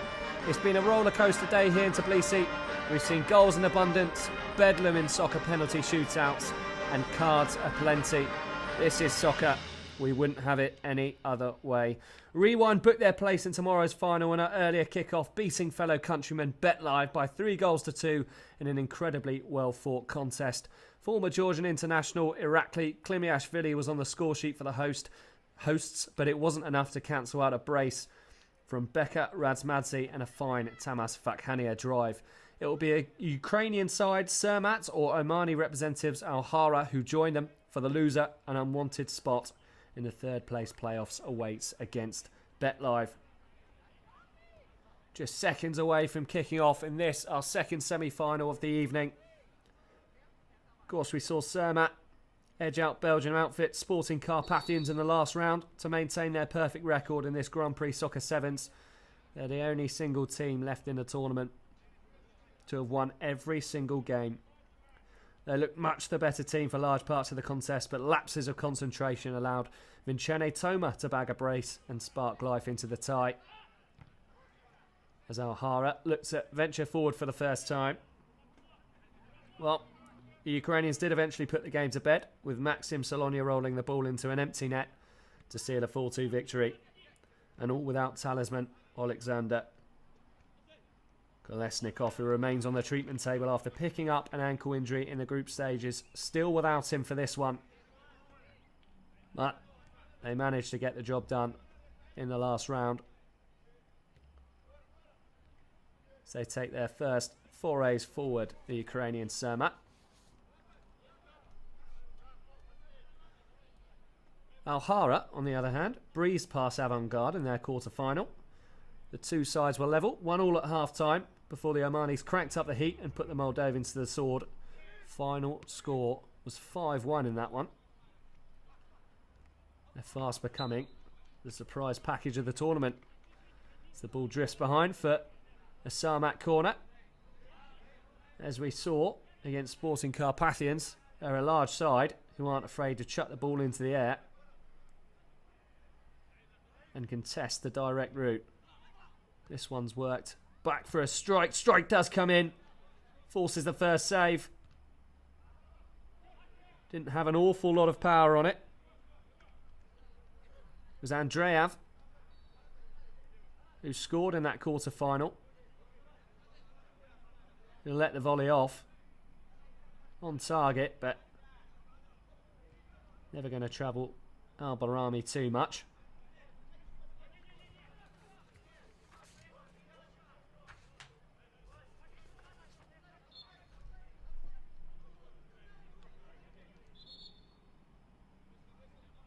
Samat with the kick in. Officials actually tell them they can advance further up the pitch, which is a rarity. Usually they're stopping players from stealing yards, as Andreev just gets his effort all wrong, spins over his foot, and Alhara can bring it away. Excellent tackle there from Samat, and a chance to break. Cuts in field, lets the shot off.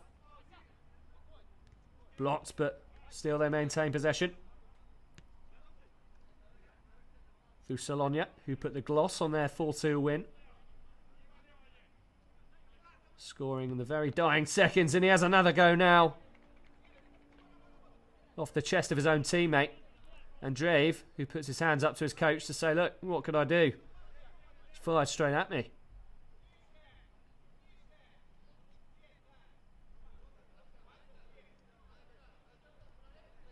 Well, if you tuned into the Golf Cup, you might notice a couple of familiar faces in this Alhara side. Both Al-Shamsi and Saeed Al-Shari featured for Oman in that tournament. Of course, Oman went on to win it on home soil, beating the United Arab Emirates in the final. The Omanis will, of course, be hosting again later this year as the Soccer World Cup heads to the Middle East for the first time in its history. A lot of excitement for that one. Well, not only did Al Shamsi appear for Oman in that Gulf Cup, he's also one to watch here today. He's had an excellent tournament. Really tricky player. Keep your eye on him, the number 8. Samat work their way up the touchline. Solonia's attempted cross. Just momentarily snuffed out by Alhara. Chipped into the box towards the back post. Strike comes in. Just evades the head of the Samat forward. Allowed to bounce in the middle of the pitch before it's finally brought back down to the turf by Podatsky.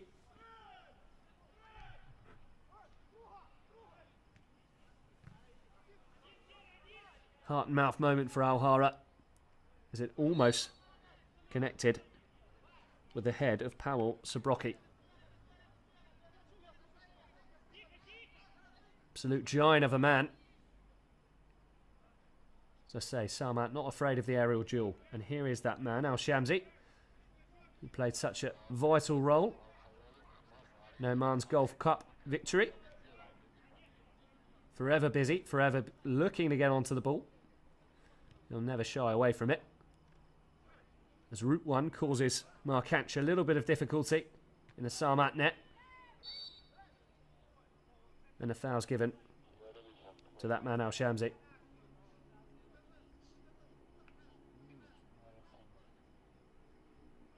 Just another look at that. Inches away from flicking it past Markanch, who committed to surging out of his goal.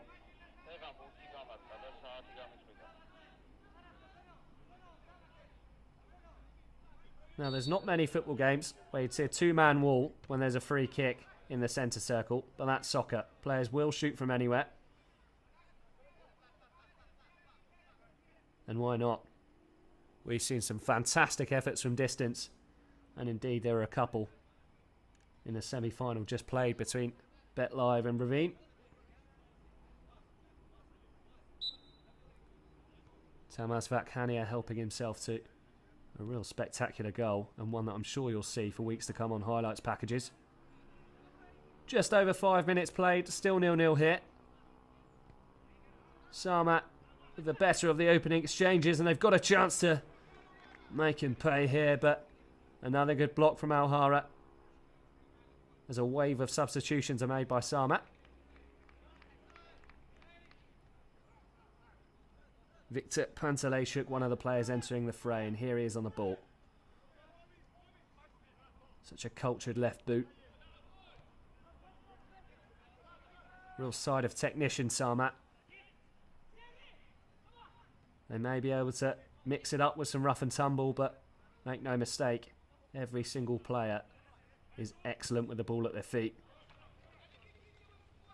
As Kudatsky just gets that shot all wrong. Don't be fooled by a relatively quiet first 7.5 minutes or so. We've seen that in plenty of these knockout games so far. It just takes a goal to spark things off.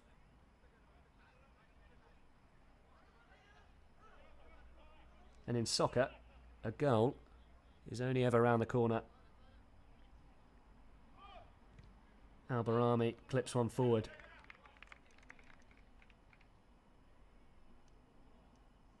I think Kathiri's going to do well to keep that one in play.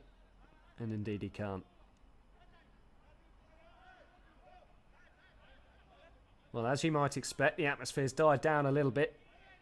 Of course, we had two home nation teams facing off in our first semi-final. Plenty of buzz around that one.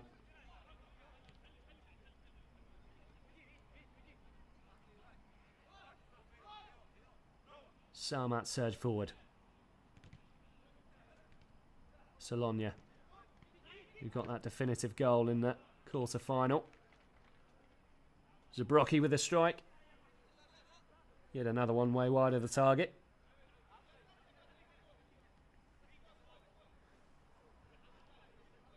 Well, it was a clean sweep for Samat in Group D. They beat Georgian side Ravine. on the opening day before following up with consecutive 3-2 victories over Mechanic of Turkey and Croatian outfit Teslas Barjarun. Of course, if they did make it through to the final, they'd be playing Ravine again and definitely hoping to repeat their group stage victory, as an awkward shot is just about dealt with by Alhara.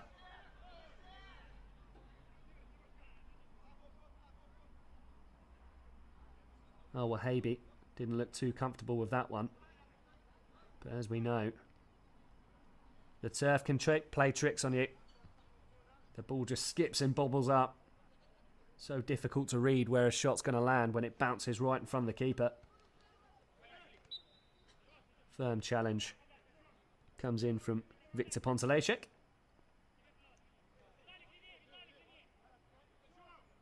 Their defensive general.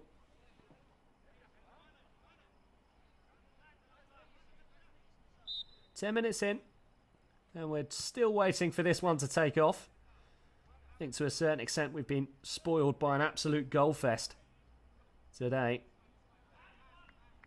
19 were scored before BetLive and Ravine added another 5 to that tally in our earlier semi-final. Where else would you find that but soccer?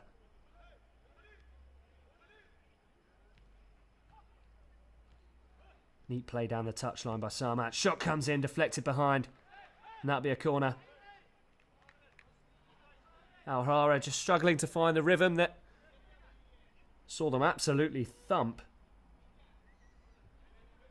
Avant-Garde in the quarterfinals. I don't think anyone was expecting a 5-1 scoreline in that one, as another strike comes in and yet again it's deflected behind for a corner.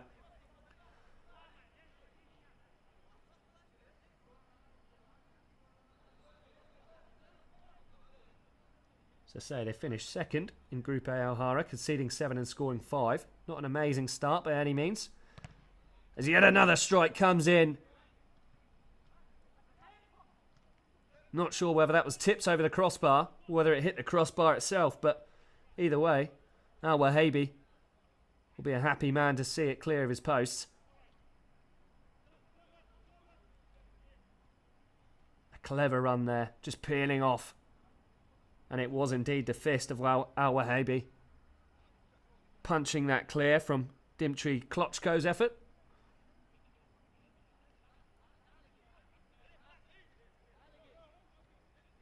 As I was saying, for Alhara, their objective was to merely escape the group stages.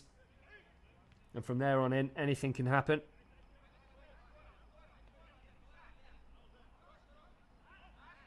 Three of the 4 teams who topped their group crashed out in the quarterfinals, so very much shows it's not how you start but how you finish. And Alhara will want to finish strong. That man Al-Shamsi on the ball. Al-Barami.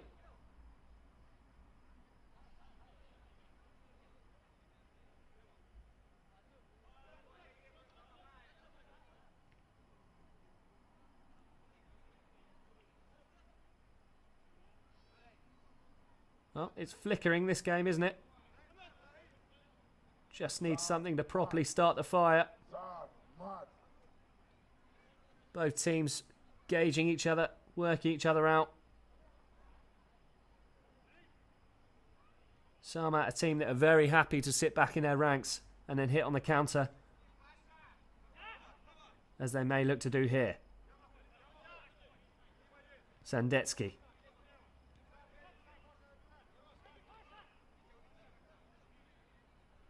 Neat run down the touchline. Can he keep that one in play? Yes, he can. Chance for a shot. Does shoot.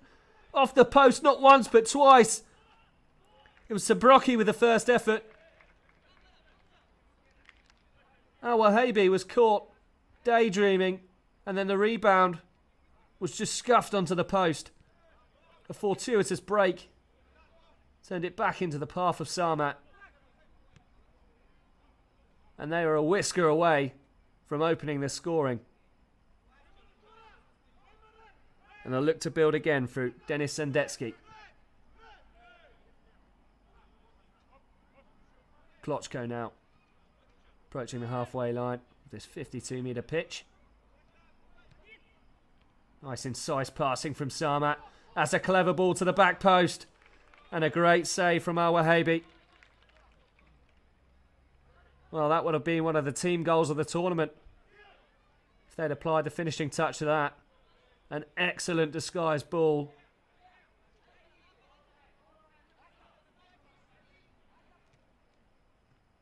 Danger not cleared. Pass turned into quite a neat first touch from Horsky. Samat starting to find their groove now. Work to the byline and they have themselves yet another corner. Alhara need to weather this storm.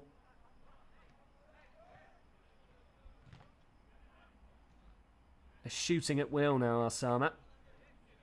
And earning themselves corner after corner. Almost a quarter of an hour played. Still 0-0. Not for the want of trying from Samat. As they claim for a handball. They've got a challenge. They can ask the officials to have a look at VAR if they feel aggrieved enough by that decision. Seemed their pleas were more hopeful. So it's picked up by Horsky. Again, neatly worked to the byline. And it was Zabrocky who was just let down by his first touch. And he's not best pleased with himself. And it seems they are going to challenge it. They're going to ask for the penalty, Samat.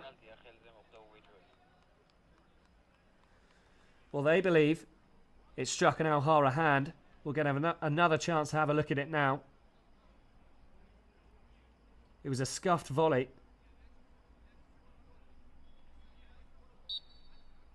And it was Kathiri.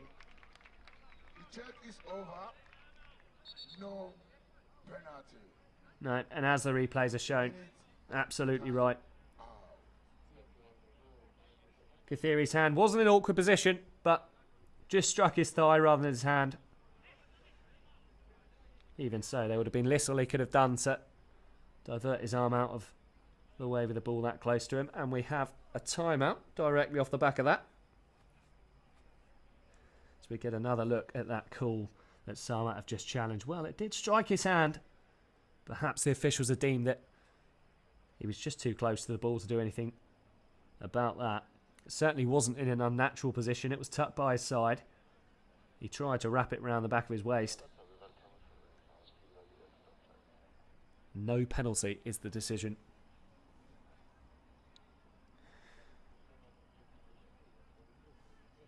Well, as I said earlier, Samat without their star man, Alexander Kaleshnikov, who hobbled off in their final group match against Tesla Spargerun. His tournament could well be over. Player of real technical quality with a vicious drive to boot. Scored the only goal for them on opening day and followed up with another against Mechanic on match day 2. And he was present for Ukraine in the World Cup final last year in Essen. They finished runners-up to Kazakhstan, but as we know, there's absolutely no shame in that. Kazakhstan absolutely dominant on the international soccer stage. And that's well claimed by Markanch, who launches one up the field and all the way through to his opposite number, Al Wahabi.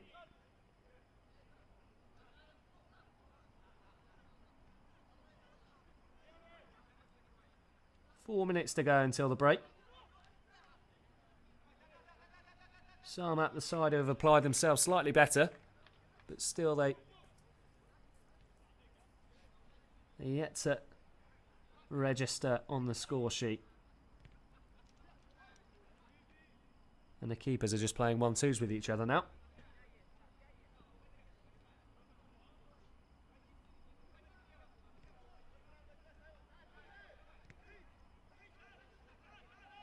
Zandetsky deep in his own territory, asking his players to show feet. I'd imagine both coaches will want to see slightly higher tempo from their side when they get a chance to have a proper discussion at the break. Gdatsky. Solonia. Can he find a way round? Devilish ball into the box. Awkwardly dealt with by Alhara. And still they ask questions, Samat.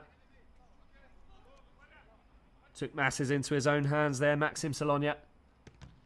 And there was a man lurking at the back post. If that ball wasn't dealt with. Samat just asked for the Alhara players to give them enough space to take this kick in. Effort from range. Way over the crossbar. That neatly sums up the theme of this first half. Some nice ideas from Samat, but the application just wanting.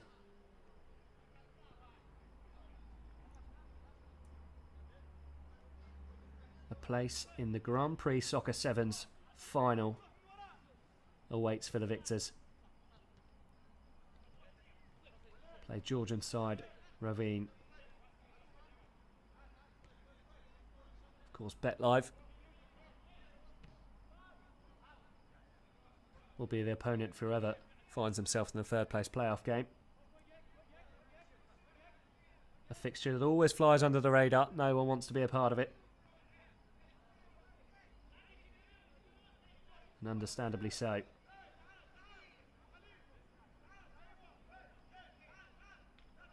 Samat looking to fashion one more chance before the break. And they won't do with passing like that. He's looking for Parol Zabrocki. And he's a big man, Zabrocki, but he's not that big.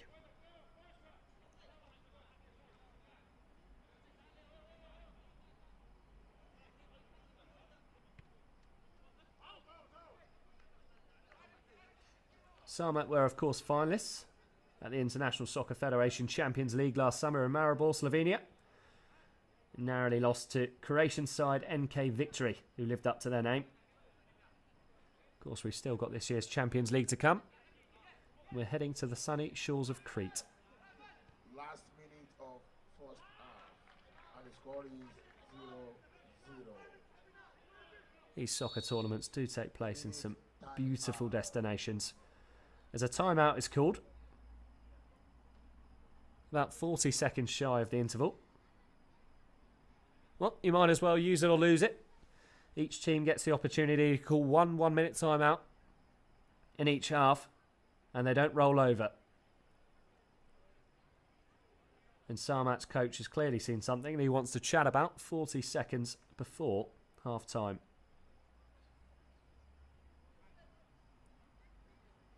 I did say he'd probably want to have a word at the break, but it seems it couldn't wait. The key for Samat in this one is just maintaining the concentration over the full 40 minutes. We know what they're capable of, but momentary lapses have let them down at times in this tournament. They have won every single game they've played, but they've lived dangerously at time. Their 3-2 group stage win over Mechanic, they almost let their lead slip away on a number of occasions. And they've taken a gloss of what should have been some quite comfortable victories.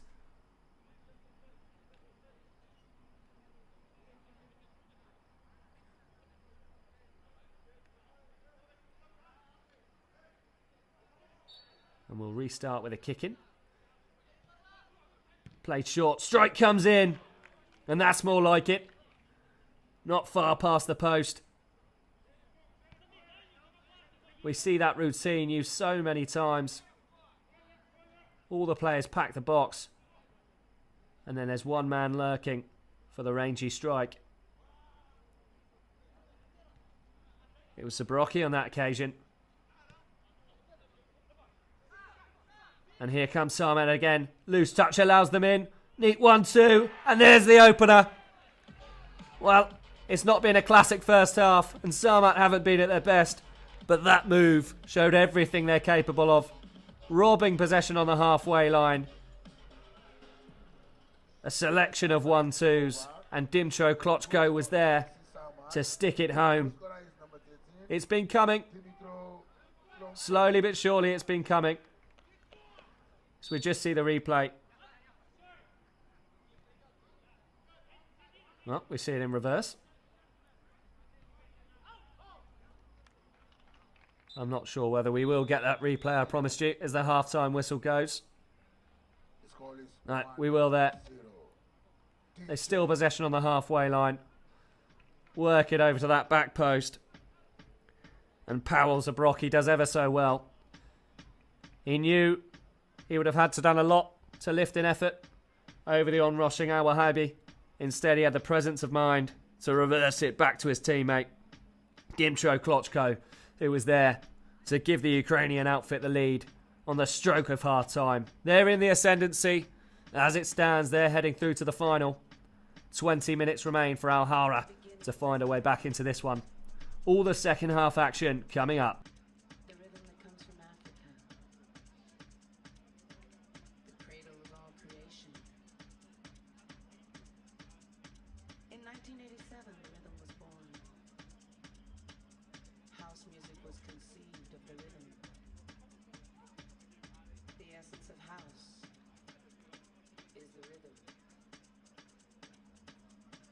The essence of house is the rhythm. This is house music. All I need's a good DJ like this one. Hey DJ, you know what I want. You know what I need. I need a fat kick.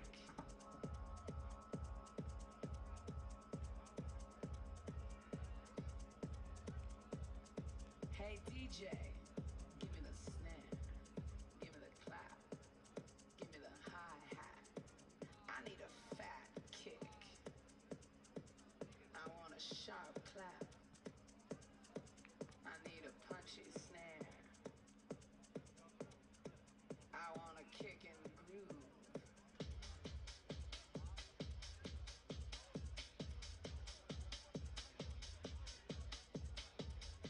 Now that we have the rhythm, what we need next to complete the groove is percussion. I'll take you back to the deep, dark jungle, Africa, the motherland. Don't be afraid. That's where we need to go to find what we need. The congas. King congas.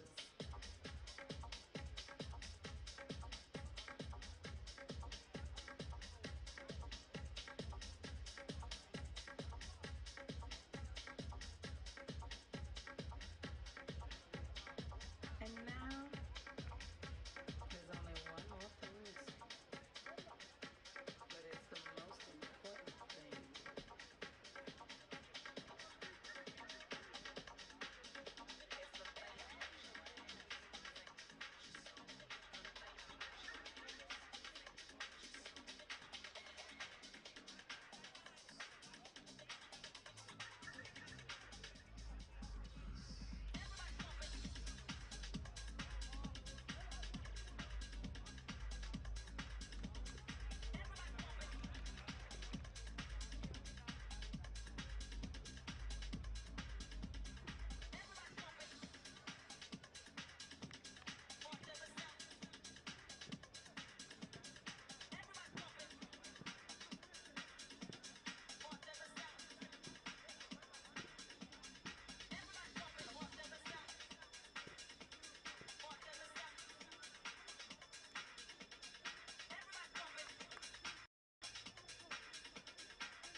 The teams are out here, ready for the second half, as we just enjoyed a little mini rave over the break.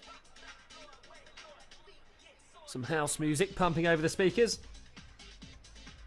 It is Samat who lead by 1-0. Alhara offering very little in that first half. And it was a Dmytro Klochko goal on the stroke of half time that puts a foot in the final for Samat. And they will be the ones who get us back underway with Powell Zabrocki.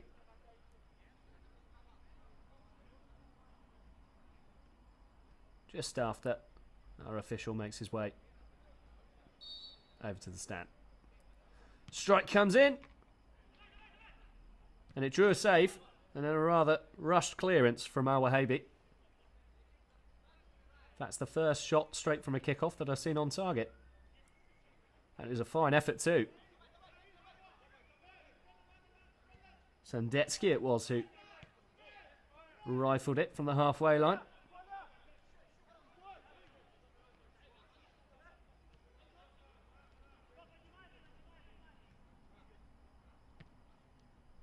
Chipped forward. Heads go up. Just slightly misread that, Vasil Horsky.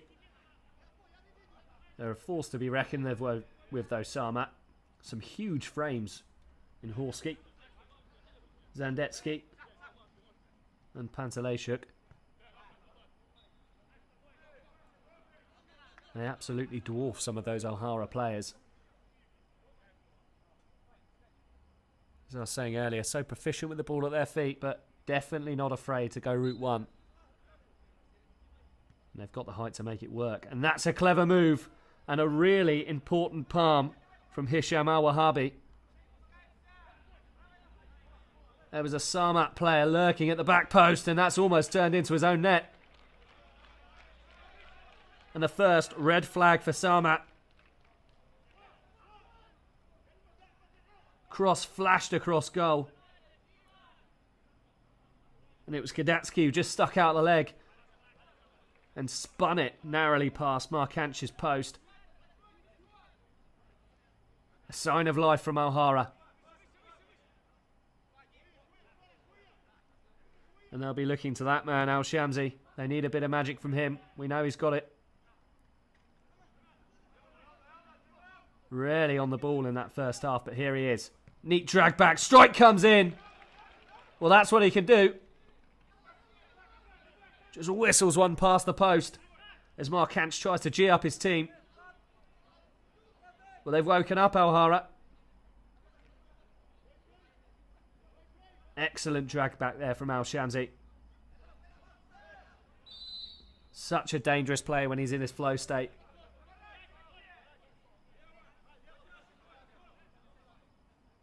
And he's given Samat a warning shot there.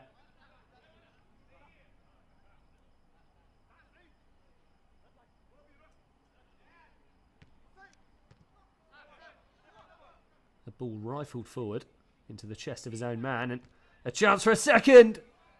Inches away. Well, Hisham Al Wahabi is a lucky man because he absolutely fired his goal kick at the chest of his own player.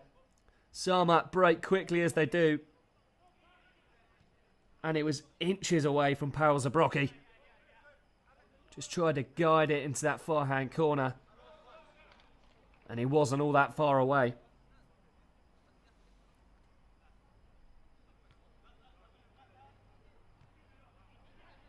They break ever so quickly, do Samat. We saw it for that first goal. And we almost saw a second there. Strike comes in. Again, unsure keeping from Al Wahabi. Too hot to handle. Forced to slide in to fully clear his lines.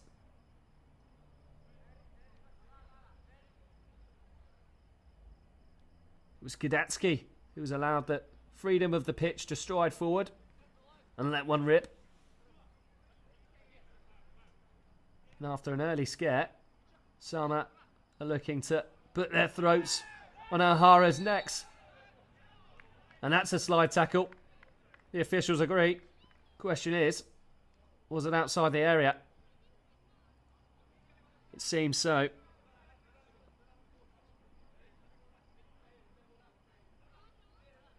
Kadatsky it was who was looking to shoot. And Al-Barami slid in, which of course you can't do. And it will be a free kick rather than a penalty.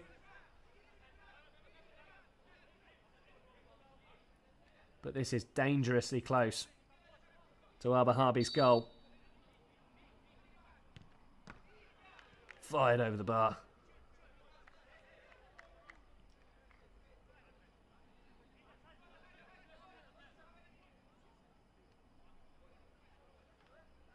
Well, it's a waste. Went for power there, Zabrocki. Corner's whipped in. Heads go up. A little bit of confusion between the Samat players as to who's going to take control of that one.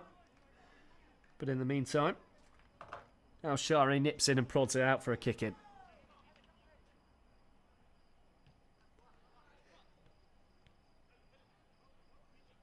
Alhara just seemed to have lost that vim and vigour that they came out with at the start of their second half as it's chipped forward all the way through to Alhara.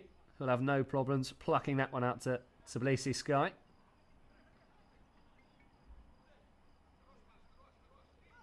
Neat footwork there, but it's seized upon so quickly and stabbed towards goal. And Alhara was backpedaling and he had to stick a foot out and divert that over his crossbar. They're living dangerously, Alhara. Samat press so aggressively. They press so high. You can't afford to give them a sniff.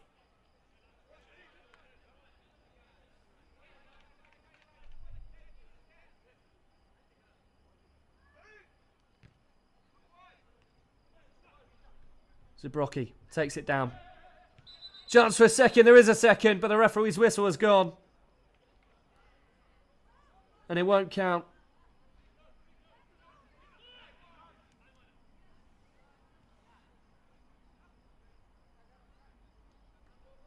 Pulled back for a foul, but it was a fine finish by Samat.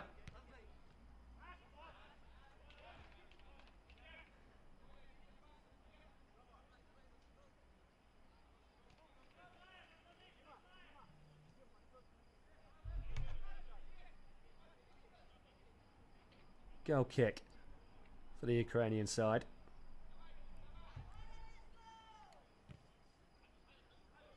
Launched forward, and again they try that tactic of plonking someone in front of the keeper and just firing directly at him. He's not the biggest man, Alhara. He's certainly smaller than some of the players in this Samat side. And that's a neat touch in field. Got players left and right. Opts for the shot. Smothered by Alhara and released quickly. Solonia it was who took that excellent touch in field and produced another stop from Alhara. Alhara really need to find their rhythm if they're to claw their way back into this one, as we just see the replay of Solonia's effort.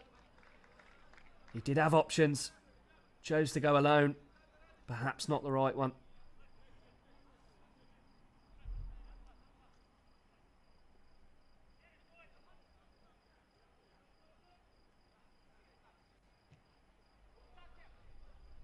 Clip forward, held up nicely by the Samat forward, and yet again, Alhara's called into action. He's touched the ball more than any Alhara player in this second half. There's a loose pass. It's played up the touchline by Sendetsky. Look at that, chested down whack.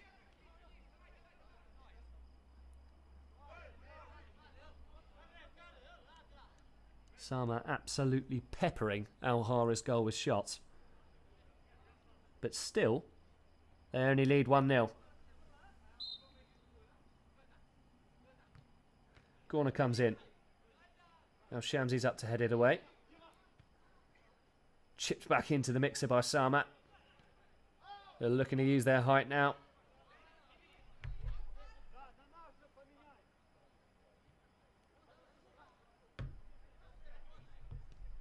And Samat can come again.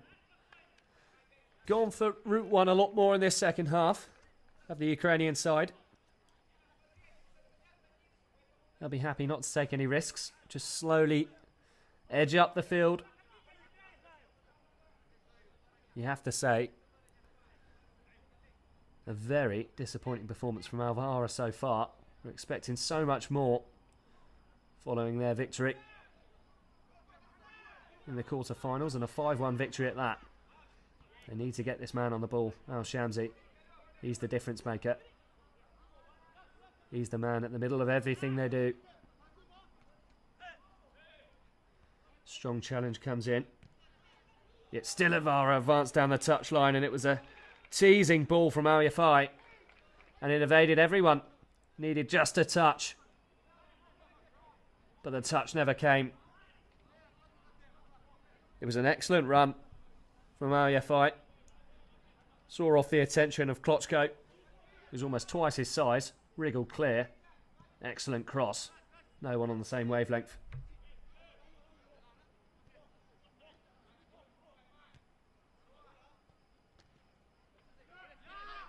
Ball spins high into the Tbilisi sky. And out for an Alhara kick in. 10 minutes to go. 10 minutes for them to find some inspiration. They've been seriously lacking so far.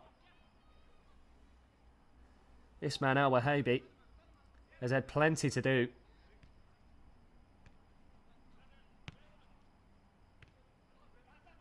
As another pass goes astray. Picked up by Samat. Pouncing on that loose ball as possession changes hands in the middle of the pitch. Neither side looking that settled in possession. Chipped forward, and here's a chance for a second. Lifted over the keeper and into the net. And that's two. Well, he's hurt himself in the process, Serhei Andreev. Took an absolute clattering from Al Wahabi, who charged off his line. But he's got his reward. Samat, 2 goals to the good. Route 1, a lofted ball. Al Wahabi charging out. And the deftest of touches from Andreev. How do you like your chips? Over the head of the keeper. And all he can do is turn and watch it loop into the back of his net. And you would have to say, barring a miracle, it looks as if Samat are heading to the Grand Prix Soccer Sevens final. And they've been good value for it. Just another look at that Crosty kick from Al Wahabi. Brave there from Serhei Andreev to get his foot to the ball, knowing that he'd probably be taking a clattering afterwards. It's over. And it's a goal for FC Samat. And despite Alhara's challenge, Samat's goal does stand.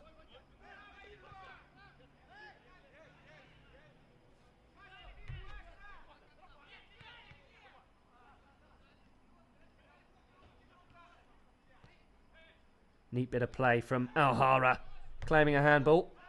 They've already used their challenge, so they won't be able to deploy another one. So the referee blows up for a foul. Just gives Al Barami a talking to. Quick feet there from Paolo Zabrocki. He can certainly shift for a big man.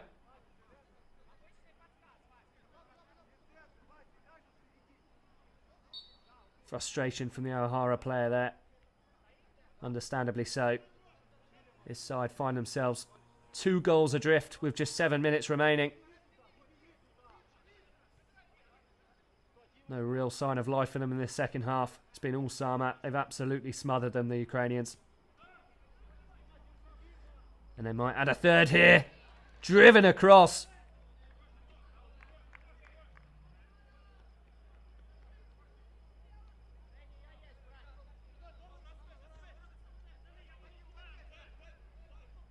And the question is, did that hit the foot of Al Wahabi before being diverted onto the crossbar? I think it did, in which case it's an excellent save from the Alhara stopper. Well, he's certainly not let his side down. Little he could have done about the 2 goals scored so far. There's another effort, is driven low, and once again he has to be equal to it. So Samat firing at will now, showing no mercy.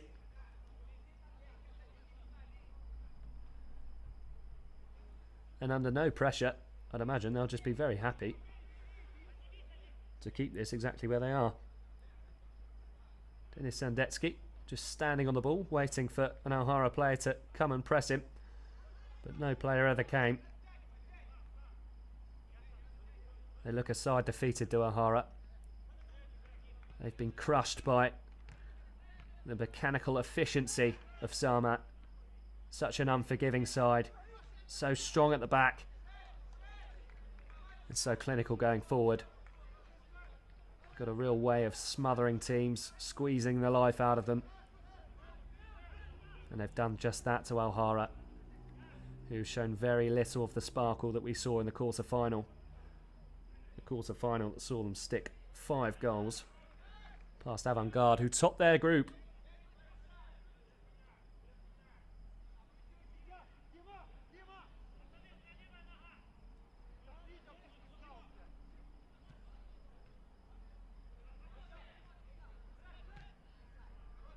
Samat lofted it forward once more. It'll be held up by Zabrocki, who just urged his teammates to calm down. He knows, as we do, there's just over 4 minutes left on the clock. And they're edging ever closer to a place in the final. You have to say, this has been all but routine for Samat. As I mentioned earlier, they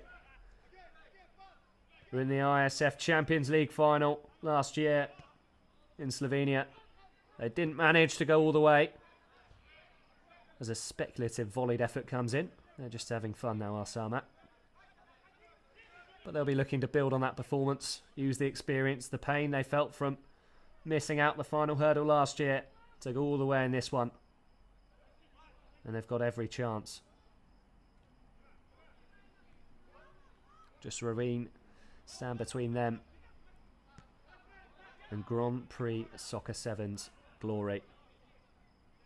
As it's lofted forward, plucked out the air well. Neat turn, could be a third. Just over the bar. Another example of Route 1 football used to full effect in soccer. It's a clever touch around the corner from Parol Zabrocki. Is this the third? No. Well, Solonia scored the final goal in their 4-2 victory in the quarterfinals, and he almost put the gloss on this one. But he just got his angles all wrong and rolled it past the post. And for now, the scoreline remains at 2. Zawa Habi joins his teammates as a makeshift outfielder. Now Shamsi. And that about sums things up for Alhara. A loose touch from Al Wahabi. The story of their night never really got going.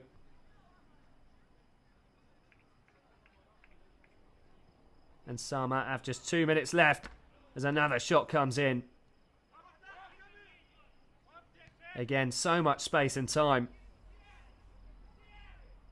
Just got the finish all wrong. So Wahabi urges his players forward. They need something and need something fast. Half cleared by Samat. Neat triangles of football, and that's an excellent touch to take quite a firm pass in his stride.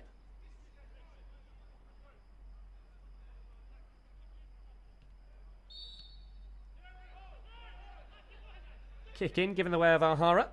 The official judged that Samat didn't have both beat before the back from the line when they took that one. And it's Al Shamsi. Switches play to Al Wahabi. Operating as a right back for the purposes of the last minute or so.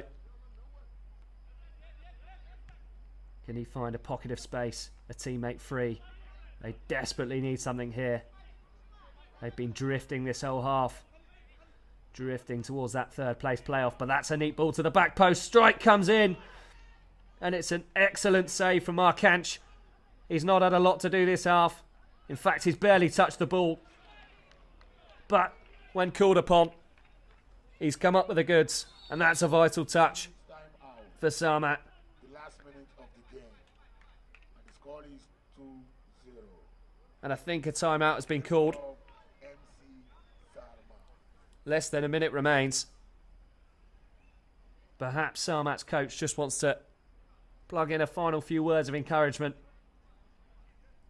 to help his team get the job over the line after just surviving a scare. Markanch with an excellent stop. Well, of course, when the whistle blows in a minute or so time, this will be our last action of the day. But cancel your weekend plans, because we've got plenty more coming your way tomorrow. We've got a super Sunday lined up, indeed. Kicking off with the third place playoff. And then the big one, the final. And for all intents and purposes, it looks as if it's going to be Samat versus Georgian side Ravine.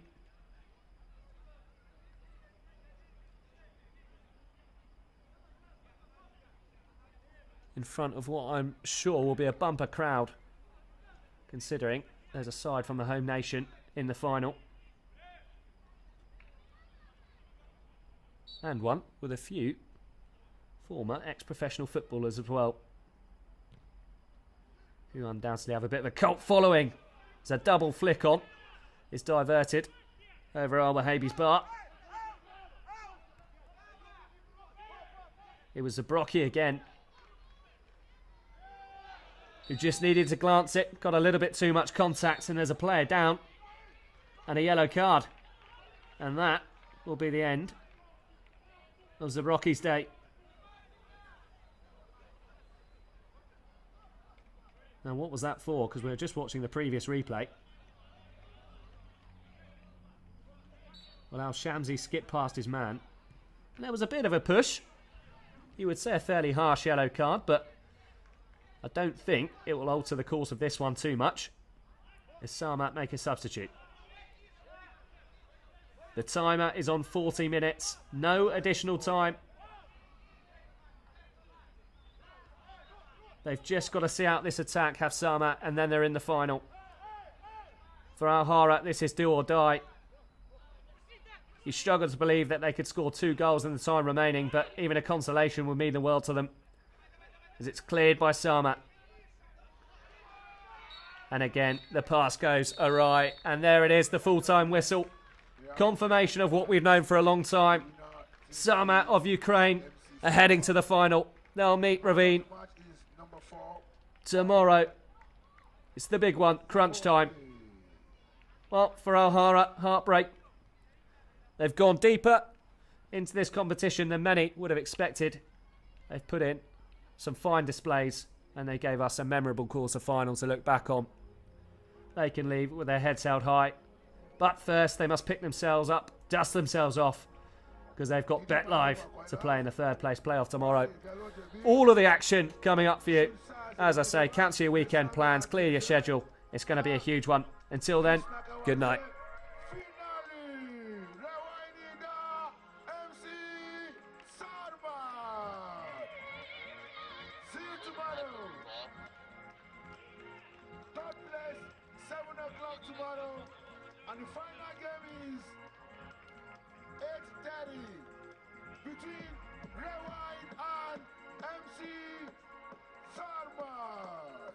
Good night, everyone. Bye-bye. See you tomorrow.